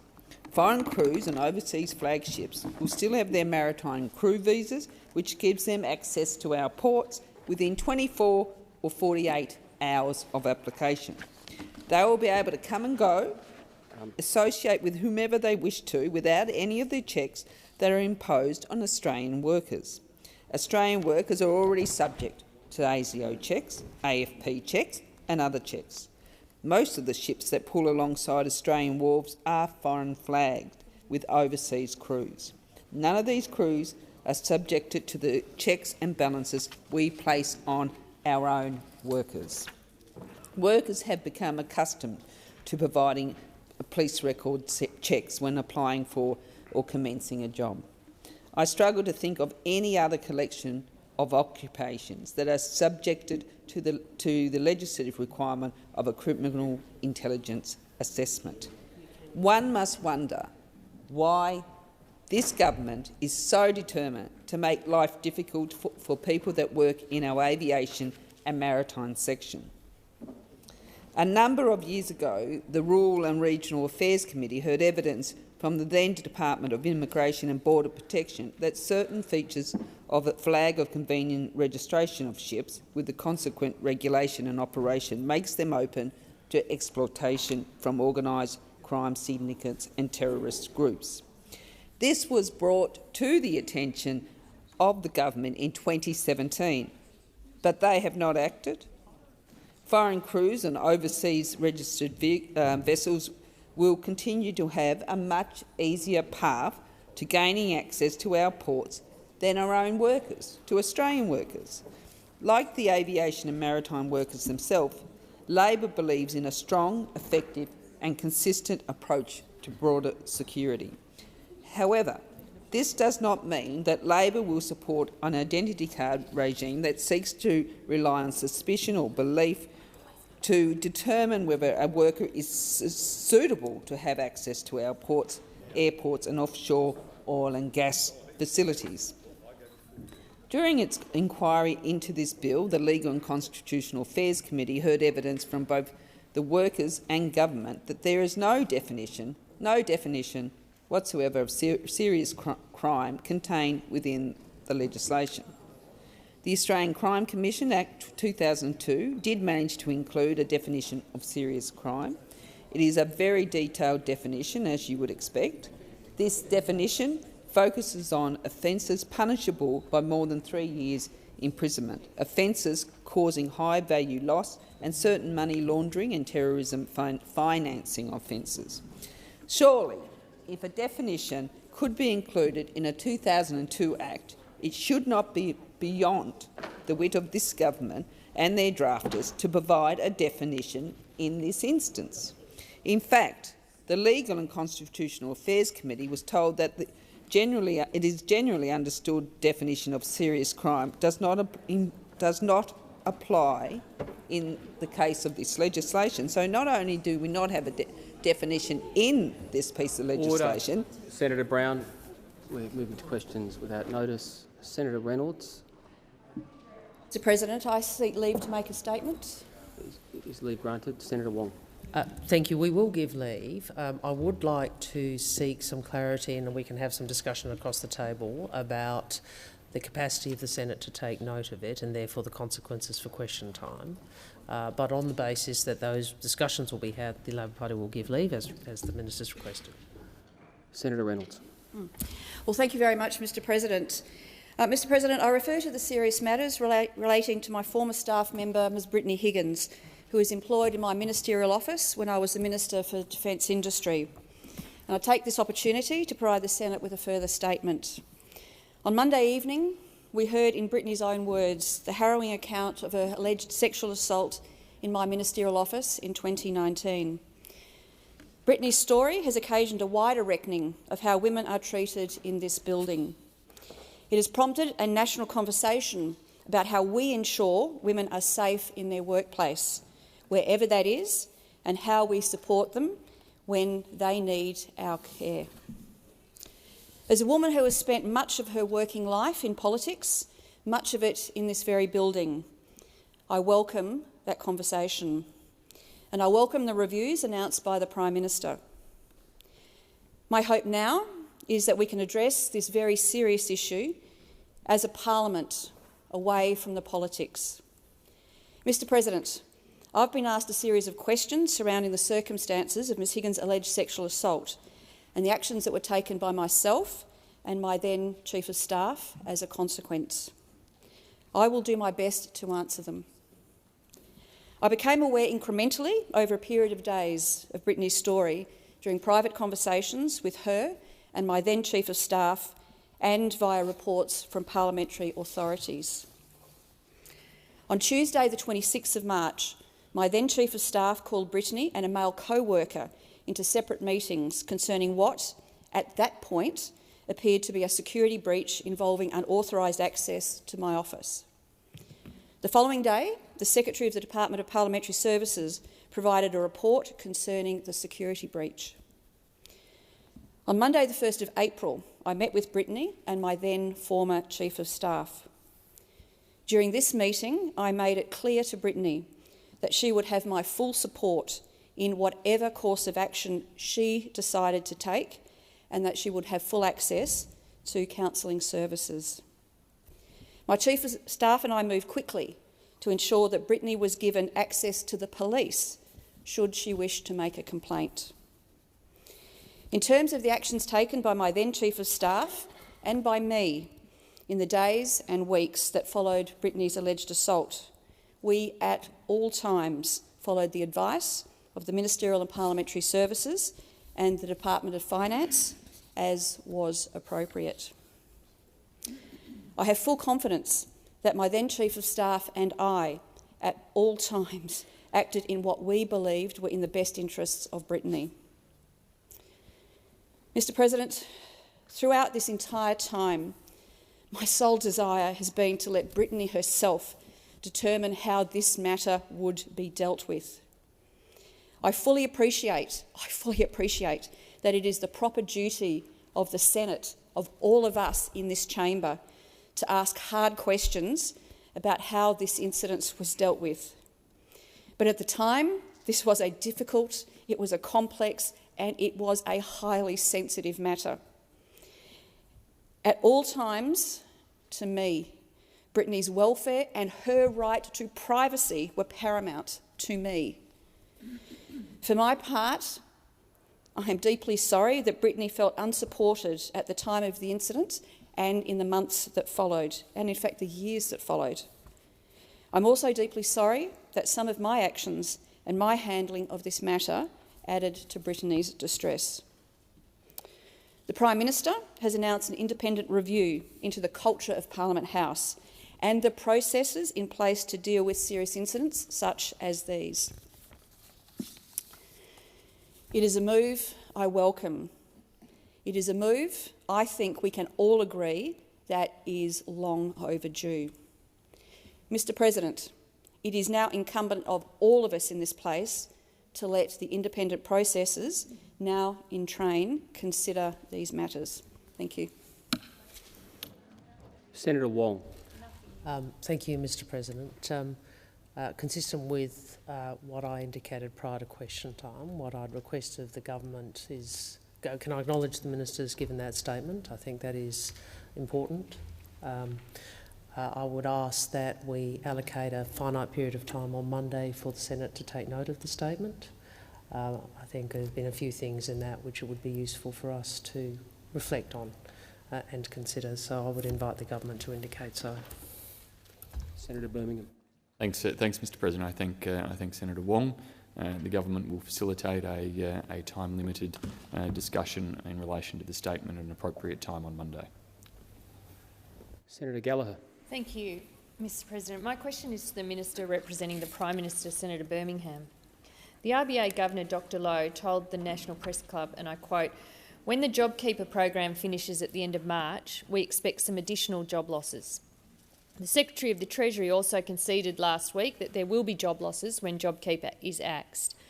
How many Australians will lose their jobs when the government axes JobKeeper in 38 days? The Minister representing the Prime Minister, Senator Birmingham. Thanks, Mr. President. Well, Mr. President, the government has always been honest that in dealing with a global pandemic, with a crisis of unprecedented proportions in terms of its economic impact right around the world, that tragically not every job or every business would be able to be saved from the disruption that has occurred. The actions, however, that we've taken have delivered a remarkable outcome for Australia in terms of saving jobs, saving businesses and indeed ensuring our economy is firmly back on track and progressing in a direction that we want to see around its recovery. And indeed, today we welcome labour force figures released that show yet again a decline in the unemployment rate in Australia. That in January the unemployment rate fell. Order. Senator Gallagher on a point of order. Thank you, Mr. President. Point of order is relevance. I'm sure the government has the opportunity through Dorothy's to go through the jobs data today, and I'll be surprised, unless they surprise me. But my question was specifically about job losses, and the minister hasn't come to that, including how many will be lost when JobKeeper ends. Thank you, Senator Gallagher. I've allowed you to restate the final part of the question. The question did refer, and the quotations, to jobs and the labour market, and I think the minister, with respect, is being directly relevant by talking about jobs. I can't instruct him how to answer a question. Senator Birmingham. Well, Mr. President, I hate to break it to the Shadow Minister for Finance, but the measure of unemployment by the Australian Bureau of Statistics is a measure of people without jobs in the Australian economy. And what we saw in January was the unemployment rate fell from 6.6% to 6.4%. More importantly, Mr. President, employment increased by 29,100 additional jobs in January 2021, the fourth monthly increase in a row, Mr. President. Now, Mr. President, this is a government that has quite consistently supported people through the pandemic, but also acted in a way consistent with principles, where we said that measures we put in place would have to be temporary, targeted and proportionate to the circumstances that are there. That's what we've done with JobKeeper. We absolutely delivered an economy-wide solution at the point of the pandemic's depths. We have tapered it off, and we are now, thanks to the recovery that's in place, able to move to more targeted Senator approaches. Gallagher, a supplementary question. Mr. President, I note the minister avoids answering the question. My supplementary, Save Victorian Events, a group advocating for Victoria's $10 billion a year events industry, performed a survey earlier this month that found if JobKeeper ends in March, 43% of companies surveyed will need to let staff go and an additional 40% will potentially need to close their businesses. How many of the 493,000 businesses accessing JobKeeper will fold due to this government withdrawing support prematurely? Senator Birmingham. Well, thanks, Mr. President. Well, I reject the idea, any concept of premature withdrawal. What this government has done is to put in place an intervention in the Australian economy and in private businesses unprecedented in its scale. The scale of investment that we have put into the Australian economy has been unprecedented in terms of its scale, the dollars involved and the nature of the intervention that was put there. And of course, as we tightened the eligibility for JobKeeper, as the rates around JobKeeper declined, those opposite came in here each time and predicted doom and gloom. They told us that at the end of September, we would see catastrophe. At the end of December, we would see catastrophe. And yet, what we've seen is the Australian economy has continued to grow the number of jobs. The unemployment rate has continued to go down. Now, there will be difficult times ahead, no doubt about it, but our measures have worked and are working. Time for the answers expired. Senator Gallagher, a final supplementary. Thank you, Mr. President. The National Australia Bank has joined the chorus of economists and experts warning against prematurely abandoning support, saying, and I quote, "It is critical that while support will be loosened in better performing parts of the economy, the overall stimulus package is not withdrawn too quickly." Why is the Prime Minister withdrawing support without any plan for businesses to stay open and workers to keep their jobs? Senator Birmingham. Thanks, Mr. President. Well, Senator Gallagher clearly wasn't listening when the last budget was handed down, because there is an enormous amount of support, stimulus and activity still going into the Australian economy, even past the end of March. The measures put in place to stimulate investment across the Australian economy, the Home Builder program that is providing a huge wave of activity in the construction sector, the tax cuts that we've legislated that are providing for an additional $1 billion plus going into the pockets of Australian households each and every month going forward, the fact that we have got in place the loss carryback provisions for Australian businesses to be able to sustain themselves, all of these measures are ongoing. All of these measures are ongoing past the end of March. Now, we do not shy away from the fact there are difficult times for certain businesses. We are working through consultation with them. We will look at targeted approaches. But, Mr. President, we are seeing an economic response in Australia. Order. Senator Abetz. Thank you, Mr. President. My question is to the Minister representing the Minister for Health and Aged Care, Senator Colbeck. Can the Minister update the Senate on the latest developments in the plan to roll out the COVID vaccine, which has a priority focus on Australians most at risk from this crippling virus, including in our home state of Tasmania? The Minister representing the Minister for Health and Aged Care, Senator Colbeck. Thank you, Mr. President, and thank you, Senator Betts, for your question. Rolling out the COVID vaccine across Australia is one of the government's highest priorities. The country is on track for the first and most vulnerable of Australians to start receiving the vaccine from Monday, Mr. President. Senator Betts, I'm pleased to inform the Senate that there are 16 Pfizer vaccination hubs across Australia, including in our home state at the Royal Hobart Hospital.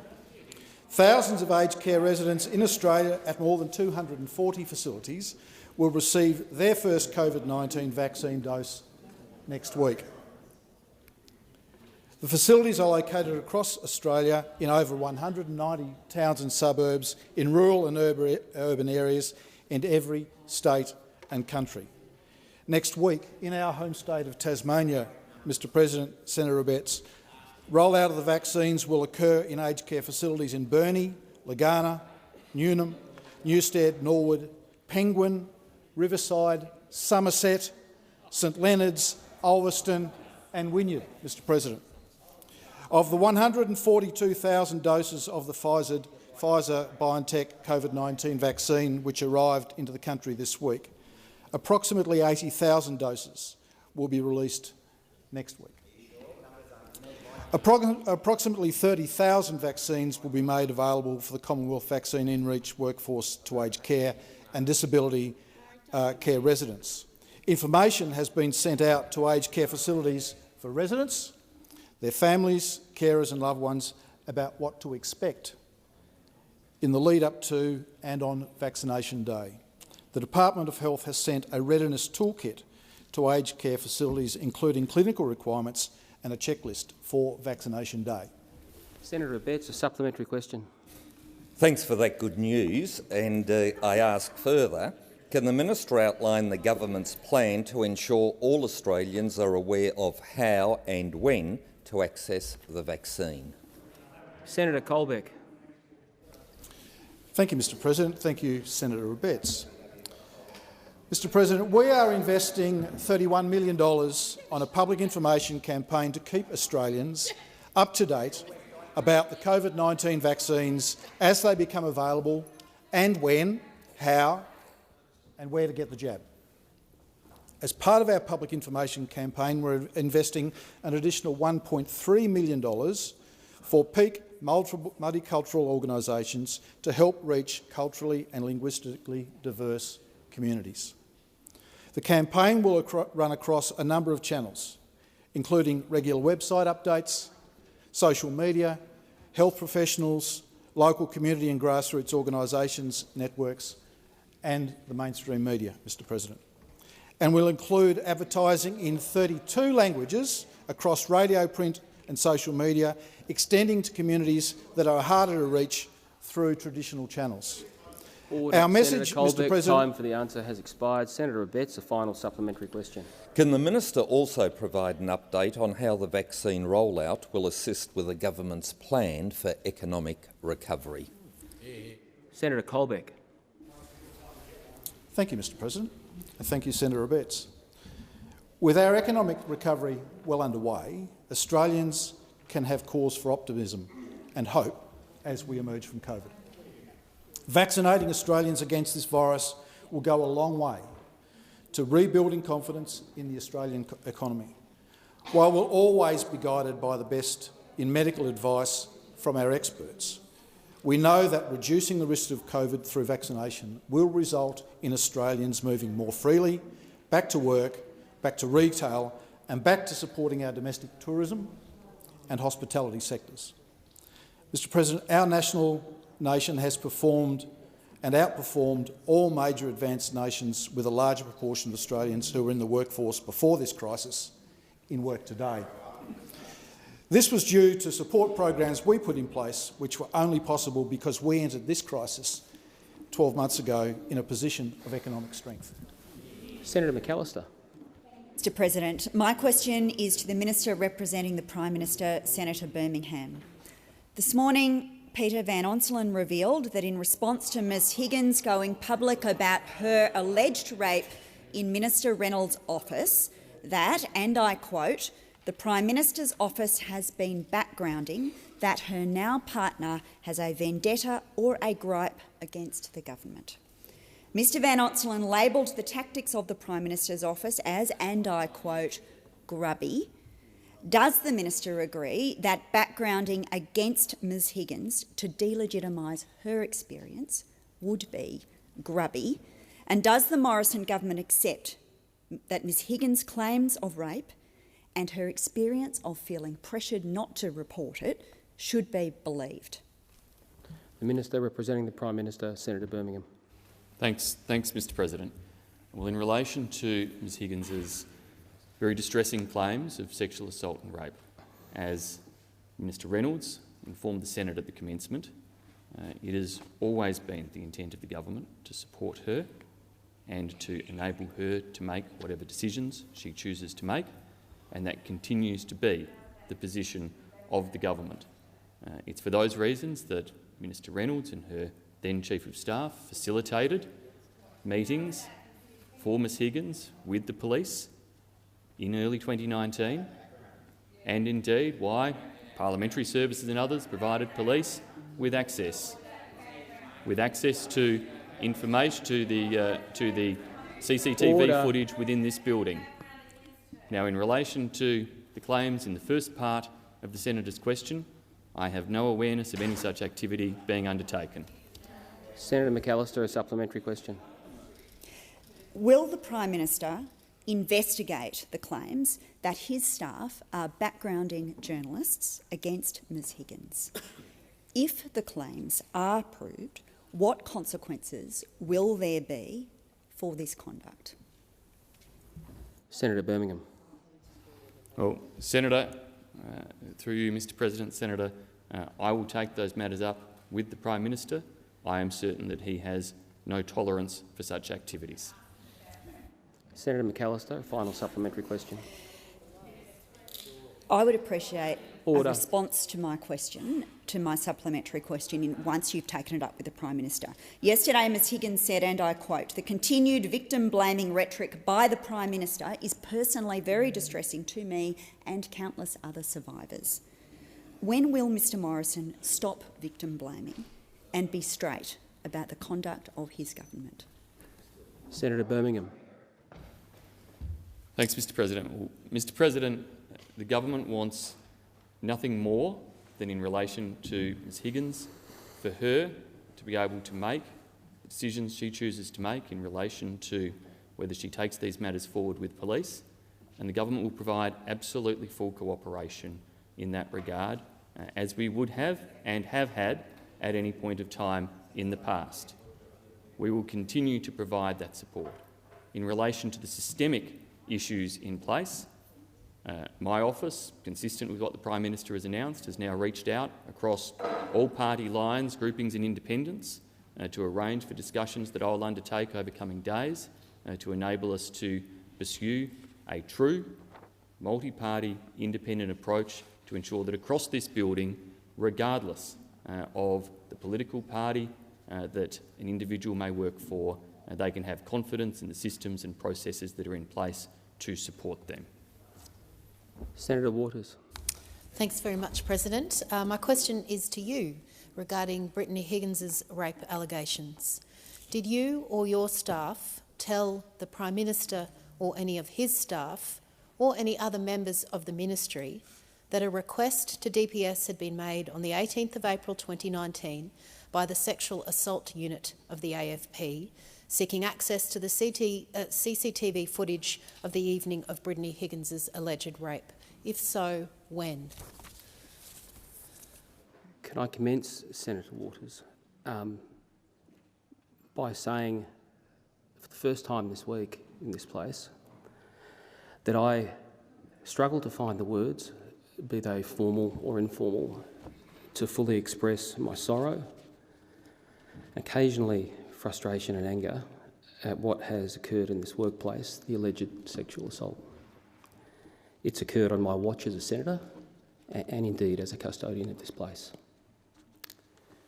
At all times, I have acted to the best of my ability to assist any process that will help Brittany Higgins, whose identity I was not aware of until last Friday, find justice without further suffering and with her own ability to choose her course of action. The Speaker and I have answered a number of queries this week and issued a statement yesterday. I think senators will appreciate the building is jointly administered by the Speaker and myself. We followed the procedures. The Federal Police requested viewing of the footage. They saw that footage. With their agreement, we continued to store that footage since that time. When we received anonymous and serious allegations, we referred those to the AFP, and we then, following that, commissioned our own independent inquiry into the actions of staff in this building. Now, I think it's appropriate, I should add, to clarify that neither of the presiding officers, myself nor the Speaker, has viewed the footage. The footage in question has only been viewed by members of the AFP, authorised officials from the Department of Parliamentary Services and the independent investigator. We have not provided any footage access to any parliamentarian or member of staff. Now, I don't plan to say any more at this point, because it is a courtesy to the Speaker as a joint administrator of the building that I should consult with him, and I will come back to the chamber and, if necessary, consult the authorities before I add anything in this chamber that may inadvertently interfere with an investigation underway. Thanks very much, President. Noting your comments, I will persist with supplementary questions, and I might also ask that you answer the first question about whether you told the Prime Minister or his staff or any other members of the ministry that DPS had received a request from the assault unit of the AFP. I refer to that statement yesterday. Did you or any of your staff tell the PM or any of his staff or members of the ministry when that unnamed senator referred the correspondence to you about a serious incident in March 2020? I will come back to the chamber after consulting with the Speaker.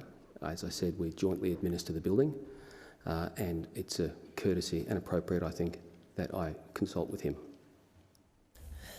Thank you, President. Brittany Higgins has a final supplementary. Brittany Higgins has said that she was repeatedly denied access to the CCTV footage showing she and her alleged rapist entering the building and Minister Reynolds' suite. Did her request to release the footage to her ever make it to you? And if so, why was that request denied? The footage was requested by the AFP, and the process of doing that is outlined in a policy of this place. It was quarantined and then stored for the AFP to view.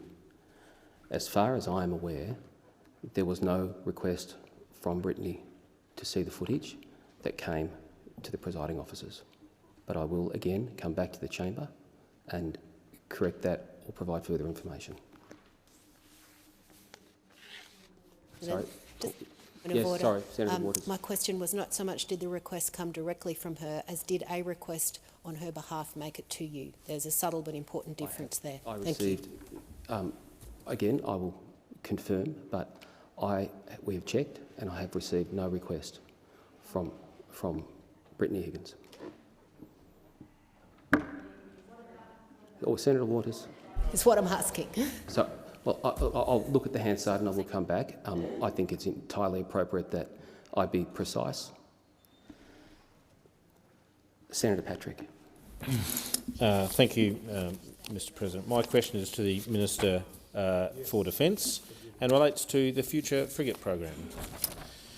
In June 2018, the Type 26 was announced as the basis for what we now know as the Hunter-class frigate, with claims of large-scale job creation, work for Australian industry and a schedule that was fundamental to establishing the naval shipbuilding program.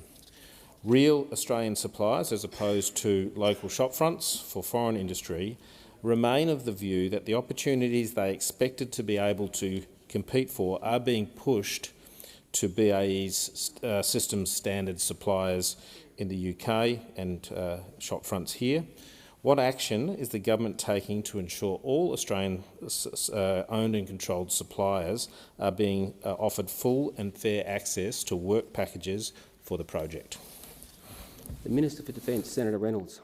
Thank you very much, and I thank Senator Patrick for the question, and I also thank you for the courtesy of prior notice, particularly in the circumstances. More than 1,300 Australian companies have pre-qualified for inclusion in the BAE Systems at Maritime Australia Hunter project supply chain. We already have contracts with BlueScope for Australian steel. Here are just some of the great Australian businesses working on the Hunter. Indigenous business TQCSI Yarran, Infrabuild Steel Centre, APS Adelaide Profile Services, Intertech Adelaide Inspection Services and MG Engineering. The Hunter-class frigate program will achieve a minimum of 58% Australian industry content, with a target Australian industry content of over 60%. This means Australian jobs, skills and growing our sovereign industrial capability. There are already over 1,000 Australians working on the Hunter-class frigate program, which will grow to 2,200 at the program's peak in the late 2020s. As design of the Hunter progresses, even more work packages will be released to Australian industry in both the build and in the sustainment phases. Already companies such as Voxon Photonics have won work with BAE Systems to support naval research in Australia and in the UK. But of course, our targets for Australian industry content are not set and forget. We are maximising Australian industry content across naval shipbuilding and have established a robust Australian industry assurance program to ensure that Australian businesses are afforded every possible opportunity. Senator Patrick, a supplementary question. Thank you, Mr President. The government mandated the use of Australian steel in the Hunter class project, a very good decision. So it clearly can be done, mandating.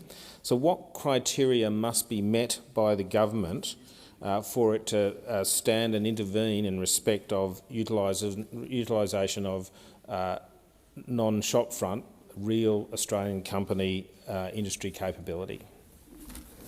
Senator Reynolds. Thank you very much, Mr President, and again thank you, Senator Patrick, for the question. I can say I'm incredibly proud to be part of a government that is unashamedly backing Australian industry. From 2013, this government took a stand to rebuild our Australian naval shipbuilding industry. In the 2024 Structure Plan, we committed to build more than 70 naval vessels right here in Australia. And a key part of strengthening our sovereign industrial base will involve working with trusted partners and suppliers, particularly where Australia is growing and developing capability. Our collaboration with international suppliers is helping build Australian capacity and also our sovereign capability. These companies are establishing uniquely Australian subsidiaries that are doing a number of things, including transferring skills and know-how to Australia, employing thousands and thousands of Australians, and exporting Australian-built cutting-edge capability to the world. Senator Patrick, a final supplementary question. Thank you, Mr President. At budget estimates last year, despite the project having an underspend, which can be an indication that things aren't progressing as quickly as possible, the Minister and department officials advised that the project was proceeding according to schedule. Can the Minister confirm that the Hunter project is proceeding to plan and remains on schedule, both in respect of past milestones and immediately pending milestones? And can you advise on what basis that assessment is made? Senator Reynolds. Well, thank you very much. And Senator Patrick, you'll be glad to know, through you, Mr President, that the answer is yes. The Hunter-class frigate project remains on track to meet government and Navy requirements. Design activities are well underway and we commenced prototyping in December 2020 on time and as planned. The next design milestone, systems definition review, will occur between March and November next year, and we remain on track to cut steel in 2022. Senator McGrath. Thank you, Mr President. My question is to the Minister for Employment, Skills, Small and Family Businesses, Senator Cash. Could the Minister please update the Senate on the state of the labour market following today's ABS labour force figures and how the Morrison government is supporting Australia's economic recovery through strong economic policy? The Minister for Employment, Skills, Small and Family Business, Senator Cash. Thank you, Mr President, and I thank Senator McGrath for the question. And Mr President, indeed today the labour force figures were released by the ABS for January 2021. And what they show is that the Australian labour market is continuing to recover in January 2021 from the effects of COVID-19. What we actually saw today was employment increased by 29,100 over the month. And when you look at that figure, it is not just a figure. This is Australians who are getting into work, and that is what this government is all about, putting in place the right economic policies to ensure that businesses are able to keep their employees employed, or now as we move into the next phase, bring on additional employees into their workplaces. We saw the unemployment rate decrease from 6.6% to 6.4%, and encouragingly, the increase in employment over the month of January was due entirely to a rise in full-time jobs, which surged by 59,000 in January. And in fact, Mr President, over the last 4 consecutive months now, we've seen full-time employment rise. In fact, it's a total of 277,600 to now stand at 8,800,000 820,400 in January 2021. And certainly I know Minister Payne has commented to me that encouragingly full-time employment for women rose strongly over the month, and it was up 32,100. Mr President, while employment itself fell by 872,100 between March, when Australia recorded its 100th case of COVID-19, and May, it has since increased by 813,600 over the last 8 months. We've now recovered more than 93% of the jobs that were lost so far during the COVID-19 pandemic. Senator McGrath, a supplementary question. Thank you. Can the minister outline how the government will continue to support our labour market to recover from the once-in-a-century economic impacts of the COVID-19 pandemic? Senator Cash. Well, thank you, Mr President. And the employment figures released today, they do show that underlying economic strength, and they do show that the labour market in Australia is now responding and jobs are being added. But we still know, and the Prime Minister often says, things are difficult. They are still difficult for many Australians, and they will continue to be difficult for some time. But that is why the Morrison government in the first place put in place policies that enabled employers to keep their employees connected to their employment, and that was, of course, the JobKeeper policy. We also put in place the Supporting Apprentices and Trainees Wage Subsidy, which kept those apprentices and trainees on the job where we needed them to be. And now we're in 2021 and we have our $74 billion JobMaker plan. That is now going to build on the success of the programs and actually ensure that we allow businesses to bring on additional people into their workplaces. And that's what we're doing, putting in place the economic policies to support businesses Cash, and time employees. for the answer has expired. Senator McGrath, a final supplementary question. Thank you, Mr President. As the COVID-19 pandemic continues to have devastating impacts around the world, why should Australians have confidence in the resilience of our labour market and the potential of our economic recovery? Senator Cash. Well, Mr President, while there is a long road ahead, as we know, Australia is well positioned. And certainly, if you look at the research by Deloitte Access Economics, they noted that Australia is just 1 out of 5 nations to enter 21 very well placed, with our economy bouncing back and actually even outperforming expectations. So what we've actually seen, job ads, ATL payroll data, business confidence and consumer confidence return to pre-COVID levels. And despite the impacts of COVID-19, the latest ABS data shows us that an additional 46,000 businesses were training over the year to June 2020. What we've also seen, deferred loan payments have resumed by households and small businesses. New dwelling approvals, new house sales, they are all increasing. And that is because the right suite of policies was put in place by the Morrison government, and that's what we'll continue to do, to keep businesses in business and people in work. Senator Cash. Senator Kitching. Mr President, my question is to the Minister representing the Prime Minister, Senator Birmingham. Can the Minister confirm that from July to December last year, while Australia was in recession, NBN doled out bonuses to its executives, management and staff worth $78 million? The Minister representing the Prime Minister, Senator Birmingham. Thanks, Mr President. Well, I believe that Senator Kitching is quoting from documents published by NBN Co.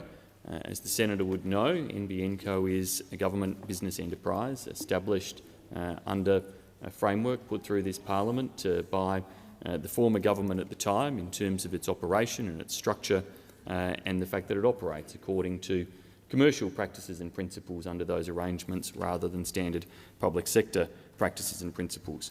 I'm advised that a large proportion of the number quoted in the media today goes to a very large number of staff across NBN under the terms of their employment. Under those terms that those staff negotiated, there is a base rate of pay and there is an at-risk element, and that at-risk element requires certain benchmarks to be met in terms of receipt of that at-risk component.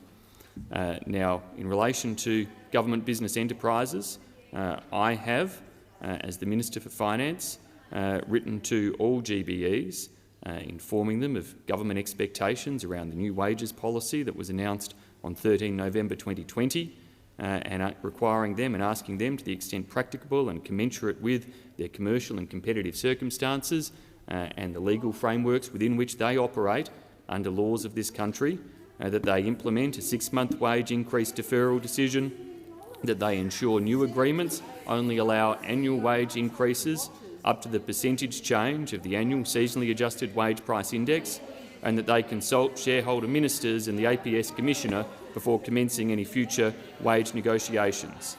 It's the expectation of the government that where agencies have access to bonus arrangements, they should exercise restraint to the furthest extent possible in keeping with community expectations. Senator Kitching, a supplementary question. And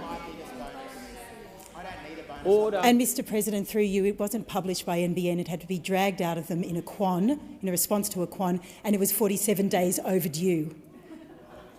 So could I ask a supplementary? How did Mr Morrison allow $78 million of taxpayer money to be spent on bonuses at a time when 1 million Australians were unemployed? Is he going to ask for the money back? Senator Birmingham. Well, Mr President, you know what? I suspect that if NBN Co had decided to ignore the contractual terms of employment that they have entered into with their employees, that Senator Kitching and all of the other old union reps across there would have been complaining about the fact that a government instrumentality had decided unilaterally to tear up its employment contracts. So we have a large number of NBN Co workers who are employed under terms where certain benchmarks have to be met for them to receive certain wage payments. We have simply met the legal contractual obligations. NBN Co has met those legal contractual obligations, and I have no doubt that all of the union representatives over there would have been the first to complain if a government instrumentality, if a government business enterprise had actually torn up any of those contractual arrangements between the employer and the employee. Senator Kitching, a final supplementary question. Thank you, Mr President. Order.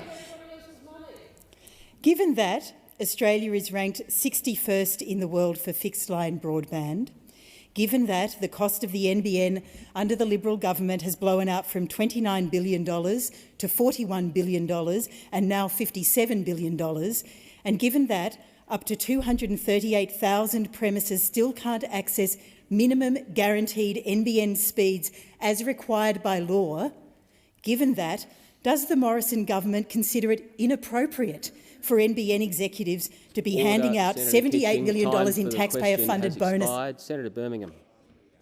Oh, Mr President, we've made clear that we expect government business enterprises to exercise restraint. We've made that very clear.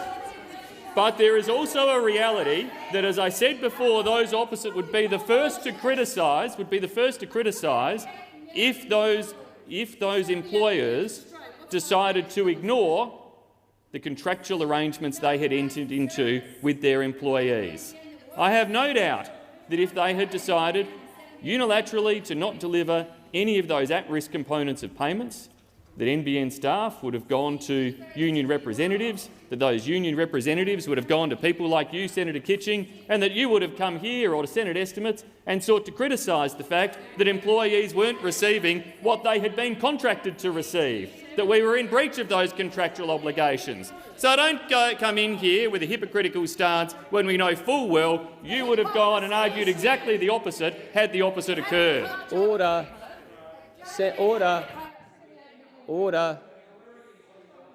Order. Senator Antich. Thank you, Mr President. My question is to the Minister representing the Minister for Communications, Urban Infrastructure, Cities and the Arts, Senator Hume. Can the Minister please update the House on how the Morrison government's world-leading legislation is leading to commercial deals between news, media businesses and digital platforms? I remind senators that the COVID rules we put in place do allow senators to speak from any seat. We put those in place. Early last year. Senator Hume. Thank you, Mr President, and I thank Senator Antic for his question. Mr President, the Media Bargaining Code is a world-leading framework to address the fundamental bargaining power imbalance between Australian news businesses and the major digital platforms, Google and Facebook. The Morrison government has always maintained that the ideal outcome is for news media businesses and digital platforms to reach commercial deals. We welcome Google signing deals with Nine, with Seven West Media and with small publisher Junkee. Additionally, our legislation has led Google to sign a global deal with News Corp that will include not just Australian publications, but also those in the US and the UK, a sign that our legislation is in fact world-leading. But we know that without the threat of the code and its binding final offer arbitration, there would be no deals at all. In stark contrast to Google, Facebook has disappointingly shown to block Australian news and information services on its site. Facebook will need to think very carefully about what this means for its reputation and its standing. It seems that Facebook is taking a decision to remove credible news sources from its platform, callously booting community and public health organisations off the platform in that process. It's basically saying to Australians that if you're looking for credible news, then Facebook is not the place to look for it. The government has consistently said that we wish Facebook and Google to remain operating in Australia, but we also expect them at all times to comply with laws that have been passed by the democratically elected Parliament of Australia and indeed with bipartisan support for that legislation. Senator Antic, supplementary question. Thank you, Mr President. Minister, how will these deals support the future of public interest journalism? Senator Hume. Mr President, the Code will support a diverse and sustainable Australian news media sector by requiring those digital platforms to pay fairly for the content that they use. Australian news media businesses can reinvest in the public interest journalism that is so vital to our economy and to our democracy. This is particularly important in regional Australia, where many papers have ceased printing or have closed altogether. Regional media businesses will be able to seek remuneration through a range of options, including standard offers, where digital platforms can make standard offers to news media businesses, and this provides a way for smaller media businesses to avoid the often timely and costly bargaining and arbitration processes. Or through collective bargaining and collectively engaging in arbitration, where the digital platforms allowing for cost and resource sharing between smaller and regional media businesses. Senator Antic, final supplementary question. Thank you, Mr President. Minister, what other measures has the government put in place to support the future of public interest journalism in Australia? Senator Hume. Thank you, Mr President, and thank you again, Senator Antic. The News Media Bargaining Code is not the only measure that the Morrison government has put in place to support the future of public interest journalism in Australia. The government has steadfastly supported our media industry, including through the $50 million PING program to support public interest journalism delivered by commercial television, radio and newspapers, all in regional Australia. In addition to that, the $5 million to the Australian Associated Press Limited Newswire under the PING program, $5 million from the Regional and Small Publishers Innovation Fund to support 43 different small metropolitan and regional publishers, and a 12-month waiver of spectrum tax for commercial television and radio broadcasters worth $41 million to the sector. And on top of that, reforms to the regulation of Australian content on free-to-air television to streamline and simplify drama, documentaries and children's content Senator obligations. Hume. Senator Brown. Thank you, Mr President. My question is to the Minister representing the Minister for Trade, Tourism and Investment, Senator Payne. According to data from the Tourism and Transport Forum, the tourism sector continues to lose approximately $8 billion a month. It is now 38 days until JobKeeper ends. How much longer will the Minister make these businesses wait to outline what support the Morrison government will provide once JobKeeper ends? The Minister representing the Minister for Trade, Tourism and Investment, Senator Payne. Thank you very much, Mr President. And We have spent some time in the chamber discussing matters relating to tourism and the government's very serious interest in... Order. Order. Order. Order on my left. Very serious commitment to the industry, particularly in the context of the COVID-19 impact on the industry. We've spoken, Mr President, about JobKeeper itself and the small business cash payments as well, which has sustained hundreds of thousands of tourism businesses and jobs across Australia. And I think, Mr President, and the feedback that I have heard in regional New South Wales is that JobKeeper support has been extremely important for the industry during the worst of the COVID-19 pandemic. We are also, as I've said before, providing further targeted assistance to help the tourism sector rebound, to support as many jobs as possible. And that is in addition to the record funding for Tourism Australia, which I've also spoken about before in the chamber. In terms of our plan to create jobs, to rebuild our economy, including the observations the Leader of the Government in the Senate made earlier in question time, that includes helping to secure the future of Australia's tourism industry. That's why we introduced the Recovery for Regional Tourism Fund, Mr President, which is about boosting tourism in 9 regions heavily reliant on international tourism. It's about delivering those tailored assistance measures to help tourism businesses pivot to the domestic market. Those applications are still open, Mr President, until the 30th of September. Order. That is a current program. There is funding earmarked for tourism infrastructure under the Building Better Regions Fund, $100 million in that fund. That is about supporting the supply of new quality tourism infrastructure to drive that visitation in the regions. We are also providing, through the Regional Recovery Partnerships program, Mr President, another $100 million of funding time there. For the answer has expired. Senator Brown, a supplementary question. Thank you, Mr President. The Tourism and Transport Forum also report over 470,000 direct tourism jobs have already been lost, with modelling suggesting as many as 300,000 more to go when the Morrison government cuts off support. Why is the minister delaying further support when workers are losing their livelihoods right now? Senator Payne.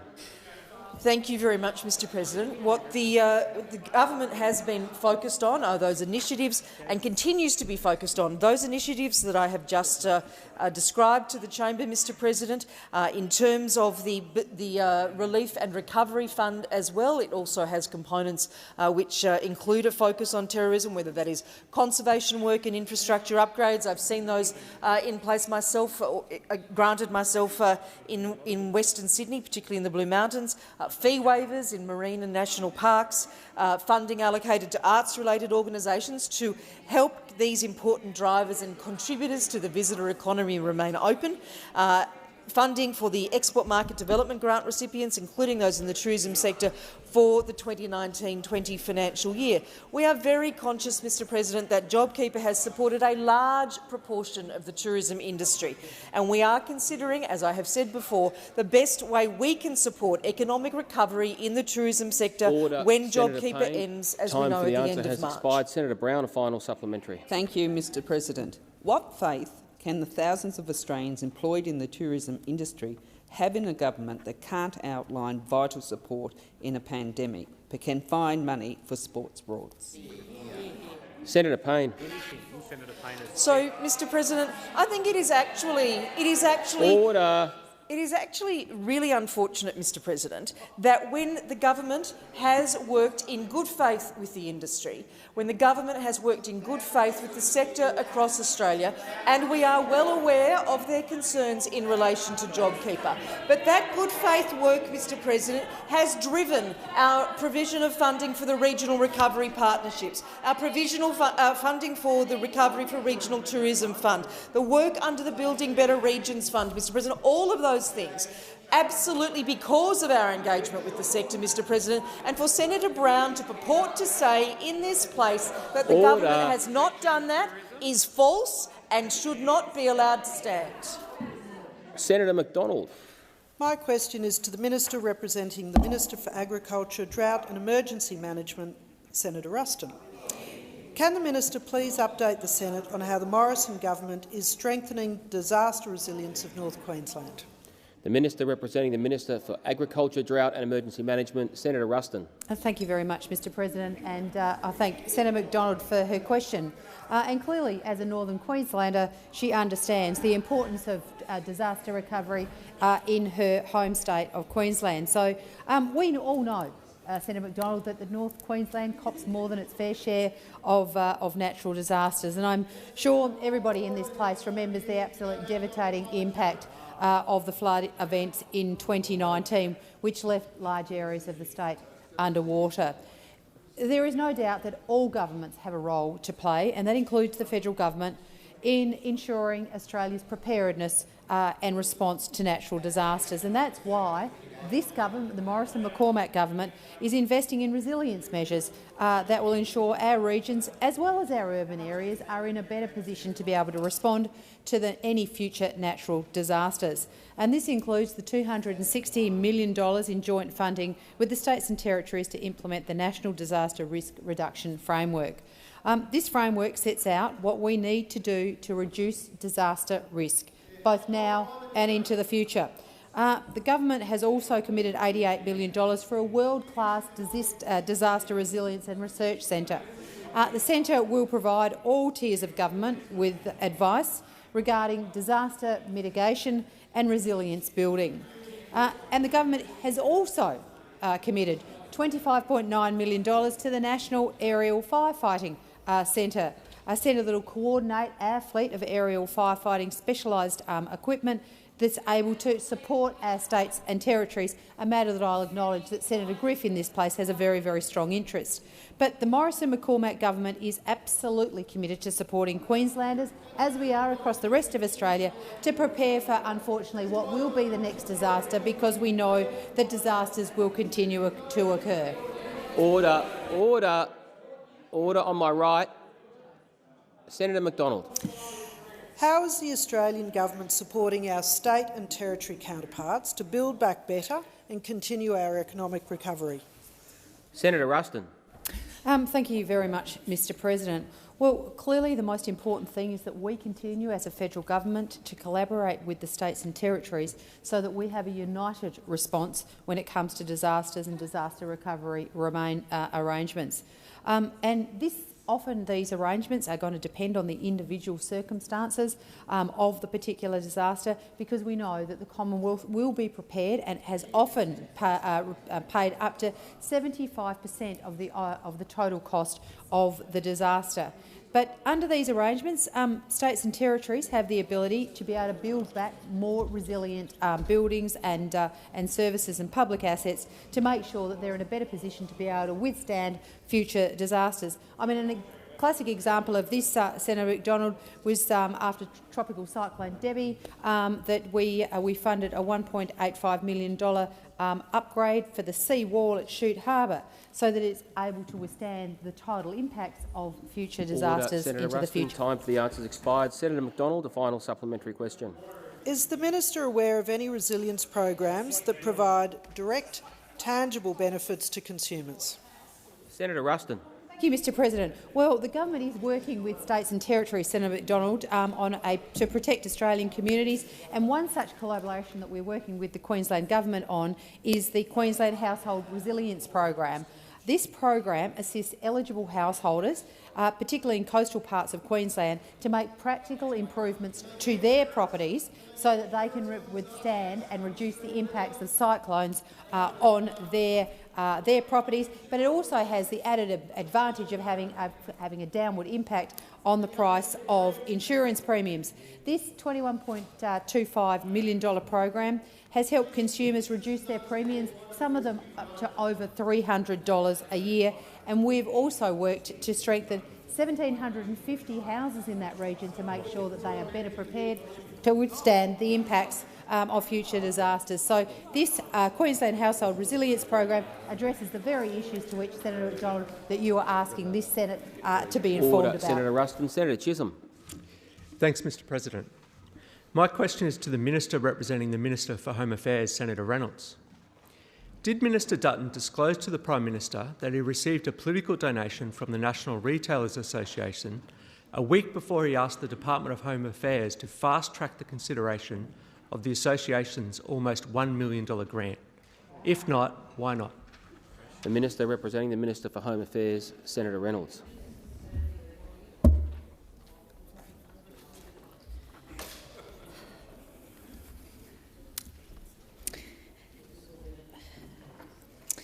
If I could ask Mr President if I could have indulgence to answer this on Monday. I think I'd be in a better position to answer this on Monday. I will... No, if you can just give me a minute. Or can I take it on notice? Yep. Thank you. So, should Senator Chisholm, would you... we could Senator Wong, I was about to... Yep. President, by leave, I wonder perhaps if the minister is not in a position to deal with this, perhaps if Senator Chisholm wishes he could address the question to the Prime Minister. Sorry, the Minister representing the Prime Minister. I'm happy with the leave of the chamber to allow Senator Birmingham to address the question. Would you like it asked again? Senator Chisholm. Thanks, Mr President. Did Minister Dutton disclose to the Prime Minister that he received a political donation from the National Retailers Association a week before he asked the Department of Home Affairs to fast-track the consideration of the association's almost $1 million grant? If not, why not? The Minister representing the Prime Minister, Senator Birmingham. Thanks, Mr President. Mr President, I know that these issues have been explored in this place with Senator Reynolds, as well as in the other place during the course of the week. And there seems to be a desperate attempt to seek to draw some connection that just does not exist in this regard, Mr President. Does not exist. The National Retailers Association has donated to both sides of politics. To both sides of politics. The Labor member for Griffith received donations from the National Retailers Association in the same financial year as Senator Mr Dutton's campaign. On a point of order. Point of order, direct relevance. The issue is not a political donation in its own right. The issue is a political donation being made to somebody who then fast-tracks consideration of a taxpayer grant.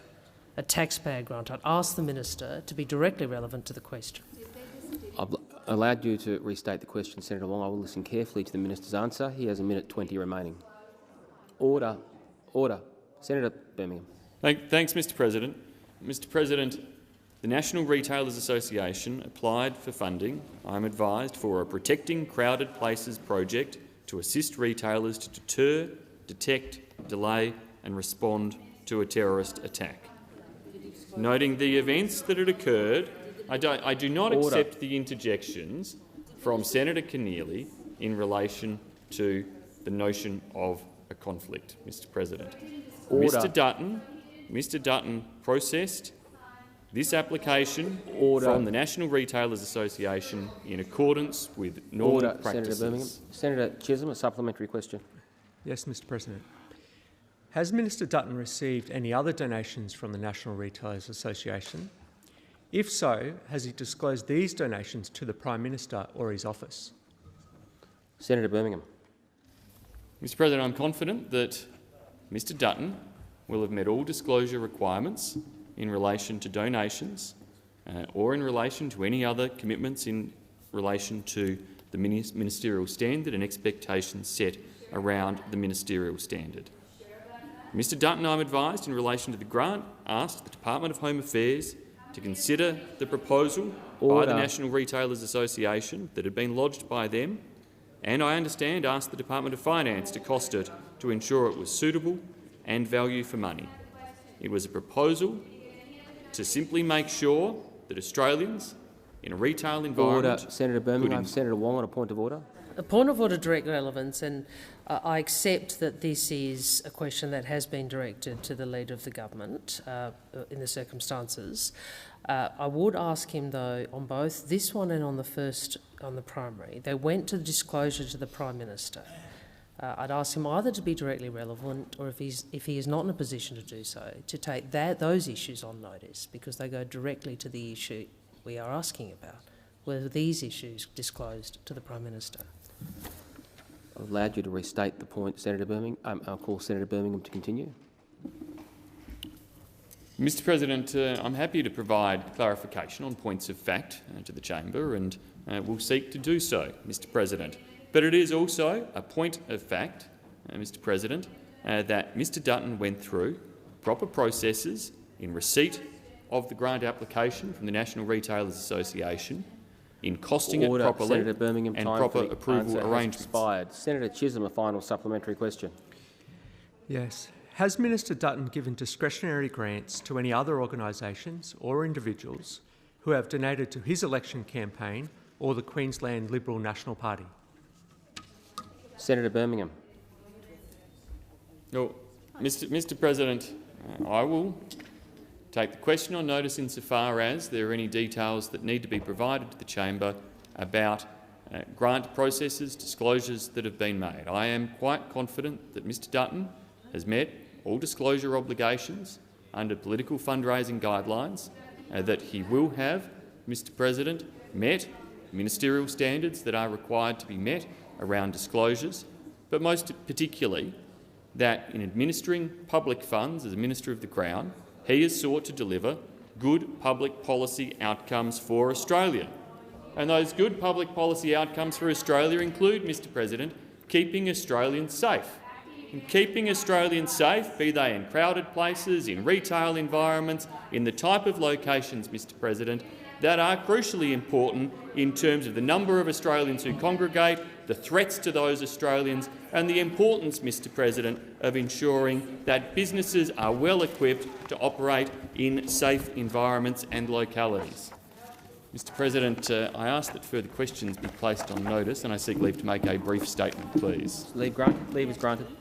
Thank you, Mr President. I thank the chamber. Mr President, I just wish to alert the chamber to some resourcing decisions being taken by the government around the employment assistance program. As senators all realise, some very challenging and difficult issues have been discussed across this building this week that may cause a number of staff to feel distress or need to reach out for support services. As people are aware, we have a long-running employment assistance program in place. I want to restate the importance of people being able to access that via the usual telephone line that is available. I also want to advise the Senate that at the beginning of next week there will be a number of councillors made available on-site in Parliament House for individuals to be able to access, and that I will make sure that all staff and officers are provided with details on these matters and urge and encourage senators to access those services themselves if need be, as well as those provided by the Parliament, and of course to make sure that their staff are aware of those services and the confidentiality provisions that exist around those services. I thank the Senate. Senator McAllister. Thanks, Mr President. Understanding Order 74.5a, I seek an explanation from the Minister for Women, Senator Payne, as to why questions numbered 363 to 399 and 13 to 21, which I placed on notice in the Finance and Public Administration Committee main budget estimates round in October 2020, remain unanswered. Minister. Madam Deputy President, and in response to Senator McAllister's standing order question, I have undertaken with Senator McAllister to seek further information on this. It is the genuine understanding of my office that questions on notice to us had been responded to. In fact, it is not my intention whatsoever not to respond to those questions. If it is a genuine misunderstanding, I undertake to provide them as fast as I possibly can, and if there is an administrative issue, then also to address that. Senator McAllister. I move that the Senate take note of the explanation. I appreciate the undertaking that's been provided just now by the Minister. But this is a misunderstanding that should not have arisen in the first place and could have been resolved yesterday. It is a normal courtesy in this place that if one is seeking an explanation from a minister about a failure to answer questions on notice, one notifies that minister's office. My office did telephone the office of Senator Payne yesterday, and yesterday afternoon at 2:55, around this time yesterday, her office rang my office to indicate that the answers to the questions had been tabled. They haven't been. Inquiries with the committee confirm that they have not been received, and I understand that the committee has undertaken further due diligence to confirm that, and that is why I'm raising it this afternoon. Part of the problem is that this is, of course, quite consistent with a broader lack of transparency from this government. In the first instance, many of these questions that were taken on notice were simple, factual questions. They were capable of being answered in the room, but in this estimates round, they were taken on notice again and again and again and again. In fact, the fact that there are even 40 questions that were taken on notice in a period of questioning that only went for under an hour is quite staggering. And they're just the questions taken on notice in response to me, because other senators ask questions, and those questions are doubtless unanswered as well. I haven't checked. But why are so many questions being taken on notice by officials working for this government? Because it is a clear pattern over a long period of time that the willingness of officials to answer questions that they fear may be inconvenient to their bosses has completely increased. And what we have is a situation where questions are not being answered in the room and normal questions of fact are unable to be explored in the estimates process. Then when responses are provided, months later, we get a response that maybe mentions in passing one or two words from the original question, but in no way engages with the underlying premise, certainly doesn't rise to the level of providing an answer that would be understood by ordinary people as meeting the basic standards of accountability from a government. And now we've got this fun development, which is that we simply just don't answer questions at all. Now, it is possible, almost certain, I think, that the Office for Women are understaffed. There just simply aren't enough people to do the work. But we don't know that. We don't know that because one of the questions that remains unanswered is a request for the org chart. Seriously, why could the org chart not have been provided in the room on the day? Another is a request for the total number of employees in the Office for Women, question 364. Unable to be answered in the room, apparently unable to be answered now. Maybe they're plugging the gap with contractors. Well, we don't know that either. Question 365 asks for details of labour hire workers and contractors, and that also remains unanswered. What possible, credible reason could there be for the delay in providing these answers? Is there a delicate political response that requires finessing by the Minister's office? In fact, a large number of the questions that I remain unanswered are simple questions, very factual questions, and they should have been responded to with simple factual answers. Question 366, has the Office for Women outsourced any of its work to external organisations? If yes, how much funding has been allocated? It's pretty straightforward, isn't it? Pretty straightforward administrative question. Should have been answered in the room. Question 367. Can the Office for Women provide a list of roundtables conducted by the Minister, including dates, locations and attendees? Pretty straightforward. Question 371. How much funding has been given to the 6 women's alliances? How many times has the Minister met with them? Question 372. What role did the Office for Women play in Australia's campaign for the Committee on the Elimination of Discrimination Against Women? I would have thought that was something they'd like to talk about, not able to be answered. Question 378, please provide a list of meetings the Minister for Women has had with stakeholders such as women's groups or service providers in the last 6 months. Question 387, please provide a list of the stakeholders consulted about the 2020 Women's Economic Security Statement. How about this one? And this one should have been very, very easy. 377, please list the media interviews the Minister for Women completed regarding the 2020 Women's Economic Security Statement. It wouldn't have taken long, Senator Ayres, that is correct. These are questions that would have been actually very easy to answer for a minister who was doing the work of meeting with stakeholders and consulting on a policy. And the fact that the minister has delayed answering these questions suggests that maybe the answers are embarrassing. The thing is, it's not clear what the minister would have to say about any of these issues in any event. because it's really not apparent what work the Office for Women has actually been doing. Question 34 is an important one. Regarding the next national plan to reduce violence against women and their children, who is conducting the next consultation phase? When will it begin? What has been done so far? And the reason I say it's important is because we are hearing concerns from the sector that the government is not intending to conduct formal consultations as part of the preparation of the next national plan. Instead, the government is considering relying on the submissions that were made to a House of Representatives inquiry. Yes, it was question 370. The Office for Women said it was developing guidance material for other departments so they can identify the gender impact of their policies. When was this work done? Who is it being given to? Can we see it? Unanswered. It'd be nice to know though, wouldn't it? Question 373. What work is being undertaken by the Office for Women to address the gender pay gap? Core business, you'd think. Question 374, what work is being undertaken by the Office for Women to address vocational training for women?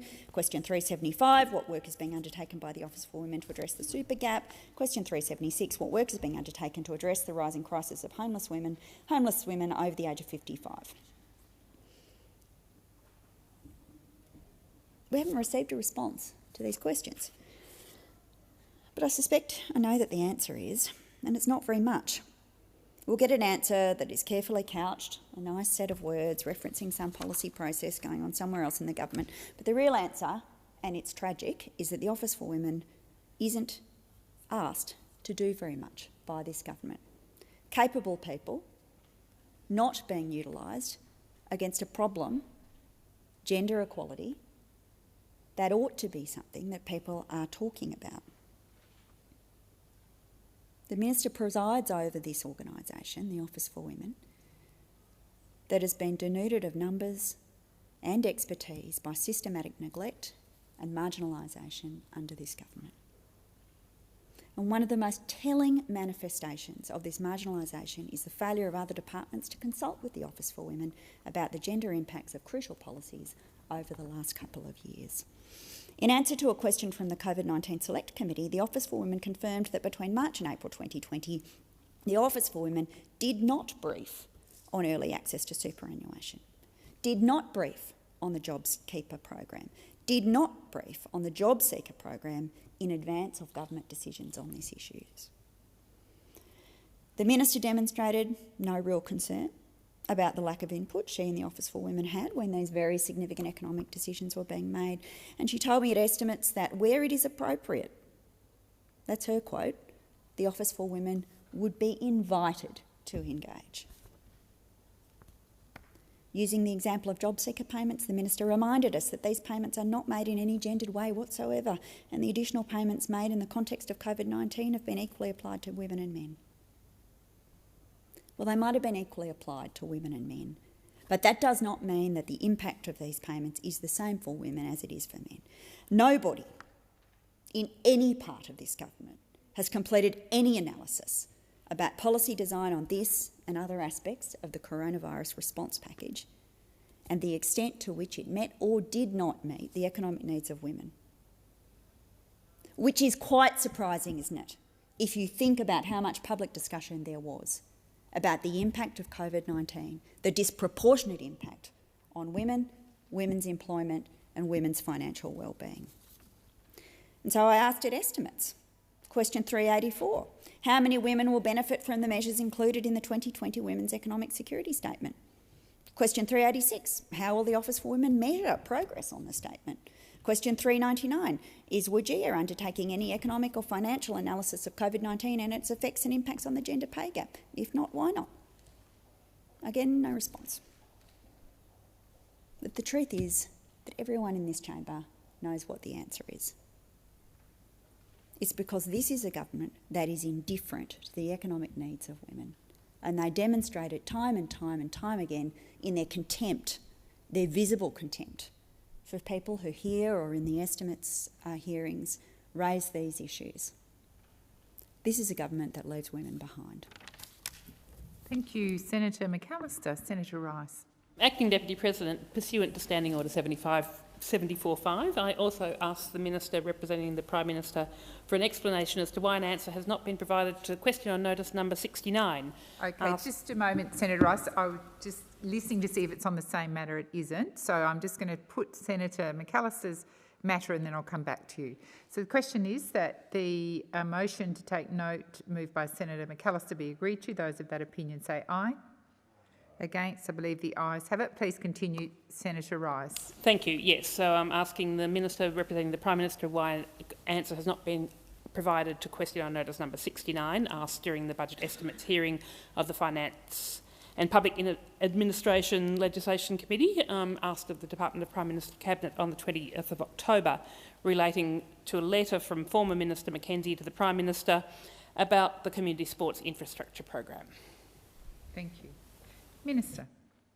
Thanks, Deputy President. Just on a point of order initially, can I clarify from the Senator if this is a question that was asked by Senator Rice or by another senator?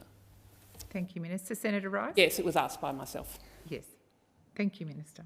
Okay. Thank you, Deputy President. I thank Senator Rice. That didn't necessarily concur with my understanding, but it was only quite late into question time that at least I received information about your intent to query on this matter. I don't have details to be able to provide the senator at present, but I will seek to find an explanation and the answer to that question from the relevant department and provide it to the chamber at a later time. Senator Rice. Thank you. I move the Senate take note of that explanation. So, look, essentially what I'm taking note today, it was actually a very simple yes-no question. It's a lack of response to a question on notice from estimates about letters between then Minister Mackenzie and the Prime Minister in relation to the Community Sports Infrastructure Grants program. And I asked whether the Department of Prime Minister and Cabinet about whether they had seen the letter or a copy of the letter that former Minister Mackenzie wrote to the Prime Minister in late 2018 after they had met together, seeking an expansion of funding for the Community Sport Infrastructure Grants program. I asked whether the Department and the Secretary were aware of that letter at the time it was sent. What I was told in estimates was that they didn't believe so, but that they would need to check to make sure that the answer was accurate. And 5 months on from October, we don't yet know whether that answer was accurate. I mean, the question's overdue. It's now February. But in fact, and the reason why I wanted to bring this to the attention of the Senate today is because it goes to the complete lack of transparency and accountability and the unwillingness to furnish all of the information that this Senate needs over the whole process of the Community Sports Grants program. And this issue as to when the department became aware actually is quite a critical one, because if the department in fact hadn't known, as it seems that they did not know, of the letters between the Minister for Sports and the Prime Minister seeking an explanation of expansion of funding, well, it actually goes very much to the whole point that we have been making about this sports rorts program, that this was not a standard budget process, that the decision to expand the program and the decision to change who was receiving grants from the recipients that had been recommended by Sports Australia was a political process. I mean, the Prime Minister has claimed during the whole 12 months that we have been focused on sports rorts that the decision to expand the program from $30 million to $100 million was a standard budget process. Well, if that was the case, then surely the letters would actually have shown up in the Parliamentary Document Management System with a date, and the department would have known about it, and they would have responded to those letters. But the fact that the department didn't appear to know about the letters, which we need to have confirmed, it explains why, in fact, the department only learned about the letters more than a year later, during the Gatchins review, when we had the review into all of the pork barrelling that occurred to help the government win the election. I mean, the Department of Prime Minister and Cabinet, what it appears is that they only learnt about the letter during that review.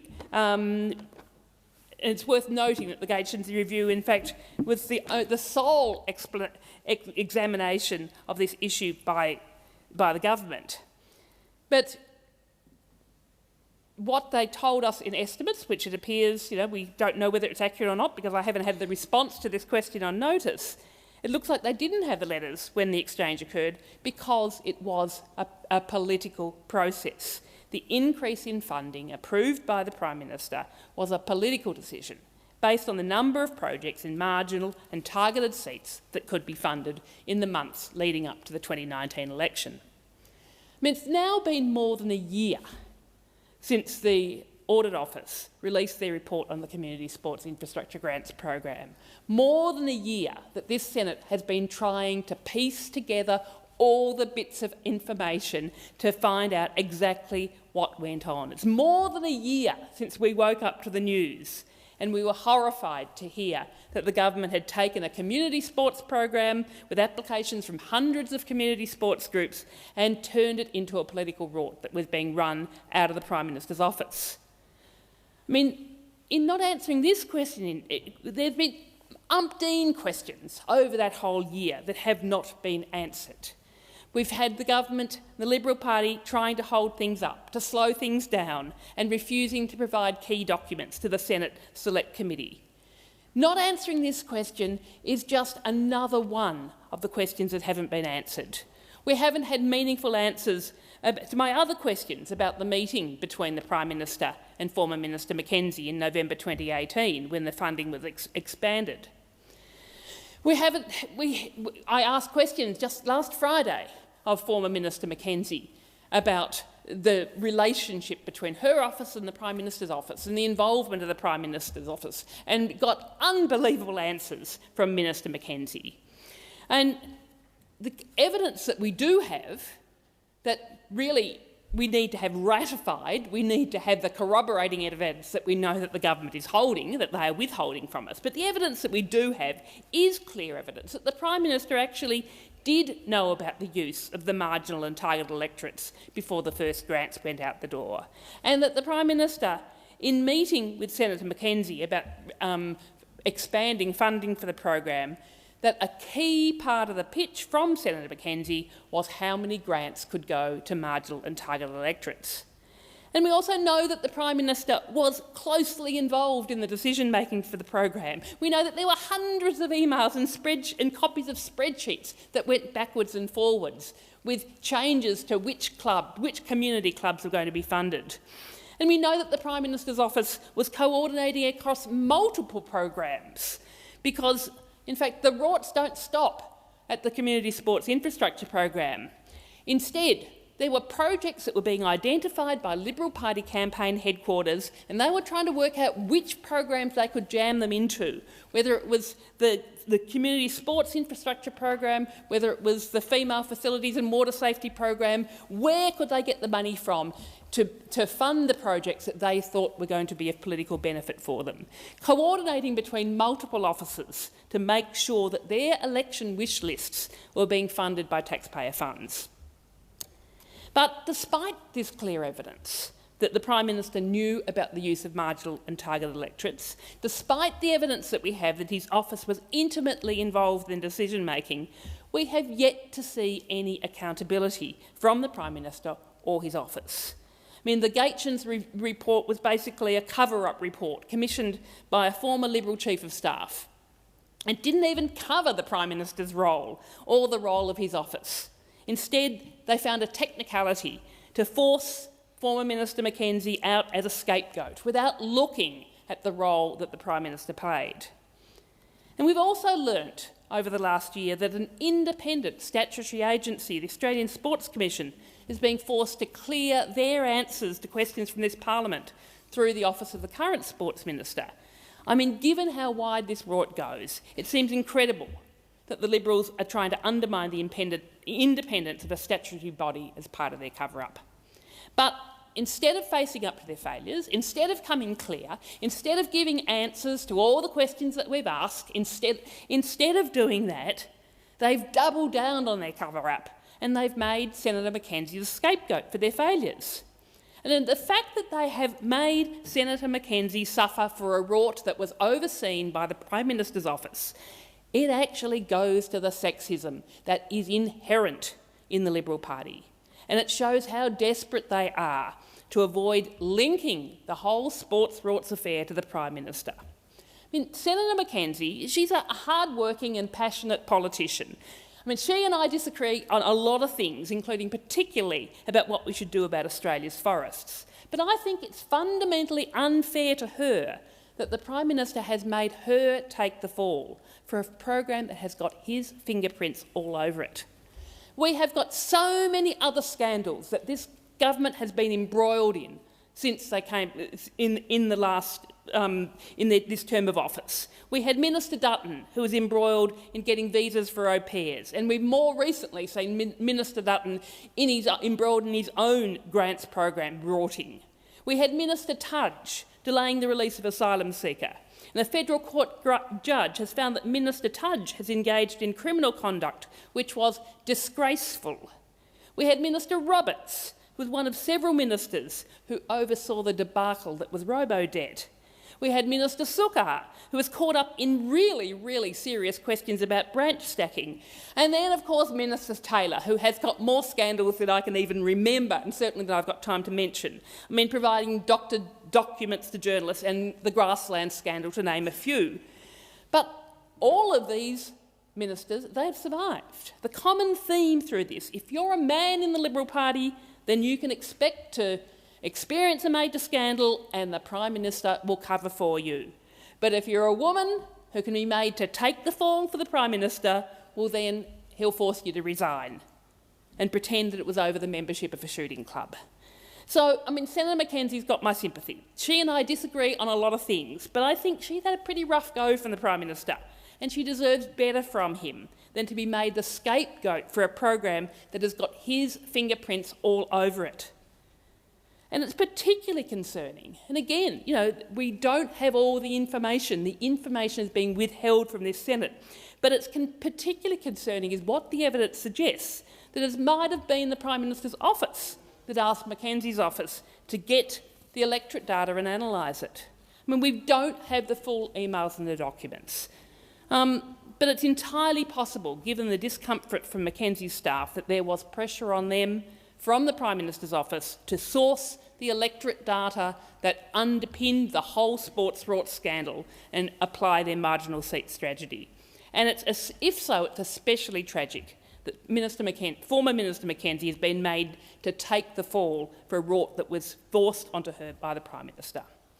So look, I look forward to getting an answer to my question today, but there are some other answers that we require as well. There are steps that the Prime Minister must take to make this right with Australians.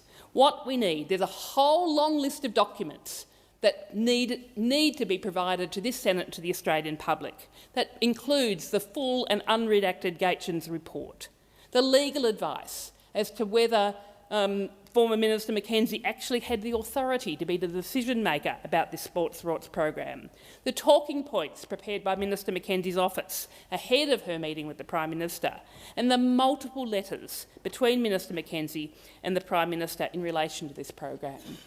This is the transparency that we need. We need answers to all of these things and to unanswered questions on notice.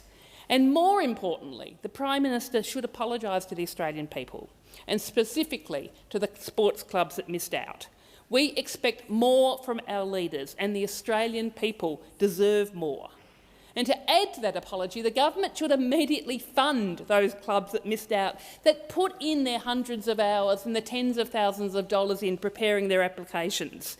They are a club that should be funded, that they have been rorted. And we've got a bill before the Senate, the Level Playing Field Bill, that could be debated today, and the government should support it.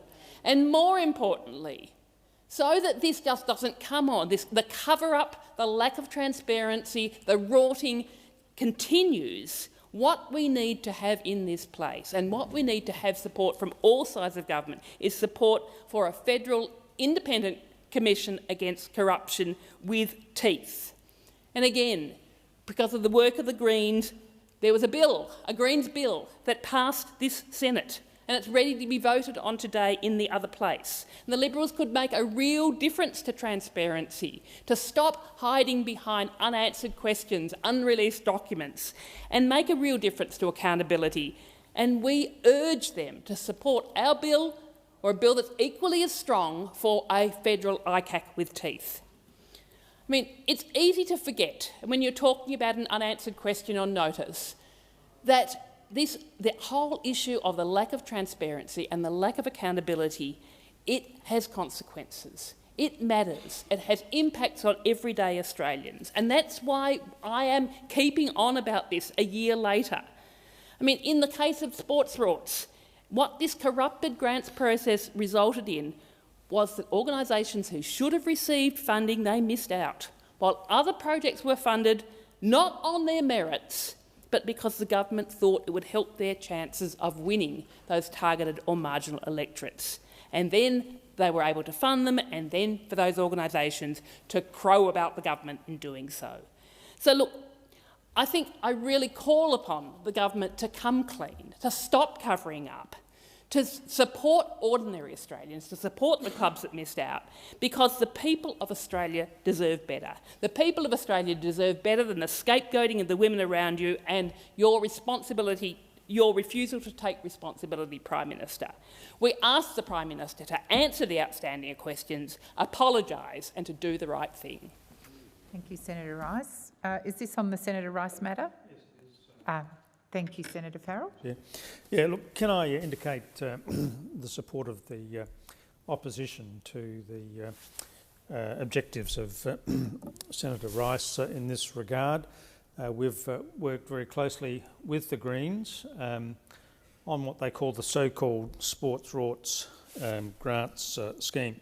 And I'd like to, reiterate, I think Senator Rice summarised it very accurately. This was an example of a government who started out by saying, look, we need to spend all of this money in sports. We need to have a set of criteria that sporting clubs around this country can look at, and they can make an assessment. Do we fit into this category? Do we meet this criteria? And if they do, then they can put in an application.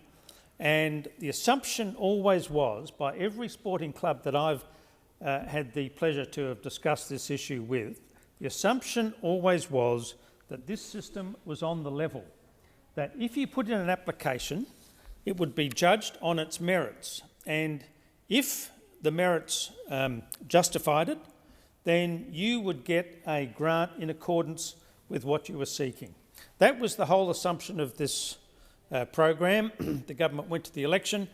Of course, it was very well taken up because, of course, this government spent very little on infrastructure in community sporting places. But the assumption was, if you had a good application, it would be assessed fairly by the relevant independent public servants, and you would then get awarded a grant based on merit.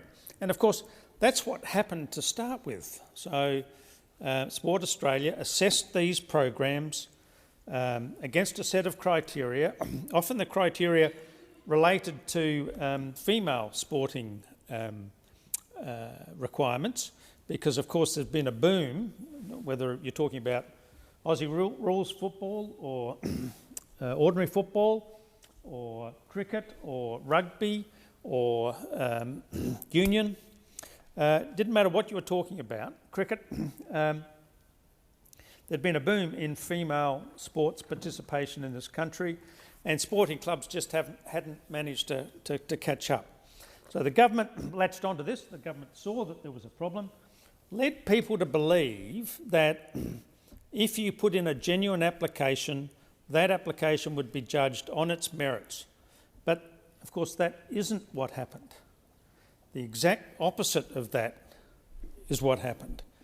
The government and the minister at the time took these applications, completely ignored the categories and the classifications that Sport Australia had attributed to these, and replaced them in the lead up to the election with grants that went to those seats that either were the most vulnerable in terms of government seats, or they were seats which the government was trying to win off either Labor or an independent. So specifically targeted. This was pork barrelling on an industrial scale. We'd never ever seen this sort of pork barrelling in this country. Now, of course, a whole lot of things happened about 12 months ago as a result of this, and of course the minister at the time, Senator Mackenzie, was, I'd say, the fall guy. I suppose she was the fall woman. She lost her spot in the ministry, not because of the industrial scale pork barrelling, you might remember, Deputy President, but for a minor technicality that she had not declared that she was a member of a club to which she'd given a grant. Now, of all the things that occurred during that time, that was the smallest of all of the breaches of integrity that took place throughout that time. And of course, she took the fall. Now, she had an opportunity last week to set the record straight, and she had the opportunity to explain to the Australian people exactly what happened in the interactions between her office and the Prime Minister's office. She had the opportunity, I'm talking Senator Mackenzie now, she had the opportunity of making it clear, I think, that the Prime Minister's office was up to its neck in the allocation of these grants program. I know you're surprised about that, Deputy President, and I know it comes as a shock that this Prime Minister could be engaged in that sort of activity. But there is no other conclusion that you can reach. If Senator Mackenzie, and I believe her, if Senator Mackenzie says, look, I didn't rort this system, it wasn't me who was making all these decisions in respect of grants, then who was it? And we know from all the emails that are gradually getting dribbled out bit by bit, and of course if the government responds appropriately to Senator Rice's applications, we'll get some more information, because we're not going to give up on this. The Australian people deserve to know what went wrong here, what went on and what went wrong. We've now seen it in a whole lot of other grant applications, programs. It's starting to look systemic, Deputy President, and again I know you'll be shocked that this government would engage in that sort of systemic rorting of grant programs in this country. But we're now seeing it in a whole lot of other programs. But it all started with the so-called sports rorts affair, and we need to get to the bottom of this. The government has to come clean, and in particular the Prime Minister, his office has to come clean and say, what was their role in this process? We've heard about all of the colour coding. Minister Mackenzie says there were a whole lot of colour coding documents. Well, if that's true, and I believe it's true, the ANOA, Mr Brian Boyd, done a terrific job, I might add. Forensic in a way that you don't often see. He's tracked down bit by bit, inch by inch, all of this industrial scale pork barrelling that went on by this government. But we haven't got to the bottom of it yet. We will. We're not giving up. The government thinks that the pandemic will overshadow all of these things. But sooner or later, the pandemic will pass, Senator Abetz. You know that. You know that. I can see you smiling because you know what I'm saying is exactly right. The pandemic will pass and the Australian people will come back to demanding what is their right. And their right in this circumstances is to know what went on. How was it that the Prime Minister of this country was so able to rort this program in such a way that the funding which should have gone to clubs that genuinely deserved to be rewarded because of the projects that they were putting forward, because of the effort that all of their volunteers... Don't forget, Deputy President, most of the people who worked in these clubs that scored highly on this project were full of volunteers who'd spent their nights and weekends preparing these applications to make sure that they put absolutely the best possible foot forward in terms of applying for these generous grants, hundreds of millions of dollars of taxpayers' money. Imagine how they felt cheated when they discovered they scored highly, 90, 95, good projects. I can give you an example of one in my home state of South Australia, the South Adelaide Football Club, a fine club, one of the early clubs, sandful clubs in South Australia, an earlier adopter of female sports participation in South Australia. Of course, you'll have known this, Deputy President, how successful the Adelaide Crows football team has been at the national level in the AFL. 2 of the first 3 premierships have been won by that side. And of course, this South Adelaide Football Club was a feeder into the Adelaide Crows football team. That had a long history of being a terrific sandful club. I remember I went to the 1964 grand final, which was the last time they won a grand final. Very big crowd, 74,000 people there. They say big crowd at Adelaide Oval, Senator Ayres, is 54, but in 1964 there was 74,000 people at that match.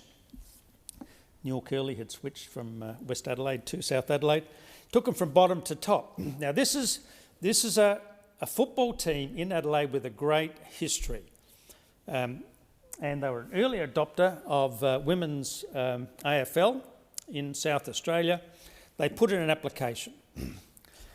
They had fewer, listen to this, Deputy President, they had fewer female toilets than they'd had grand finals in their women's football. Fewer, I'll say that again, Senator Ayres, because it takes a bit of listening to. They had fewer female toilets. They had fewer female toilets than they had premierships. Can you believe it? And so they put an application expecting... No, I'm talking about South Adelaide here.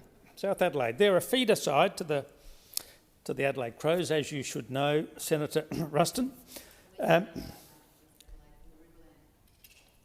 Well, I can't disagree with that, of course. My uncle having played for West Adelaide in the 1945 team. I was there in 83. No, unless I wasn't, Senator.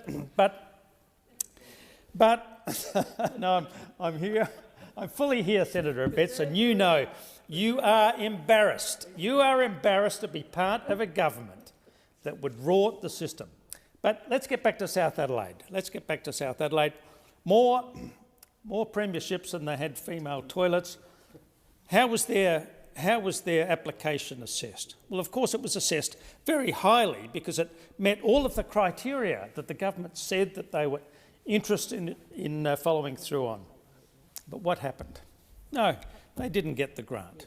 They were on the original grant tick. They'd been ticked all the boxes. They'd been examined by Sport Australia. They should have got the money that they needed to improve female sporting facilities in the south of Adelaide, and they missed out, replaced by a grant in another seat which the government was trying to win.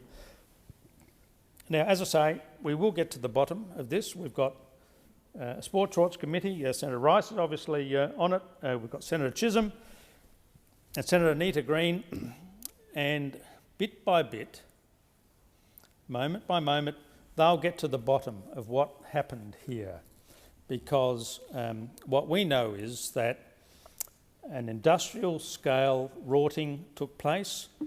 It is a shame. It is a shame. And it's so disappointing to all those volunteers, to all those female participants who thought they were entering an honest, above-the-board scheme to allocate sporting funds, much-needed sporting funds, but finally they discovered, of course, that that wasn't what happened.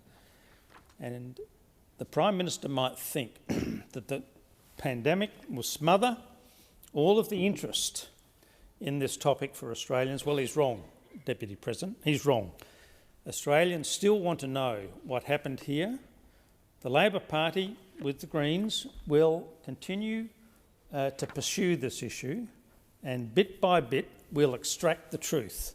We've gone a long way. We've gone a long way. We've found out a whole lot of information that we didn't know at the start of this process, but we will get to the bottom of this.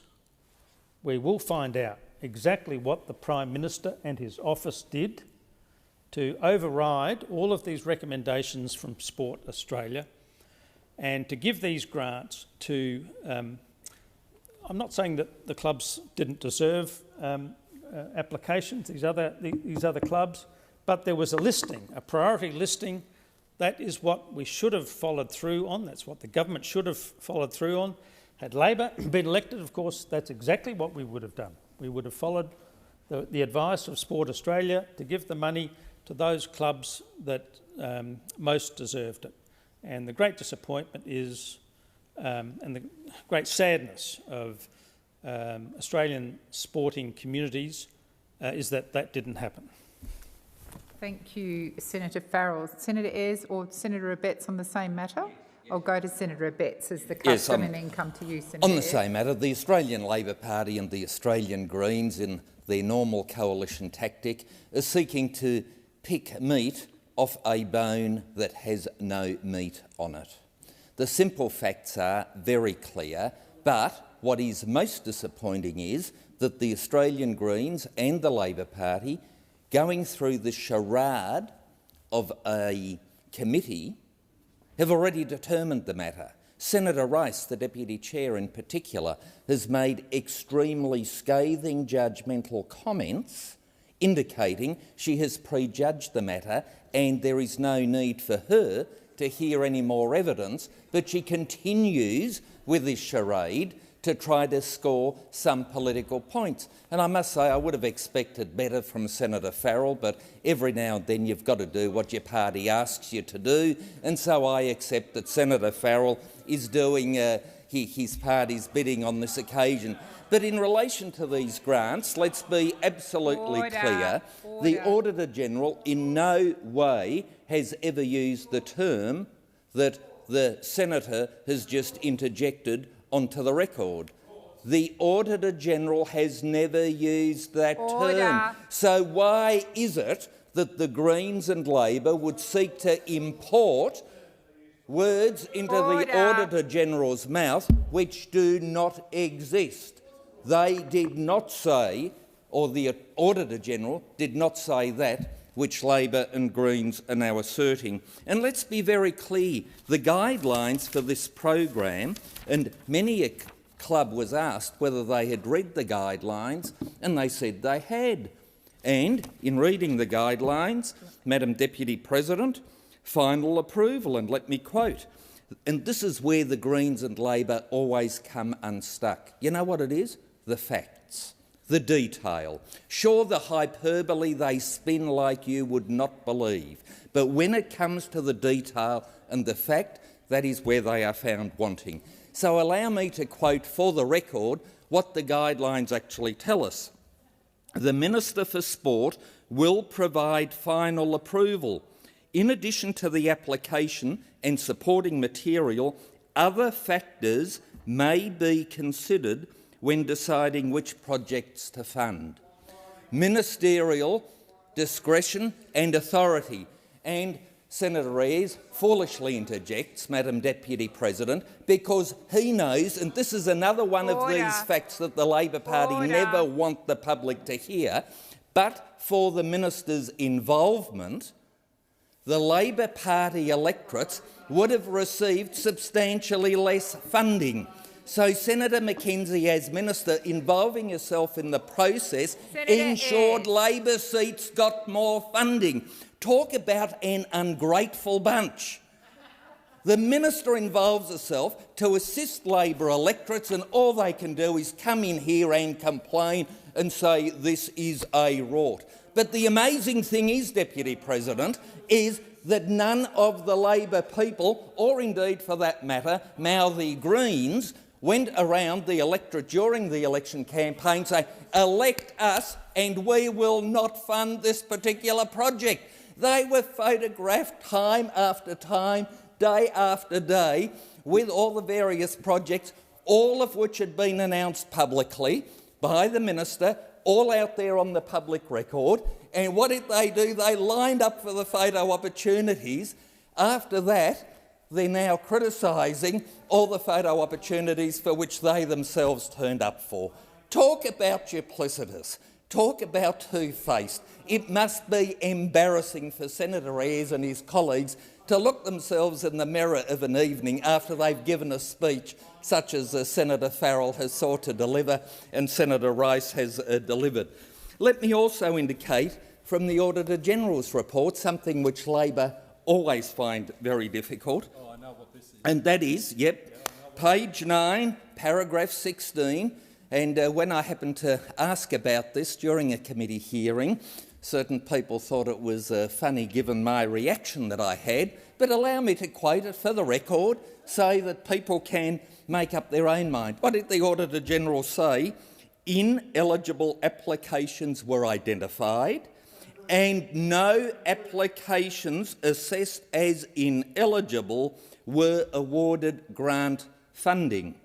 Oh, there's an inconvenient fact. Senator Rice is now busily looking at some documents and Senator Farrell is drinking water because they can no longer interject on these facts. And these are the facts that need to come out in relation to this matter. If Sports Australia's recommendations would have been accepted, 30 electorates would have not received any funding whatsoever. 30 electorates out of 150, that's about 1/5 on my maths. 20% of the Australian people would have missed out completely in relation to this excellent scheme. The minister involved herself to ensure that the grants were equitably distributed geographically and politically. Indeed, if the so-called scoring methodology of Sports Australia were adopted, I think about 2/3 of the funding would have gone to coalition seats. Could you imagine the outcry? The fix was in from the start. How outrageous that the coalition seats got all the money.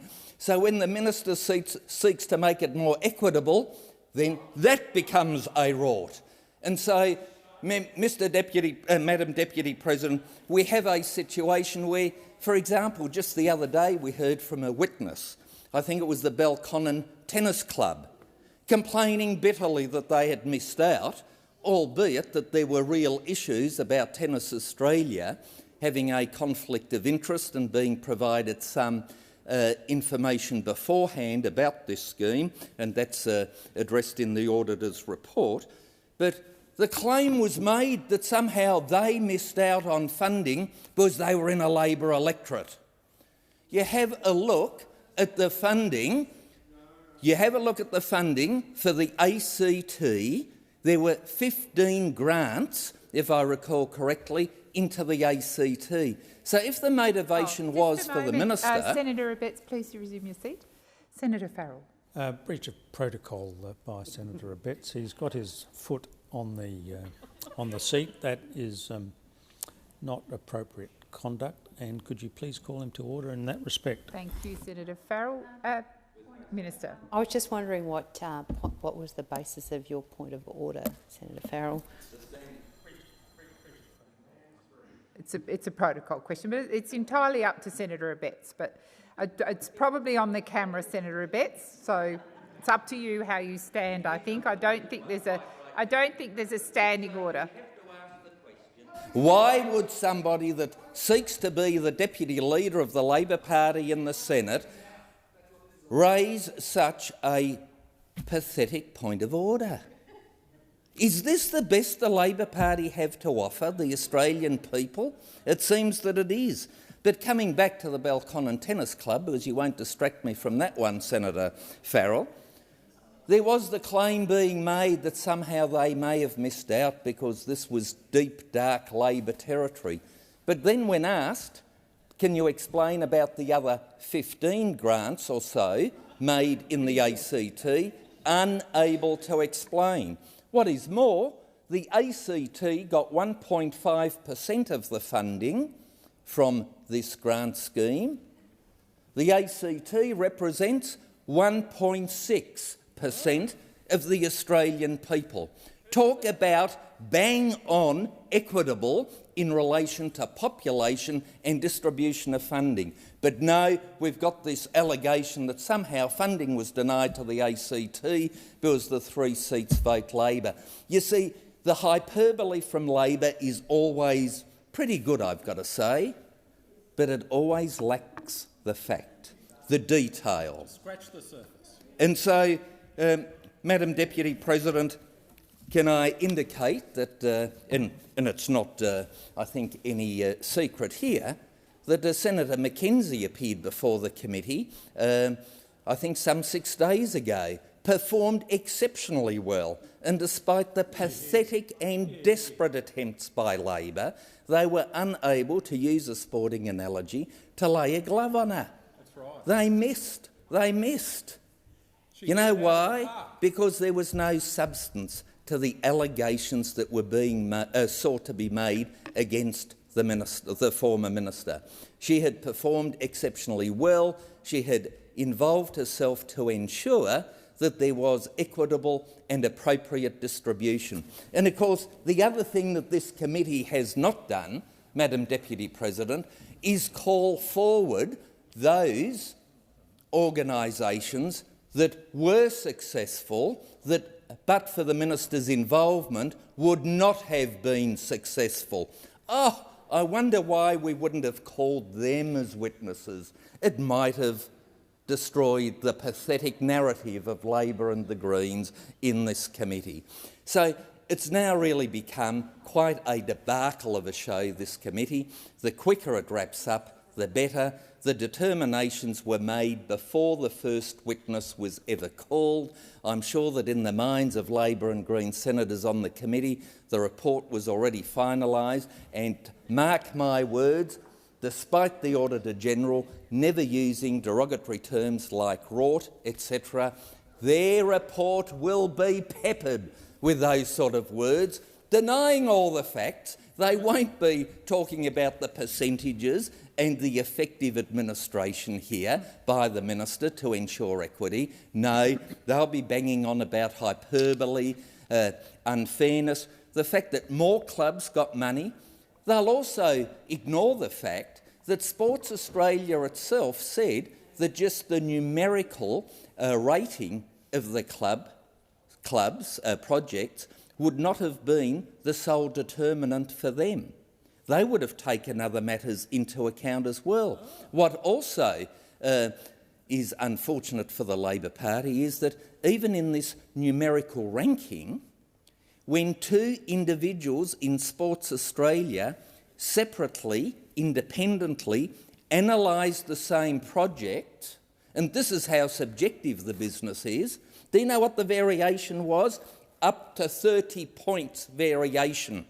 So somebody may have marked a project at 70%, somebody else, looking at exactly the same paperwork, exactly the same project, would have marked it at 40%. Now, for those of us that have to do, or had to do exams from time to time, chances are we would have thought that marking an exam paper or any assessment and having a variation of some 30% was not exactly the most robust manner in which to undertake an assessment. And so this ridiculous reliance on this figure of 74 being a cut-off point, even Sports Australia rejects that assertion. So, Madam Deputy President, you've got to ask the question, other than sheer rank politics, what is it that motivates Labor and the Greens? They are forcefully trying to put words into the Auditor-General's mouth, which the Auditor-General won't accept. They then seek to assert Sports Australia would have done something different. Sports Australia acknowledges that that is not the case. Sure, they've brought before the committee disappointed organisations that missed out. I understand that. Wouldn't it have been good if we could have funded each and every organisation? But surprisingly, Labor and the Greens have seen no need to call before us organisations that actually did succeed in getting the funding. And in the few moments left, the lack of self-awareness by some local government organisations that came before us, indicating that they were at a loss to understand how their project missed out. And when they were simply asked, do you have council officers that make recommendations to council, which the elected council then takes it upon itself to reject? The mayors and CEOs of the councils, they all had to agree and accept, yes, that occurs from time to time. And then when asked, what's the difference at the federal level if officers make a certain recommendation and the elected official makes a determination otherwise, they were at a loss to explain. And the way our system works is very simple. We have advisors, but the elected officials are the deciders, and that's the important task here to grasp, something which I'm sure the intellectual acuity of those opposite allows them to understand, but they conveniently reject so that they can keep peddling this quite nasty mantra against the former minister, but in a vain attempt to besmirch the government. This grants program has delivered $100 million to over 680 organisations around the country, and sports in Australia is better off for it, and because of Senator Mackenzie's involvement in the program.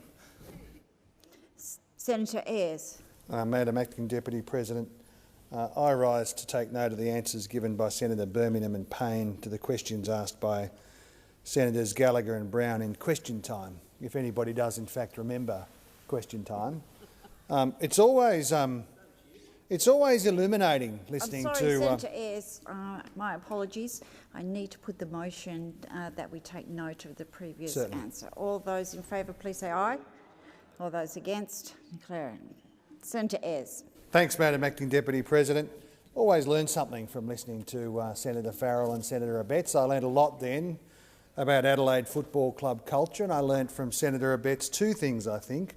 One is that he doesn't take public accountability very seriously, and second, that I suspect that the length of his remarks had something to do with being very anxious to avoid having to participate in a vote and a debate on Senator Hansard's motion that's going to be apparently dealt with later on this afternoon. Call me cynical, but I think that may have been it. I listened with some interest. It's hard to hear Senator Gallagher's question, but I could hear the interjections when Senator Gallagher asked the Leader of the Government in the House questions about the poor economic performance of this government. What you could hear from the backbench when she asked questions about the poor performance of the government during this Morrison recession was people yelling out, "Ask Dan Andrews, open the borders." The refrain that rose to a crescendo in the lead up to the Queensland election and then went faintly quiet, they stopped, is now starting to surge back up again as the mantra on the coalition side. The truth is, it's the premiers in Australia that have kept Australians safe. It is true that around the country mistakes have been made from time to time. But the premiers and the states have actually stepped up and taken responsibility and done the hard things. There is no economic recovery without a public health program that the country can have confidence in. There is no economic recovery in the absence of dealing effectively with the COVID-19 pandemic. There's no recovery without public confidence. Now, the Prime Minister's approach to the pandemic and the economy has been a complete contrast. Like with the bushfires, he is nowhere to be seen when the tough decisions need to be made, when other people are doing the work. He only ever turns up for good news, usually the result of the work of others. He's all announcement and no delivery, and if it was left to the characters on the backbench, Australia's performance in terms of the COVID-19 pandemic would look much more like Florida or Alabama. Our cities would look much more like Glasgow and Sheffield in terms of their public health performance. And our economy now weak to start with, weakened already, would be in a catastrophe. I heard one of the other ministers reporting saying the economic recovery is well underway. I mean, the government side have no idea the circumstances of ordinary people. The Prime Minister talked about the Canberra bubble to try and set himself somehow as this sort of daggy dad different.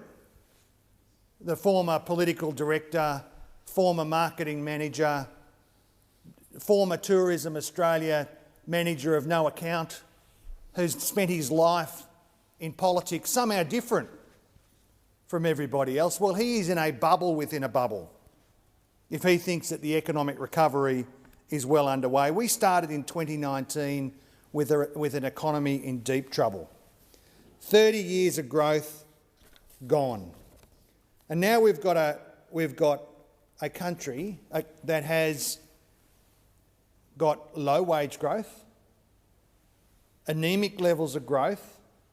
The jobs that are coming out of the economy at the moment are low quality jobs.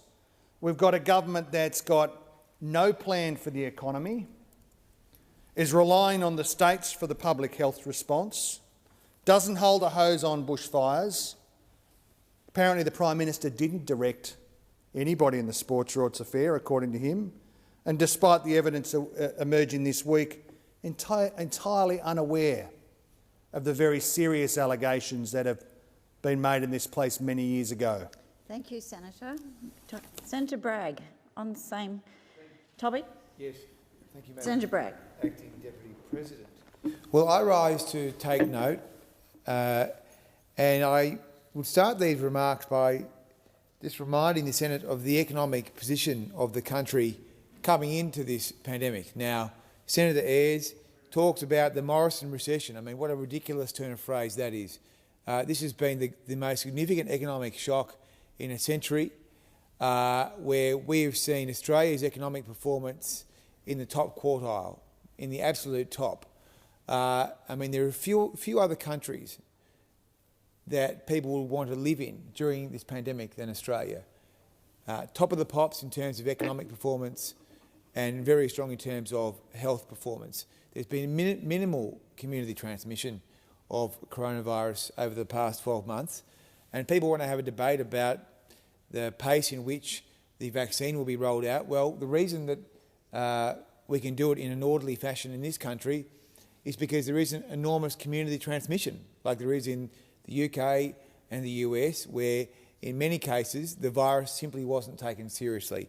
And so we have taken this virus very seriously. We've opened the nation's chequebook. We've spent a lot of money to ensure that the country could get through this huge economic shock. Now, coming into this recession, of course, unemployment was closer to 5%. When we came to office in 2013, unemployment was closer to 6%. So over that period, we have done all we can to create more jobs. Now, over the course of the past year, there's been a big drop in employment, but we're now back to about 90% of the jobs that were lost have been re-established in some form.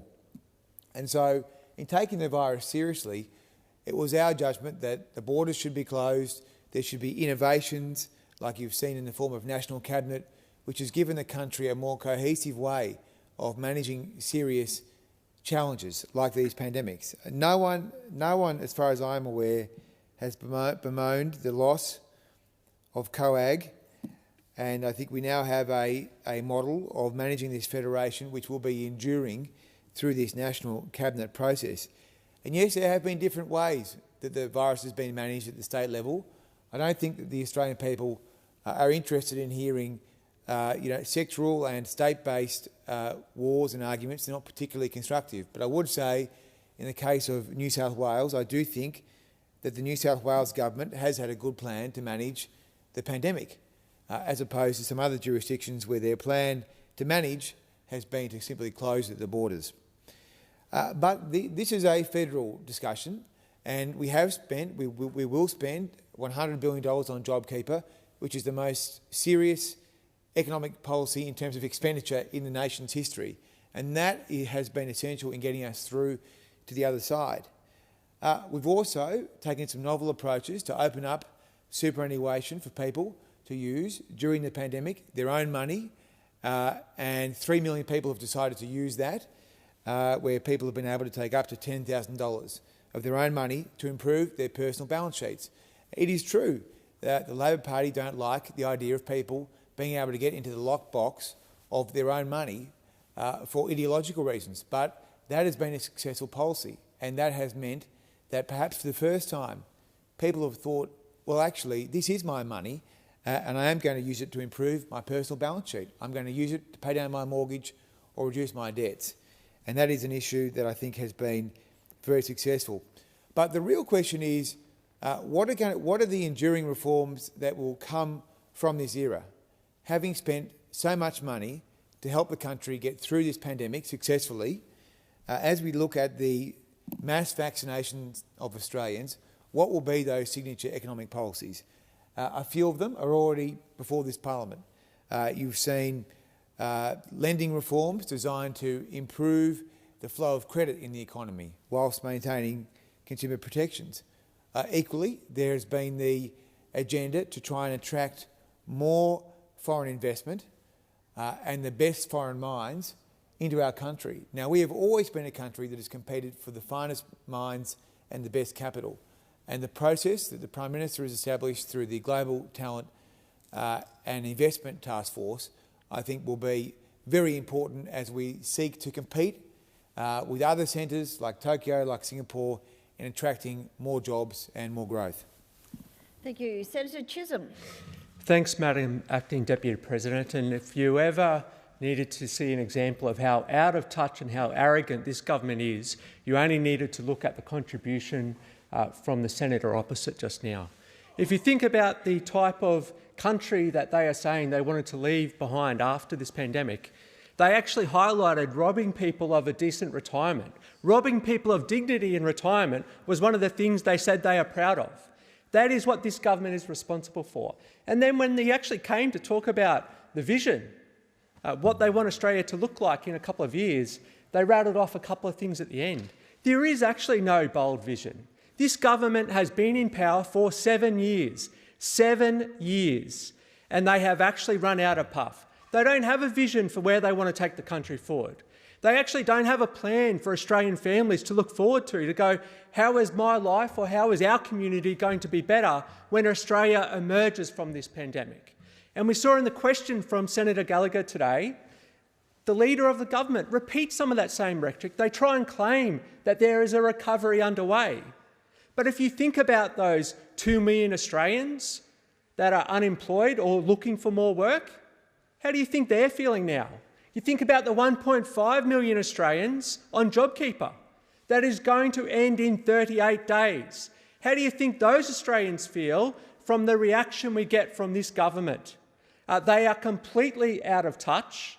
They are completely lacking in vision for a better Australia, and we absolutely deserve so much more.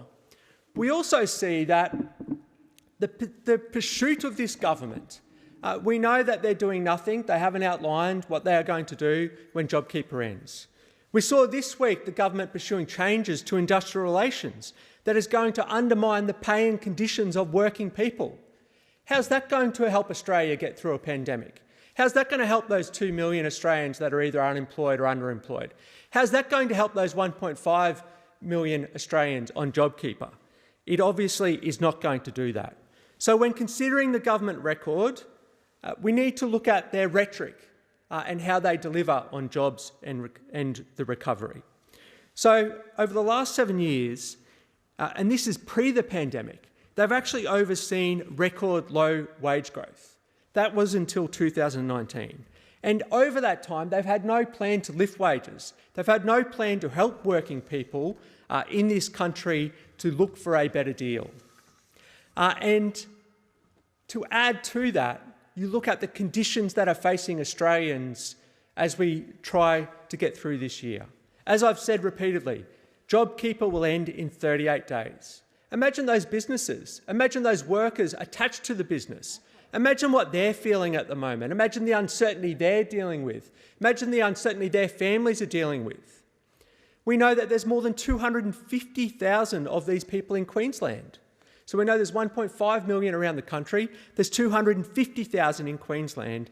And we also know that there are 2 million Australians who are looking for work or want more work. And what does this government offer? What does it offer these people who are desperate and out there looking for work or worried about what is going to happen to them? They end JobKeeper in 38 days. They pursue legislation in the Senate and in the House of Reps that is going to undermine the pay and conditions of working Australians. The government are responsible for the stagnant wages, the job insecurity and the underemployment. This is what their 7-year record has actually delivered. And what do they offer for the recovery? More of the same. That is what they have pursued in the chamber, and that is what their vision has been for Australia. But it actually doesn't have to be the way. There is actually a better way, and that is what Anthony Albanese, as Labor leader, has started to outline. We believe in secure, well-paid jobs, better conditions, and a confidence for the Australian people that a better future is available. We know that the pandemic has done economic damage to every part of Australia. I see it, the travels I have through Queensland. There's no community that has been untouched as a result of the pandemic. But what the LNP offer these people, what the LNP offer these communities is more of the same. More of the same. So that's 7 years of failure from this government. And Australians deserve so much better. So the opportunity this year for Labor is to actually offer those Australian people a better future. They're not going to get it from those opposite. They are out of puff and out of ideas. It'll only be an Albanese Labor government that can actually deliver that positive vision for Australia. Thank you, Senator. Senator McDonald.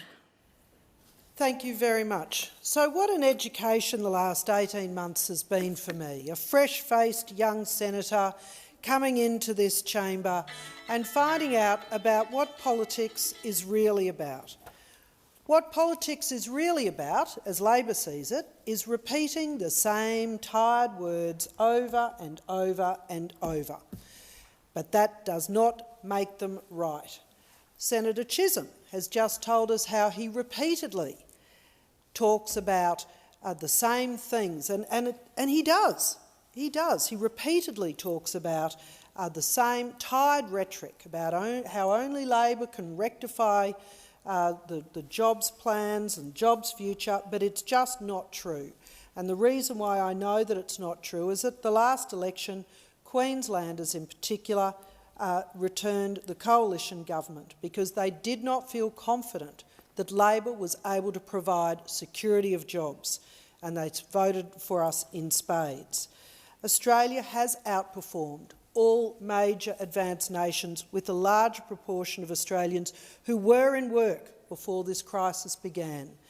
And I hear that some of the Green senators don't understand that Australian jobs and Australians were in a better situation, in a stronger situation, thanks to the performance of this coalition government as we entered this crisis. So we had a stronger economy. We were well positioned to be able to respond with the kind of economic plans such as JobKeeper and JobSeeker. And I think we all remember that time of March last year as we went into lockdowns, as the uncertainty swept the nation, and how grateful we were to have the Treasurer, Josh Frydenberg, and the Prime Minister and the rest of the Cabinet respond so quickly and so strongly with programs that meant that people knew that they still had a roof over their head and food on the table and a sense of security as we entered the greatest pandemic since the Spanish flu. I just want to go through some of the recovery numbers, though, because, again, Labor doesn't seem to appreciate the extraordinary resilience of our economy and the jobs and the businesses around the nation. I continue to talk about the strength of small business in this country, how hard they work, how much they put on the line, and now how they're responding out of this difficult time. So these improvements have been broad across Australia, and we have more than 500,000 businesses employing more than 2 million Australians graduating off JobKeeper, and that was just to the end of December. So in New South Wales, 1.2 million employees received payments over the first phase of JobKeeper compared to 490,000 over the second phase. That's a fall of 60%. In Victoria, expectedly, it is a lower number. There is only a fall of 44%, reflecting the continuation of SNAP closures and of the state. But in Queensland, the fall has been 64%. And in my city of Townsville, 72% reduction. 72% reduction of the number of businesses and employees who are on JobKeeper from the end of September to the end of the December quarter. Cairns expectedly is lower than that, 55%, due to their previous international tourists who are not able to come. But Central Queensland is down 75%. These are extraordinary numbers and demonstrate the strength of our mining and resources and agricultural industries. The Gold Coast down 59% and Mackay-Whitsunday region down 71%.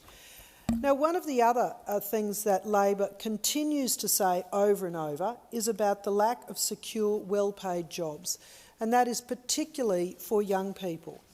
Right across Queensland, we have job vacancies, particularly in apprenticeship roles that lead to really well-paid and secure jobs, and yet Labor does not seem to be aware of it, and it's one more example of them living potentially all the time in Canberra, but certainly not out in the regions of Queensland where I'm from.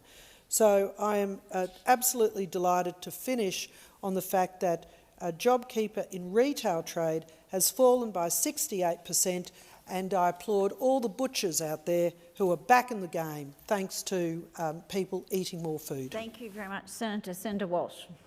Thank you, Acting Deputy President. Well, Australian workers and businesses are facing a JobKeeper cliff.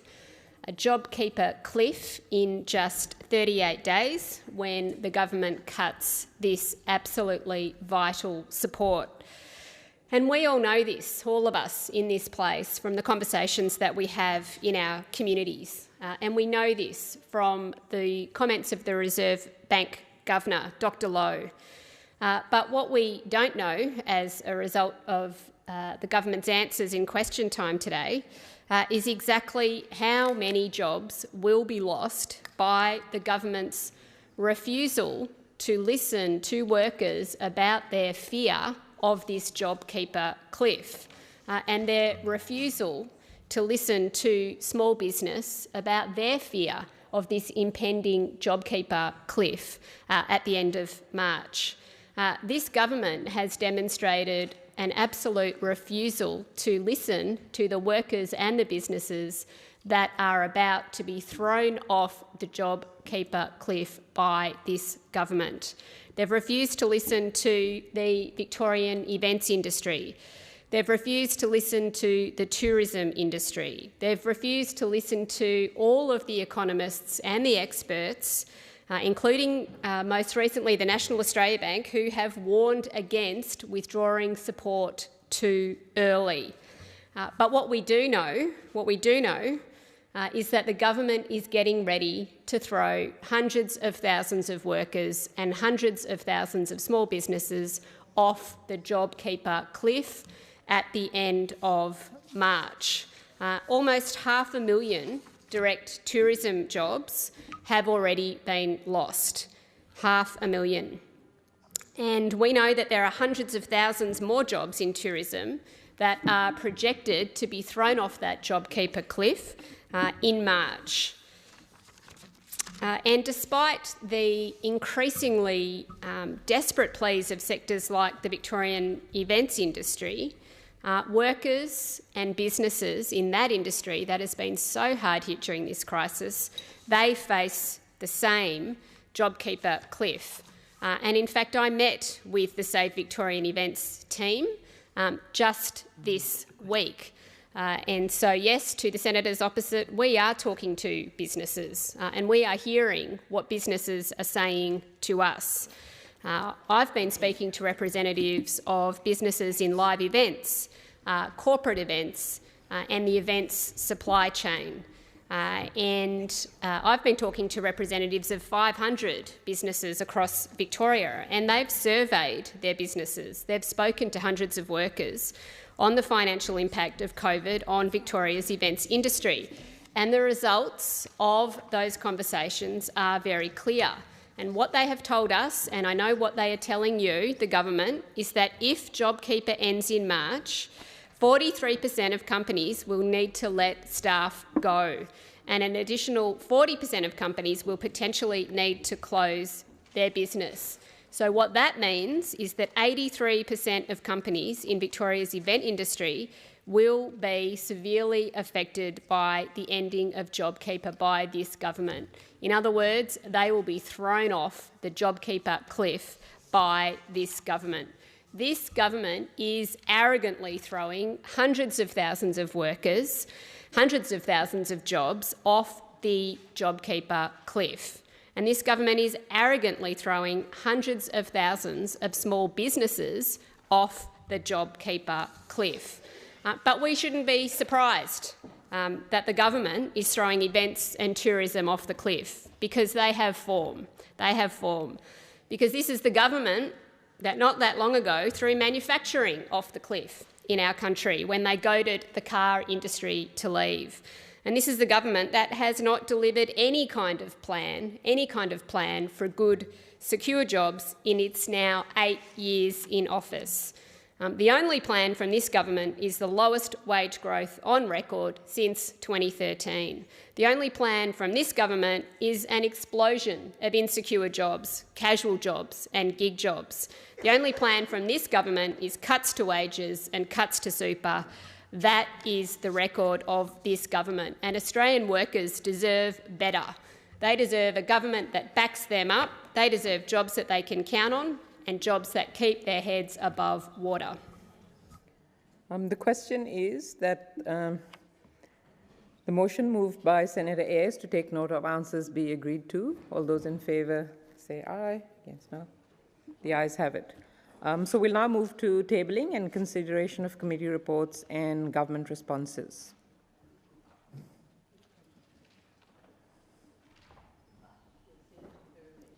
Senator Fierravanti-Wells.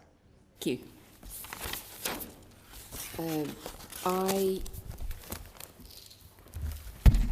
Apologies, Madam Acting Deputy Chair. I present Delegated Legislation Monitor 3 of 2021 of the Standing Committee for the Scrutiny of Delegated Legislation and move that the Senate take note of the report. I rise to speak to the tabling of the Scrutiny of Delegated Legislation Committee's Delegated Legislation Monitor number 3 of 2021. I would like to take this opportunity to draw attention to a number of key issues and developments arising from this monitor. In particular, I would like to provide the Senate with an update on the committee's engagement with the Treasurer in relation to 5 legislative instruments made by the Australian Securities and Investment Commission. These instruments address a range of subject matters within ASIC's portfolio by providing for exemptions from and modifications to the operation of certain provisions of the Corporations Act 2001 and other acts of Parliament. While they alter the operation of primary legislation made by this Parliament, these instruments appear to be intended to remain in force for substantial periods of time, ranging from 5 to 10 years. As I have previously advised the Chamber, this contravenes the Committee's long-standing expectation that instruments which modify or exempt persons or entities from the operation of primary legislation should cease to operate no more than 3 years after they commence. The Committee considers that a shorter sunsetting period is essential to ensure that there is a minimum degree of regular parliamentary oversight of such instruments.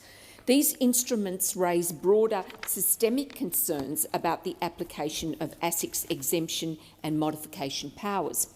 The Committee acknowledges that there are circumstances where it may be appropriate for ASIC to use delegated legislation to quickly address anomalous or inconsistent outcomes in the application of primary legislation. However, the Committee considers that a 3-year timeframe for such instruments is inappropriate. This allows ASIC to rapidly address such issues while providing a significant period of time while the instrument is in force to consider whether the notification or exemption provided by the instrument will be required for a longer period. If it is determined that a modification or exemption is required for a longer period, the Committee considers that certainty for business and the market can be best provided by incorporating the modification or exemption on the face of the primary legislation. At a minimum, the Committee considers that Parliament should at least be given a regular opportunity to review and scrutinise modifications or exemptions to primary legislation that it has enacted. Indeed, the concerns regarding these ASIC instruments raise a much broader systemic problem across government. For this reason, the Committee continues to apply its approach consistently. I take this opportunity to note that this Committee has advised the Senate in relation to scrutiny concerns in executive-made law since 1932. It is one of the oldest Senate committees and has played a marked role in the Senate's history. I remind the Chamber that the Committee is and has always been a non-partisan committee. The Committee has consistently considered the technical scrutiny aspects of delegated legislation in a bipartisan manner to support the Senate in its role in overseeing the lawmaking actions of the government of the day. It is incumbent on the Committee to bring these issues to the attention of the Senate in accordance with standing orders and long-established practice. Can I also remind the Chamber that there has been no votes, can I stress, no votes in the history of this committee. The committee, in its entire history since 1932, has never had a formal vote. And this reflects the gravity and importance of the committee's work to senators from across the political spectrum. Since October last year, the committee has been corresponding with both the Treasurer and the Assistant Minister for Superannuation, Financial Services and Financial Technology to resolve its scrutiny concerns regarding these instruments. The committee has also lodged notices of motion to disallow each of the instruments in order to provide it with additional time to resolve its scrutiny concerns. Most recently, the committee drew its scrutiny concerns to the attention of the Senate in Delegated Legislation Monitor 2 of 2021 and requested that the Treasurer amend each of the instruments to ensure that, in effect, they cease to operate 3 years after commencement. The committee is concerned that the Treasurer has yet to respond to the committee's most recent correspondence. This lack of timely engagement prevents the committee from fulfilling its vital role of advising the Senate about technical scrutiny issues arising in delegated legislation. The committee is simply asking the Treasurer to amend these 5 instruments so that they will cease to have effect after 3 years. This will not preclude the instrument being remade at the end of the 3-year period and being renewed thereafter if it is determined that the modification is still required. This is a relatively minor change to each instrument, which would represent a major increase in the ability of the Parliament to scrutinise these measures which affect the operation of primary legislation.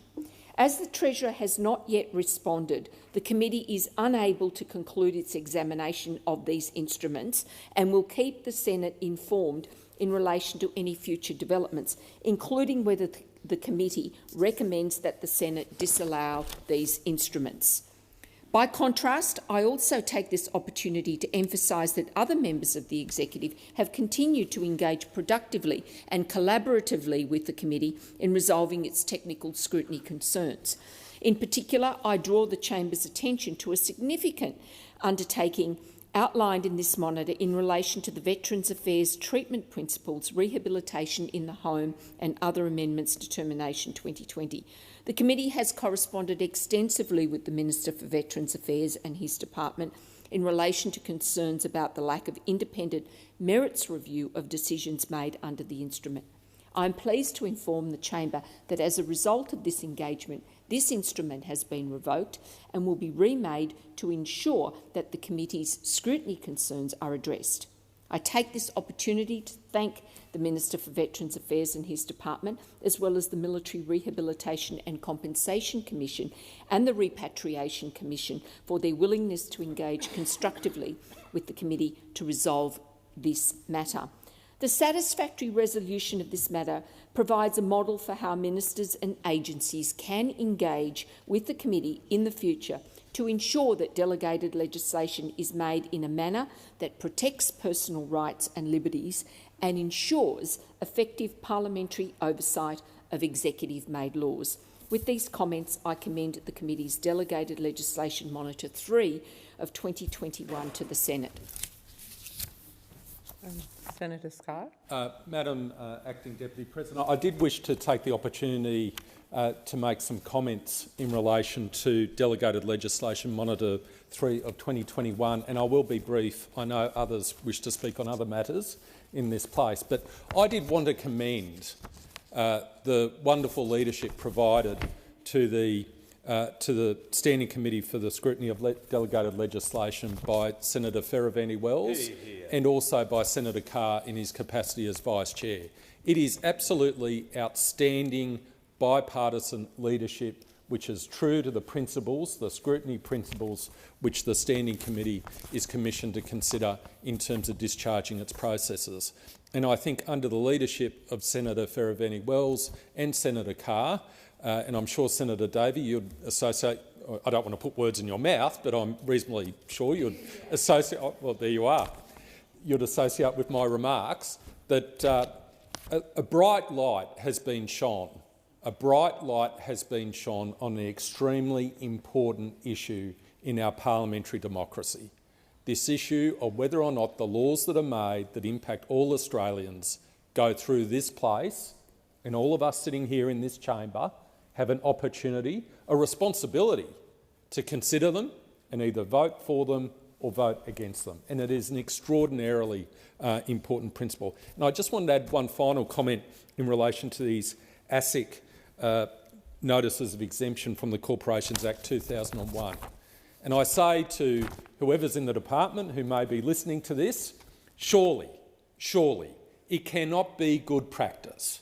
It cannot be good practice, and you cannot think it is good practice to pass instruments which exempt or provide modifications to primary legislation that has gone through this place, and for those exemptions or modifications to be in place from 5 to 10 years.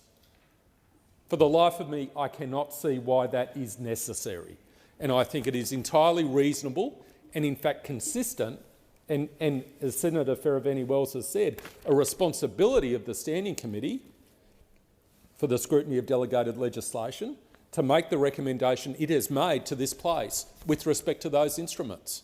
It is simply not good practice, and this matter needs to be addressed. So I once again commend Senator Fierraveni-Wells on her contribution. Senator Scarr, are you seeking leave to continue your remarks? No, I'm not.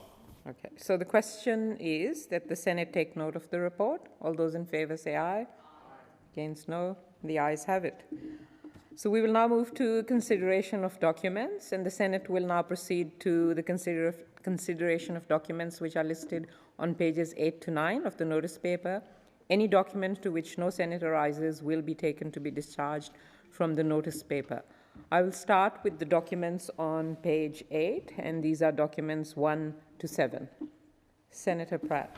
Thank you, Madam Acting Deputy President. Well, among the documents listed is an important item of debate that has great importance in the Parliament and in the Australian community. Of course, we've been discussing it this afternoon already, and that is the withdrawal of JobKeeper payments that's coming up in the very near future. So the 3-month review of the JobKeeper payment... Sorry, Senator Pratt, are you taking note of report number 1? Yes, that's right. Yep. Report number 1, I beg your pardon. I should have identified the report from the outset. The 3-month review of the JobKeeper payment back in June 2020 has become a justification for the government to seek to withdraw JobKeeper in the near future. But the issue is this 3-month review and its findings does not match the state of play today. The JobKeeper review, and the government still likes to refer to the finding of this review when it talks about the withdrawal, talks about things like disincentives to work because of the relativities of JobKeeper to the minimum wage. And we know that JobKeeper was set at $1,500, and if you're on the minimum wage for a fortnight, actually you earn about that same amount of money. As a result, many businesses, including tourism businesses, they said at the time, we can't recruit staff. Now, that's all very well for the period of a shutdown, when in large part around Australia in the first quarter, businesses were indeed shut down and they needed to be able to keep those staff on. But now we very much see a situation where JobKeeper has in fact tapered. There are very active tourism and small businesses sector and other businesses that use JobKeeper right around the country that are back up and running again. They've withdrawn the use of JobKeeper. Why? Because they're back at full operation. But for what of the businesses that aren't? As Senator Green has highlighted to the Senate this week, she has spoken about the plight of businesses in Cairns and other high tourism spots where there is no replacement for JobKeeper. The replacement for JobKeeper is, in fact, the very underwhelming job seeker payment that this government has made no indication yet as to the extent to which the rate of that payment is going to be maintained. And we know that it too has fallen a great deal, dependent on what it was before. So we've got $1,500 a fortnight that was in job seeker payments, and we know now that JobKeeper has fallen to the same amount, and we're going to see job seekers back to that $40 a day rate, which this government has made no commitment towards addressing. So the government's made a big song and dance about keeping small business, keeping big business, keeping businesses affected by COVID going.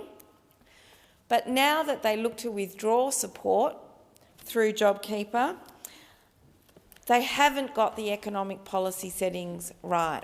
There are small businesses that will fall unnecessarily on their knees because they're not yet able to make it through COVID.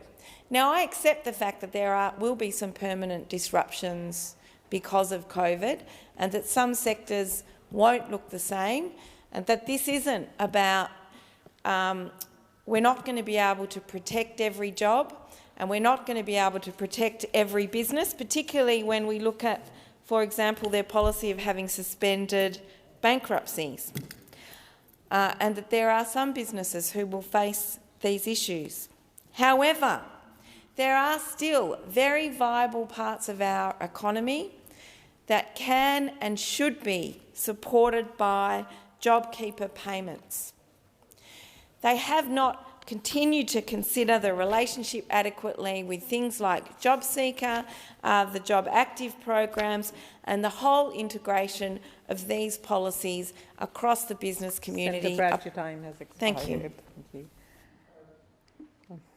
Any more speakers? So, Senator Gallagher, you're speaking on the same report? Out of item 5, Australia Post. Sorry, Senator Pratt, would you like to seek leave to continue your remarks? Yes, thank you. I'd like to seek leave to continue my remarks. Is leave granted? Leave is granted. Sorry, Senator Abetz had the call first. Sorry. Yep. Senator and I would seek to take note of document number 4, the Australian Broadcasting Corporation's report for 2019-20.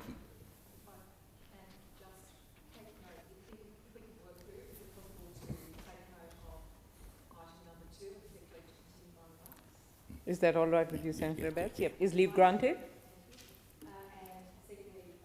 Note item 3 on the page 8. Seek leave to continue my remarks. Is leave granted? Thank you. Leave is granted. And then I believe Senator's up to number 4. Thank you. Thanks, Senator Right. O'Neill. Senator Abetz. Then I seek to take note of item number 4, the Australian Broadcasting Corporation's report for 2019-20.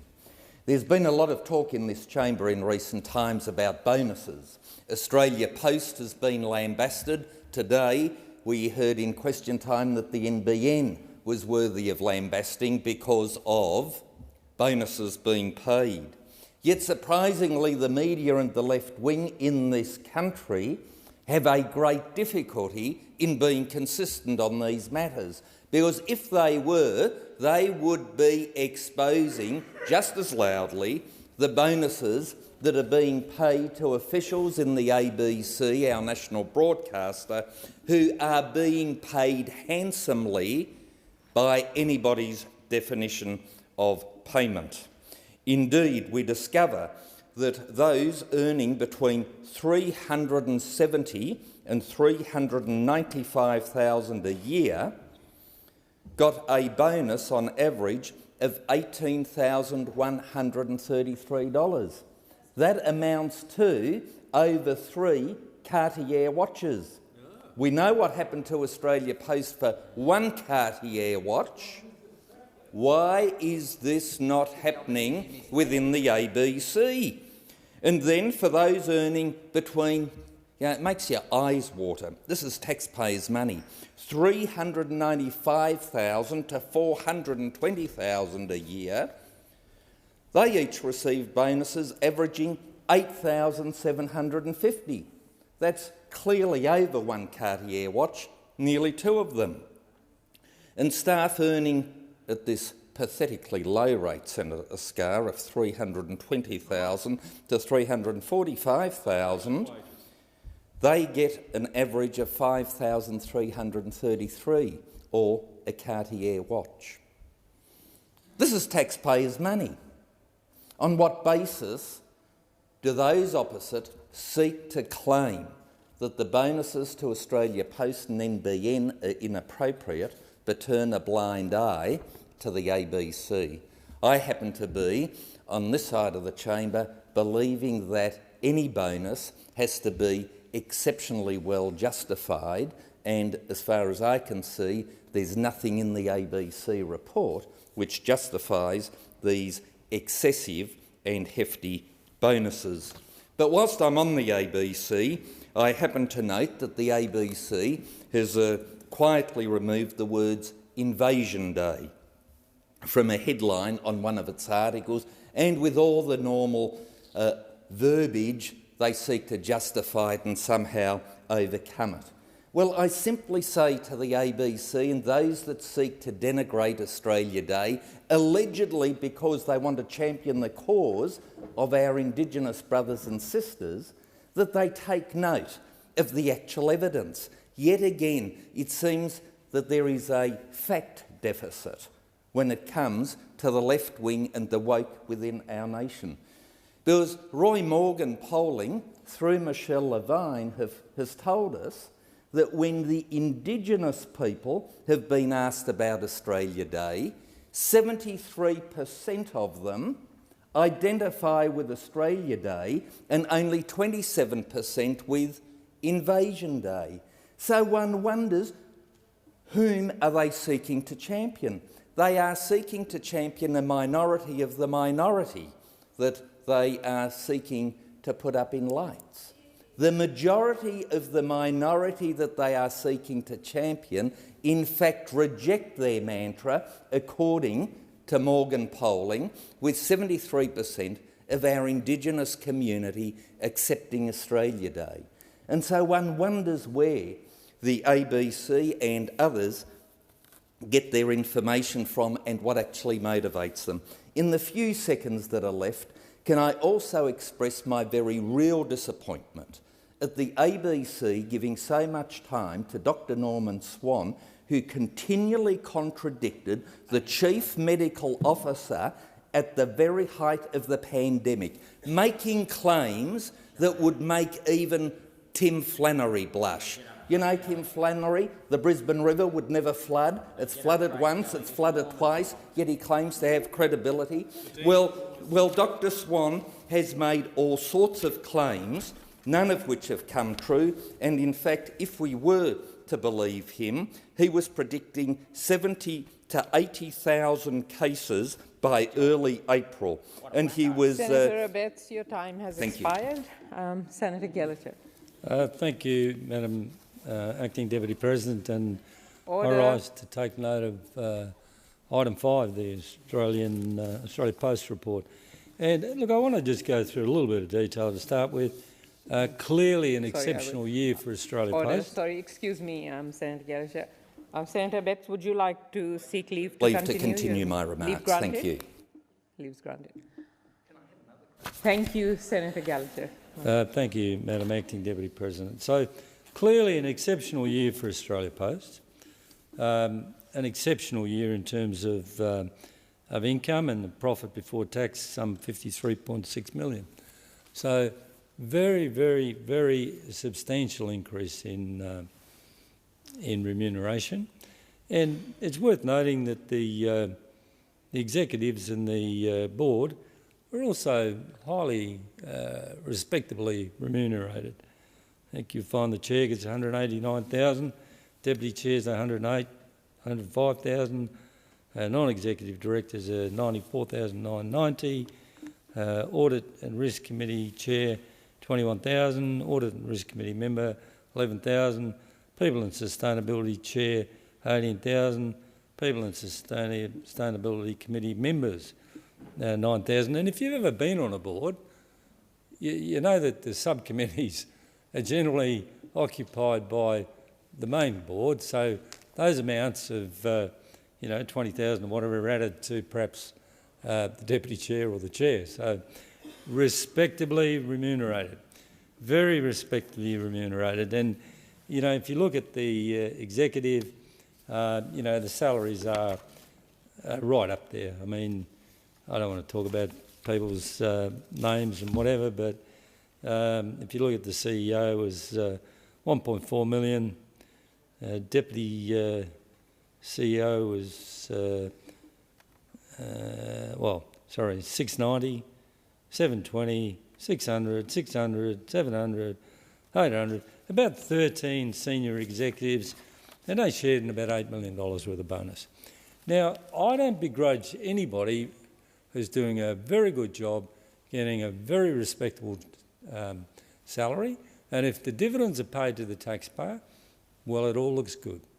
But what happens when I go and talk to people about Australia Post is they don't really care what the CEO's getting, but they do care when their letters turn up in someone else's letterbox. So, you know, we've got delivery speeds for a letter, same state, up to 5 business days. Well, it's clearly, you know, the challenge is to get it there as quick as you can. Metro to metro, up to 5 business days. Metro to country, up to 6 business days. Country to country, up to 7 business days. Clearly, all of the performance has been driven off parcel freight. And what we relied on Australia Post for, and increasingly many more of us don't rely on it because, you know, I do the same thing. Email me a bill, I'll direct debit it out of my account. No one posts me a bill anymore. But there are still large sections of the community relying on the post. And there are probably very few people, apart from my wife, who actually sit down and write a letter. But, you know, there are still not so much elder, but there are people who are still relying on letter in, letter out for their affairs. And it's taking up to 5 business days. I had a problem recently where someone said, you've got a final notice. I said, when did you get the first notice? And they said, well, we've got a final notice here, it costs you an extra $100. I said, well, it'd be handy if you'd give me the first notice, I would have paid it. Anyway, all down to Australia Post apparently, they can't get a letter in on time. But I just want to finish on one point, and Senator Betts was a tad political with the ABC. Now, I don't begrudge people getting a bonus at Australia Post. And if it was a cardio watch and it was approved by the board and the CEO was well within their entitlements, I thought the Prime Minister's behaviour there was appalling. And the outcry from all of the Australia Post outlets across the country about her being, you know, pushed aside was quite significant.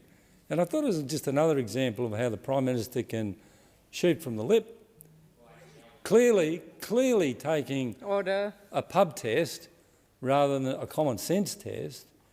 And, you know, I'm sure that the CEO is probably well ensconced at a competitor of Australia Post now and probably tears strips off Australia Post business. In hindsight, it may not have been a very smart decision. But to punt the CEO in the way that the Prime Minister did, I thought was quite sad and not behaving of the conduct we would expect from the Honourable Scott Morrison. And I seek leave to continue my remarks. Is leave granted? Leave is granted. Senator O'Neill. Thank you very much, Acting Deputy President. I would like to note item 6, Climate Change Authority report, and seek leave to continue my remarks. Is leave granted? Leave is granted. And I would like to contribute to debate this afternoon on reports with regard to the NBN Co item number 7. You're taking note of I'm taking note. Thank you very much, Acting Deputy President. The reason I really want to focus on this particular report is because there's an amazing community of great business people, great community-minded people who live on the Central Coast. It's at a place called Mangrove Mountain. You might not have ever visited it, but it's less... Indeed, you have, Madam Deputy President. As a great New South Welsh woman, I'm glad to see that you've got up there. It was. It became an orchard area after the Second World War, and many returned veterans were given land there. And the community is a very tight-knit one. They have terrible trouble, even though they're only less than 100 kilometres away from the middle of the CBD in Sydney. They have terrible difficulty with getting NBN access. I held a community meeting there towards the end of last year, and the response that they've received from NBN Co was appalling. It took a phone call to the CEO to get some action and attention on this community that really were promised by this government that they would have access to 21st century technology. There has been one consultation with the community just before Christmas, but from the reports that I'm receiving, NBN Co is still not meeting the needs of that community. There are businesses that are struggling together or connecting together in some sort of weird and wonderful way, mobile phones, to try and get enough signal to be able to do the banking that they need. This is just a disaster for this community. It's costing jobs. It's costing mental health in that community. It's a very, very big problem. And that's why today's a revelation that Mr Morrison and his government have actually allowed $78 million worth of taxpayers' money to be spent on what they call in their response to your question, I notice, short-term incentives, not bonuses. They don't want to call them bonuses, short-term incentives. $78 million has gone to people for doing a good job at NBN Co. It's not a good job if you can't actually access technology and you can't run your business and you can't communicate with your neighbours when there's a fire roaring up a valley. It's not doing a good job when 238,000 premises that we know of still can't access the minimum guaranteed NBN speeds that are required by law. And we could have a long debate about how inadequate that setting this government has accepted. They told us, they told all Australians that all you'd need is 25 megabits per second and that'd be fine. Senator Pratt, giving it I think the voice that it deserves, cackling laughter. It is laughable at what this government is actually set as the standard, and they haven't even been able to get that low. They haven't even been able to meet that standard that's low. So I'm very, very concerned that all of those people who are on what they call service class zero, which means you get nothing, are actually at a point where they're being served now by a board that's giving out bonuses to the tune of $78 million. And why it concerns me and why it is directly relevant to this government and why we should sheet it home to them is that every year, as reported in the annual report that's up for discussion today, the government is provided with a prepared corporate plan which they have to cite and accept. This is a government-owned entity. The government has oversight over it. And very, very sadly, the relevant minister, Minister Fletcher, simply is out of his depth, allowing a company that's failing to that degree in terms of service delivery. And that's to say nothing of the myth that was the funding allocation that this government said was going to be their pricing of the NBN. People cannot let this government get away with it. They said they deliver the NBN for $29 million. Well, that went way out the window. What they said it was going to get $29 million. The next thing we know is no one wants to invest in it. That's what they said was going to happen. They brought in another $20 billion and we ended up with $41 billion. And now, after a lot of tooth-pulling, we've got to the truth of it, that at the moment it stands at $57 billion. The people of Mangrove have got nothing, but those bonuses are flowing and short-term incentives to the people at NBN. This is mismanagement by this government. O'Neill, your time has expired. Is leave granted? Leave is granted. So we're moving on to page 8 of the documents. Senator Pratt. Thank you, Madam Acting Deputy President. I also rise to speak on this report, which is the National NBN Co Limited report for 1920, their annual report. And I have to say, the myths perpetuated in this report do not match the reality of what NBN Co is delivering on the ground. But I'm pleased to see that they've disclosed their remuneration. I couldn't see if they had disclosed specifically the bonuses, but it does put in context the importance of the information that is provided to us in this place. We have seen in debates just now, over the course of this week, NBN Co has been at the centre of a failure of accountability from the government. We've discussed the corporate plan, and here we have an opportunity to reflect on the annual report, which again does not demonstrate a delivery of the Australian government's commitments to the Australian community in relation to their commitments for a fast and affordable broadband service. So what we see in the questions that the government's been asking, that the opposition's been asking of the government, we've been seeking information that was regularly published prior to the copper backflip that NBN Co in terms of the previous position. But today we find that the same information that they were happy to publish in documents like this annual report, documents like in their strategic plan and in documents like their answers to questions on notice, they are now claiming as commercial in confidence. Now, this is a ridiculous position for NBN Co and the government to take. This information shouldn't be commercial in confidence.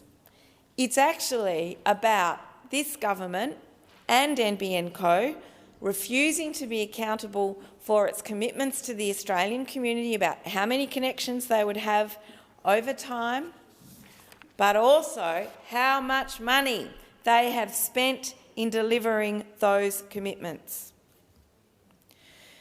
So since, in this report, can we find information about matters such as peak funding, cash flow profile, debt profile, cost blowouts, costs associated with Fletcher's copper backflip, and how much of Prime Minister Morrison's broadband tax is actually going to go to regional Australia?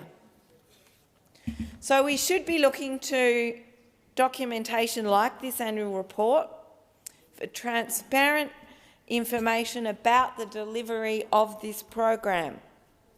But what we find day after day is that when the government doesn't like the data, when that data and information requested by this parliament is inconvenient to the government, they're happy to hide it. But when the data does not pose an inconvenience, they're happy to let it go, let it out. It doesn't tell the truth to the Australian people and the Australian users of telecommunication services and the national broadband network. In the annual report should be transparent information about the nature of cost blowouts and how they've occurred. But instead, we've got a government that wants to see such information, reclassified as commercial in confidence. So you might see the actual figures, but you can't see good explanation of the reasons. Why should this government be concealing data that's previously been published? Well, the simple reason is it is a failure of this government to want to be scrutinised, and it's a failure of Minister Fletcher, and he refuses to be held accountable for his ongoing cost blowouts. Are there any further speakers on document 7? Senator Pratt, would you like to seek leave then to continue your remarks? Sure. I will seek leave. Thank you. Is leave granted? Leave is granted. So now we move on to page 8 of documents. Are there any documents senators would like to speak on page 8? Senator Green? Oh, sorry, page 9. Page 9. Thank you. That makes more sense to me. I wanted to speak, please, on document number 9. Yeah, Senator Pratt. Yeah. So it's the Australian Charities and Not-for-Profits Commission ACNC report for 2019. And I wanted to draw attention to this report because the ACNC is an absolutely critical institution and regulatory and governance organisation within the Australian Commonwealth bureaucracy. I recall when it was first mooted by Labor in government that we wanted to pursue such an institution. It was roundly opposed and criticised by the coalition government. They made one foiled attempt to abolish it. I'm sure they've probably had more than one attempt, but I recall at least one. And yet, finally, it appears that the Australian Charities and Not-for-Profit Commission is being recognised by the Australian government as a much-needed institution. So it's been reported that the government is looking to the ACNC to use its powers to make a crackdown on unlawful activity taking place within charities.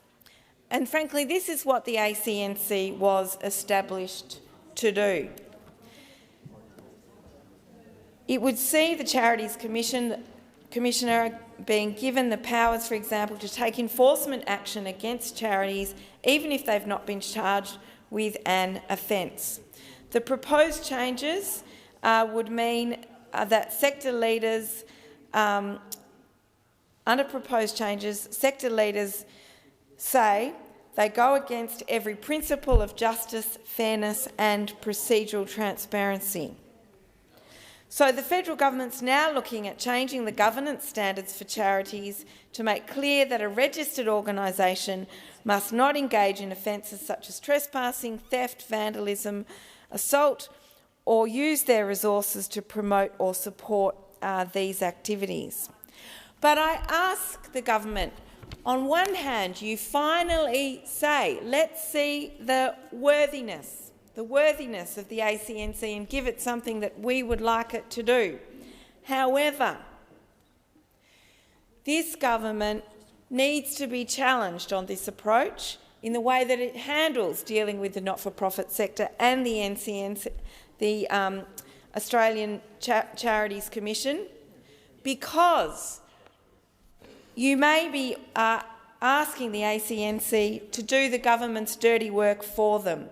For example, cracking down on activist organisations masquerading as charities. Well, we all know the government's reputation in that regard.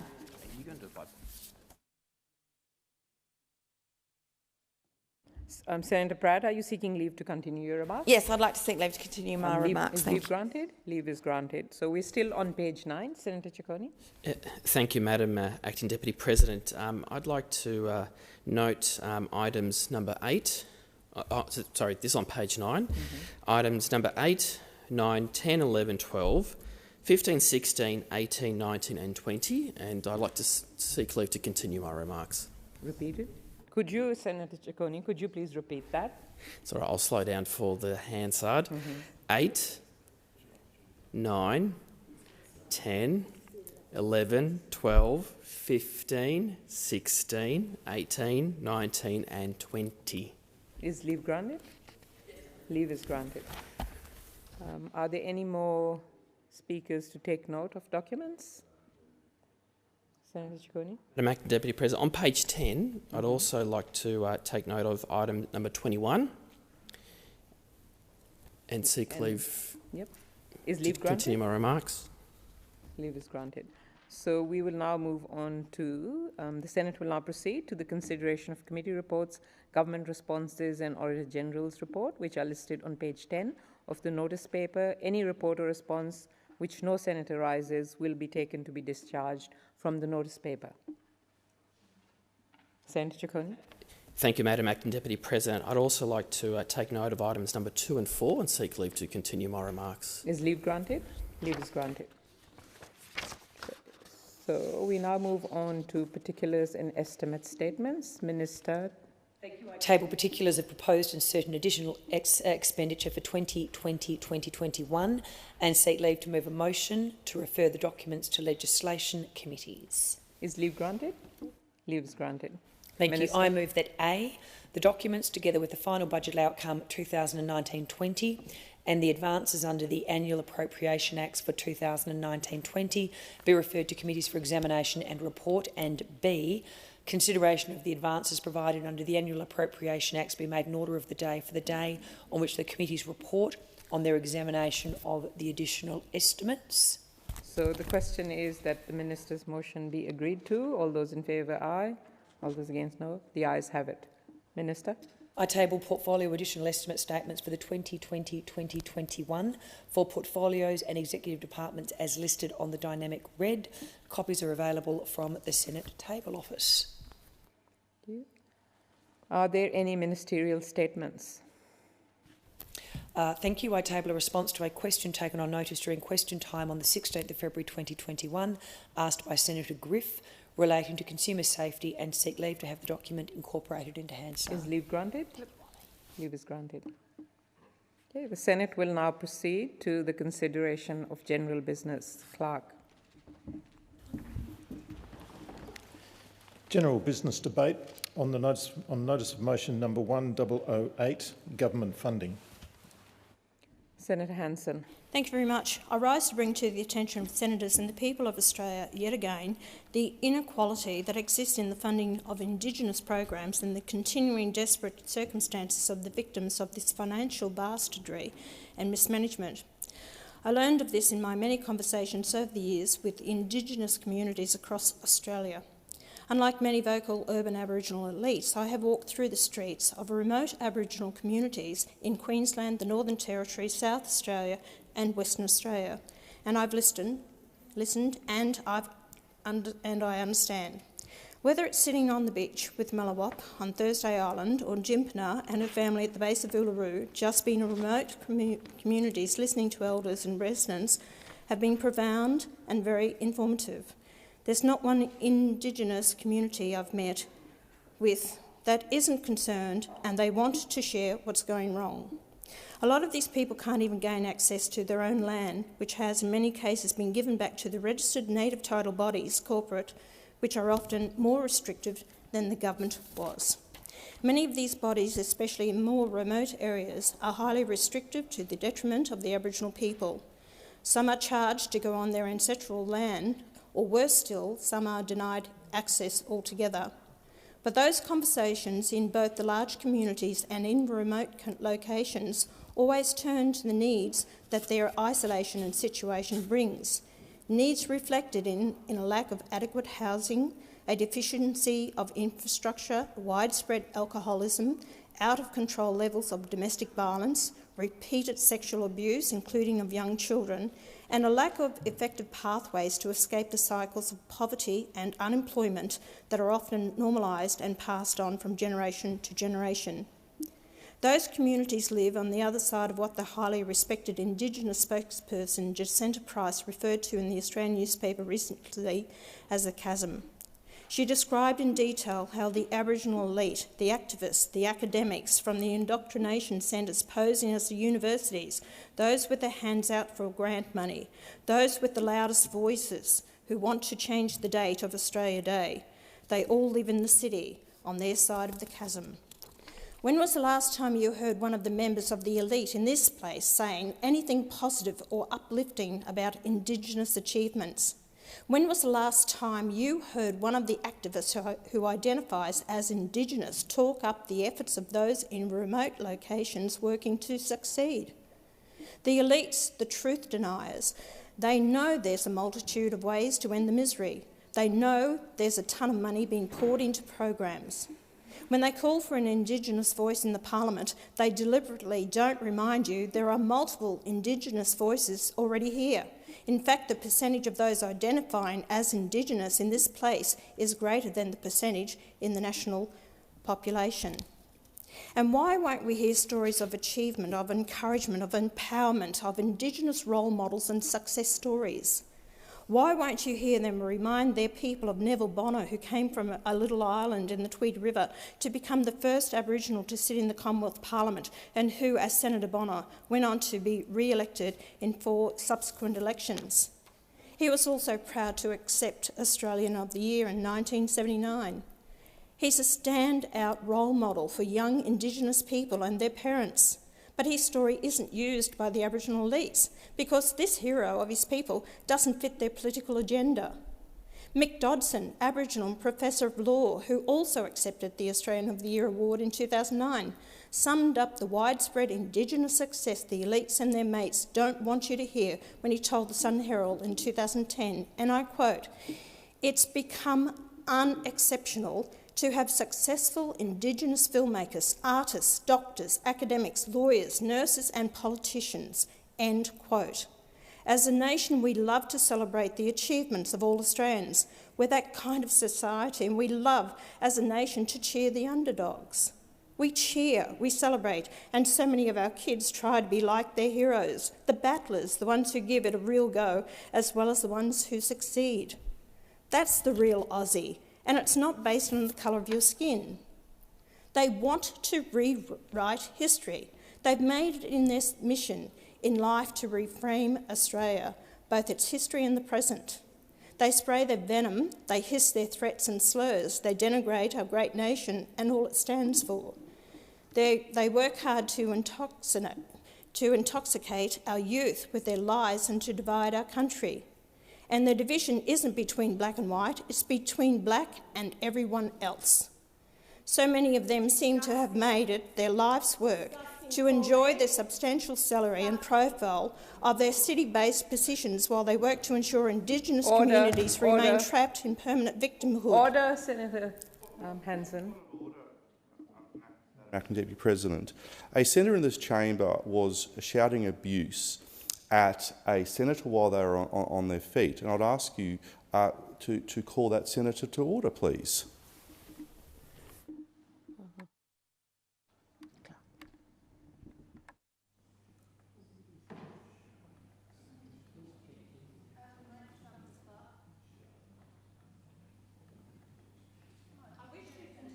I just remind every senator that they should only speak from the place in the chamber, and any disorderly conduct is not appreciated.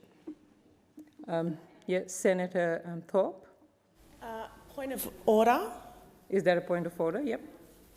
I'm finding it quite offensive in my workplace to hear the senator from Queensland speak the language that she's speaking. I find it offensive and I find it divisive, and I ask the Senator of Queensland to retract from any more attacks on Aboriginal people in this country.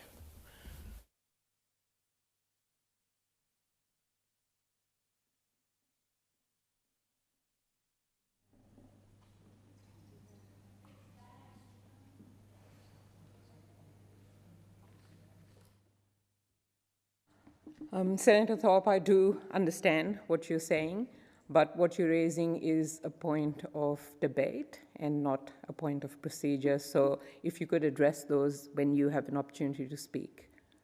Senator Hanson. So many of them seem to have made it their life's work to enjoy their substantial salary and profile of their city-based positions while they work to ensure Indigenous communities remain trapped in permanent victimhood, because without victims to point to, the elites of the city side of the chasm have no relevance. As Henry Ergus said in The Australian recently by the city-based mob, their aim is to incite, not to inform. Ergus also pointed out, and I quote, "The whole sorry culture perpetuates a sense of victimhood that gives European settlement no credit to the enormous gains it has conferred. The Aboriginal elite are creating and tolerating a permanent victimhood for their Indigenous Australian brothers and sisters, and they don't care. They'll let the Indigenous population pay any price to achieve their goals. Their idea of equality is we own everything and the rest get nothing. They want 100% of the land. For them, the 32% of Australia under native title already isn't enough. It does not include private Indigenous land ownership. They want 100% of Australia to be owned by around 3% of the population based on the colour of their skin or their ancestry. That's called racism, pure and simple racism, and it needs to be called out and exposed at every opportunity. Order. Senator Thorpe, is there a point of order? Yes, there is a point of order, Deputy Acting President. There's a lot of untruths being said in the Senator for Queensland's statement, and I understand that it's coming to 5:30 and we don't have time to debate.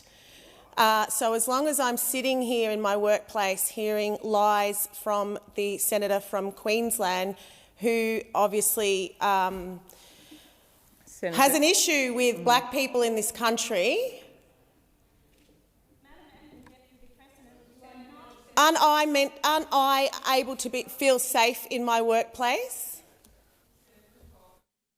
Your seat. And as I said earlier, I completely understand what you're saying, but that is a debating point. So we'll move back to... Sorry, Senator Ruston, did you have anything to say? We will move back to Senator Hanson. It's common knowledge that billions of dollars thrown at Indigenous programs far exceed the funds put into non-Indigenous programs on a per capita basis. Non-Indigenous government spending per capita is $22,000 versus $45,000 for Indigenous Australians. Tens of billions of dollars are spent each year on programs to assist Aboriginal communities, both remote and major. Order. From Jacinta Price's policy paper, Worlds Apart, published in January this year by the Centre for Independent Studies, we learned the Productivity Commission Order. estimates that government spent around $33.4 billion on Indigenous peoples in 2015-16. One standout of those figures is that around $4.1 billion of that was spent on public order and safety alone. That's $6,300 per person. That's 10 times the amount spent on the typical Australian. What I will say here, isn't it a coincidence that from 1971 to 2016, the year of the last official consensus, the population of Aboriginal Australians increased by 459% during the rollout of these programs, while the general population increased by only 83.5%. This is, the people of Australia know it's way overdue for those on the left and the right to accept that the awful plight of so many Indigenous communities runs across party lines and the system is being rorted.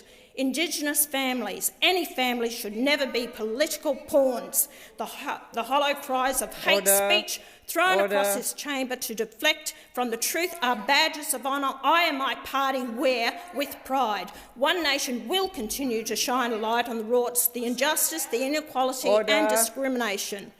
The shameful Senator Hanson, silence. your time has expired. Senator Green.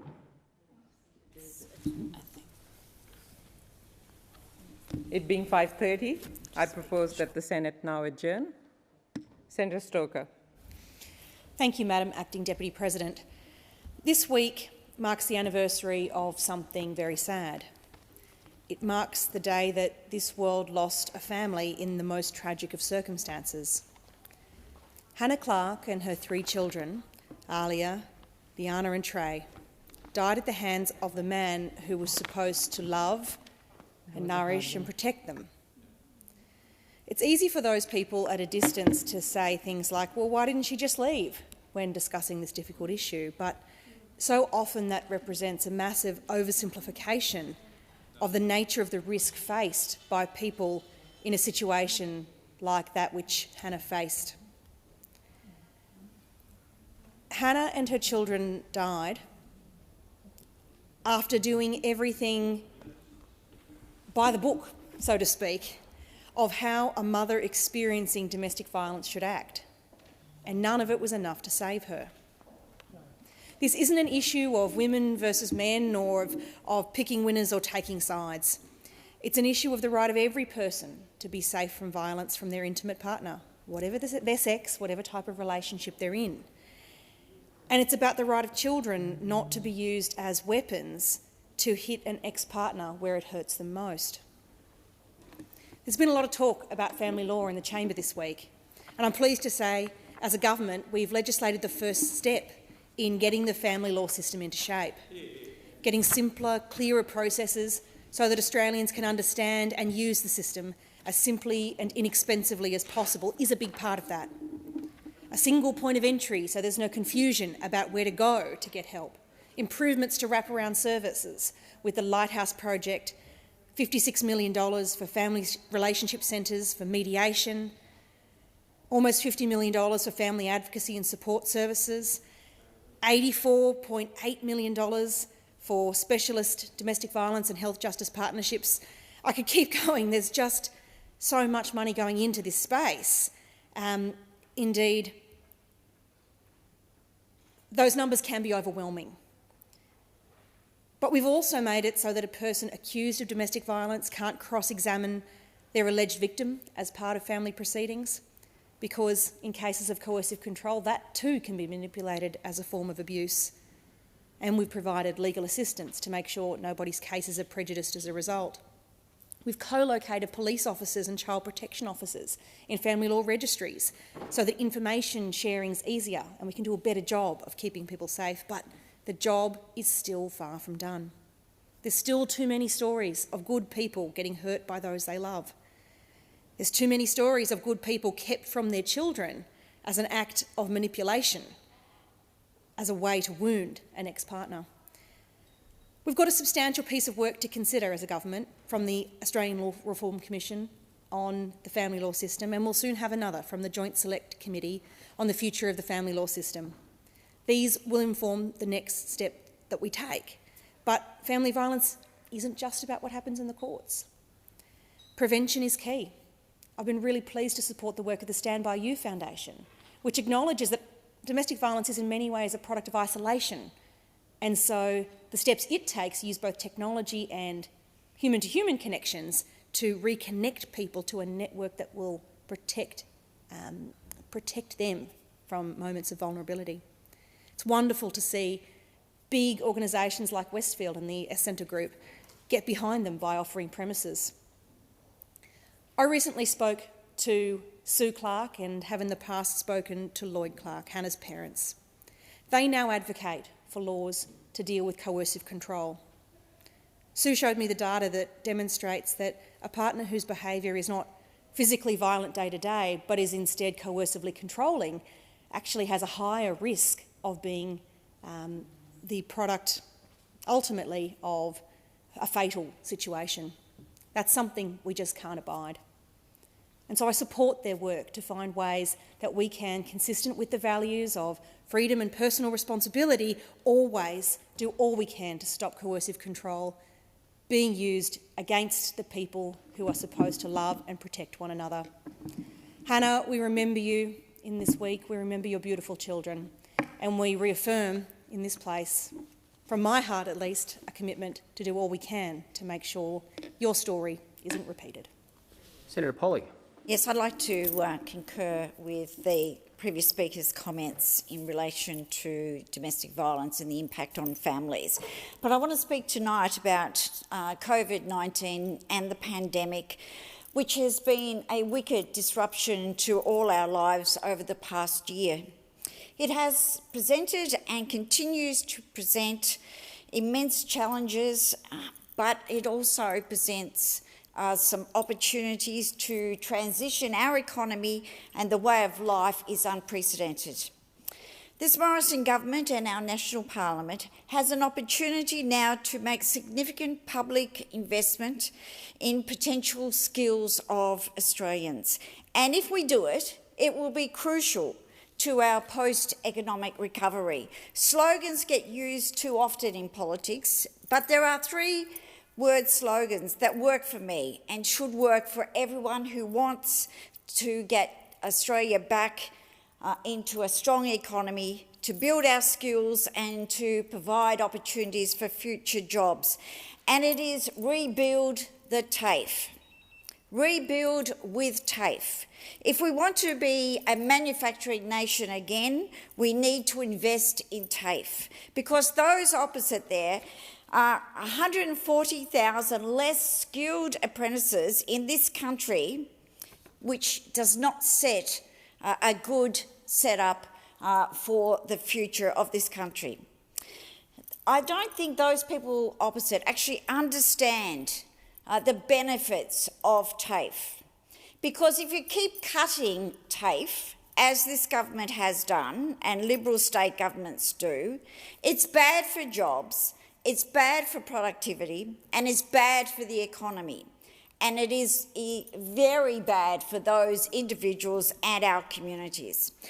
I was pleased to join the Australian Education Union on the lawns of Parliament House yesterday, calling on the Morrison government to make TAFE their first priority. As I said, it's crucial that the Morrison government properly fund TAFE because the TAFE system supports $92.5 billion in economic benefits through the direct operations of the TAFE institutes, higher incomes and productivity generated by TAFE credentialed workforce. The only way we can address the apprentice shortages in this country is if we reduce youth unemployment and provide career pathways for all Australians.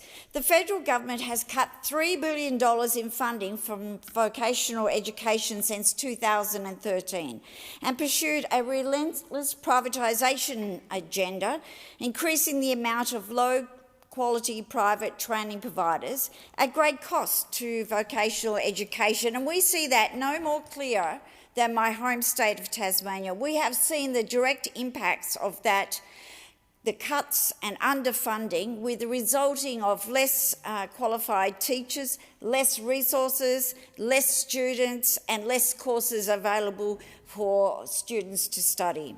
Government talk big about jobs, but what we don't see is any infrastructure and the necessary infrastructure to skill up Australians. Australians need to have those skills to not only get their first job, but to retrain so that they can be part of a changing economic future of this country.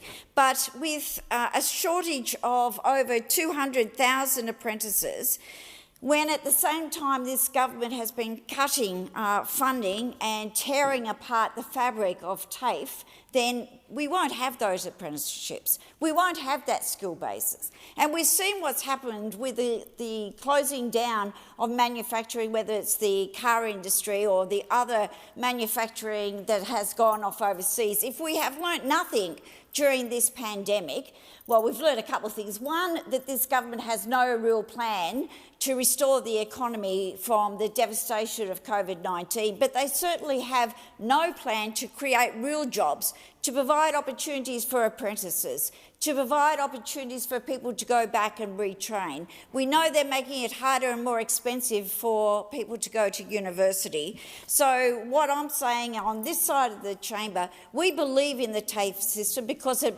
delivers the best qualified training skills in this country, and we should be funding them to a greater resource than we have ever before. Senator Seward. Thank you, Mr President. I rise tonight to speak on the conduct of the Crown Resorts casinos and the urgent need for the establishment of a national gambling regulator. The New South Wales inquiry and report by Patricia Bergen has clearly and with no ambiguity,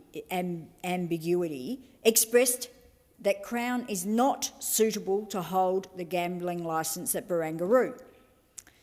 The Crown Resort inquiry found that Crown's Melbourne and Perth casinos had clear evidence of money laundering and dodgy dealings with overseas junket operators that were likely to be linked with organised crime networks. So my question is, how can the public trust state governments and state regulators to effectively control an industry that raises millions in revenue for state coffers and props up, and at the same time where there's obviously very dodgy things happening with money laundering and the connections with the junket operators, how can they expect that they are going to get proper regulation when there is an inherent conflict of interest here? State governments don't want to necessarily bite the hand that feeds them, and therefore to take the tough action that is required to hold the likes of Crown to account. Not only do they rely on the revenue but since 2000 from gambling, but since 2012-13, more than half of all the money donated by Crown to political parties in Australia has come to parties in Western Australia. During this time, Crown donated nearly $800,000 to both the Labor and Liberal parties in WA. So the obvious question that everybody asks is, what sort of influence does that money buy? The conflicts of interest are rife within the gambling industry, and it is way past time something was done about this. This week, the WA gambling regulator recommended that the McGowan government establish an independent inquiry into Crown's suitability to hold a casino licence in Western Australia. This is a welcome step forward, but we all know that these types of inquiries only work where there is a political will to act on the findings. So that's what we also need to ensure, is that the government, whichever one happens to be in government, whichever party happens to be in government at the time the inquiry reports, actually commits to implementing the recommendations and findings from that inquiry. We've all known for a long time about the public health impacts of gambling-related harms. This is an industry that creates trauma, pain and economic hardship. Governments have a responsibility to implement effective harm minimisation measures to reduce problem gambling. But how can this happen when the gambling industry buys political influence and is not adequately regulated by state authorities that have come to rely on the revenue that they get from the gambling industry, right off people that are gambling, that have gambling addictions, and then suffer the consequences of the trauma and pain that that causes. We need to be addressing this issue. We need to have a system that is not influenced by millionaire and billionaire donors and gambling interests. Any system here needs to guarantee that it's not influenced by the revenue that is generated by gambling or political donations. The corruption that has been exposed within the Crown Resorts process in Melbourne and Perth also highlights the urgent need for the establishment of a national independent regulator. State governments cannot be regulating a process where they are gaining millions and millions of dollars from revenue, and they're also gaining political donations.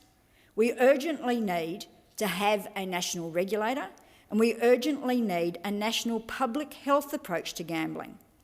We need that approach to gambling regulation, to harm prevention and minimisation. This industry needs to be properly regulated. It needs a national regulator, one that is independent from receiving revenue from the industry it's supposed to regulate. Senator Scarr. Mr President, I'm very pleased to rise during this adjournment debate and speak to a positive news story and to advise how pleased I was that earlier today I had the opportunity to move a resolution which was adopted unanimously by all of the senators in this place. And I'd like to read that motion and provide some comments. And the motion read that the Senate pays tribute to members of the Australian Fijian community and Australian service organisations who have raised money to assist Fiji to recover from Cyclone Yasa, including 1. The Brisbane Fijian Uniting Church at Annerley, who have assisted to raise funds to rebuild the Lukuta Secondary School. 2. Fijian Senior Citizens Association of Queensland Inc. and Sunnybank United Multicultural Association of Queensland, who raised funds for the Rotary Club of Labasa to assist rebuilding efforts. 3. Archerfield Rotary Club, who raised funds for rebuilding in Labasa and provided a shipping container of medical supplies for Labasa Hospital. And 4. McGregor Lions Club, who raised funds to assist in rebuilding efforts. And B. Thanks members of the Australian Defence Force, including members of the RAAF and the crew of HMAS Adelaide, for their outstanding efforts to deliver humanitarian relief on behalf of the Australian people in the best traditions of the Australian Defence Force.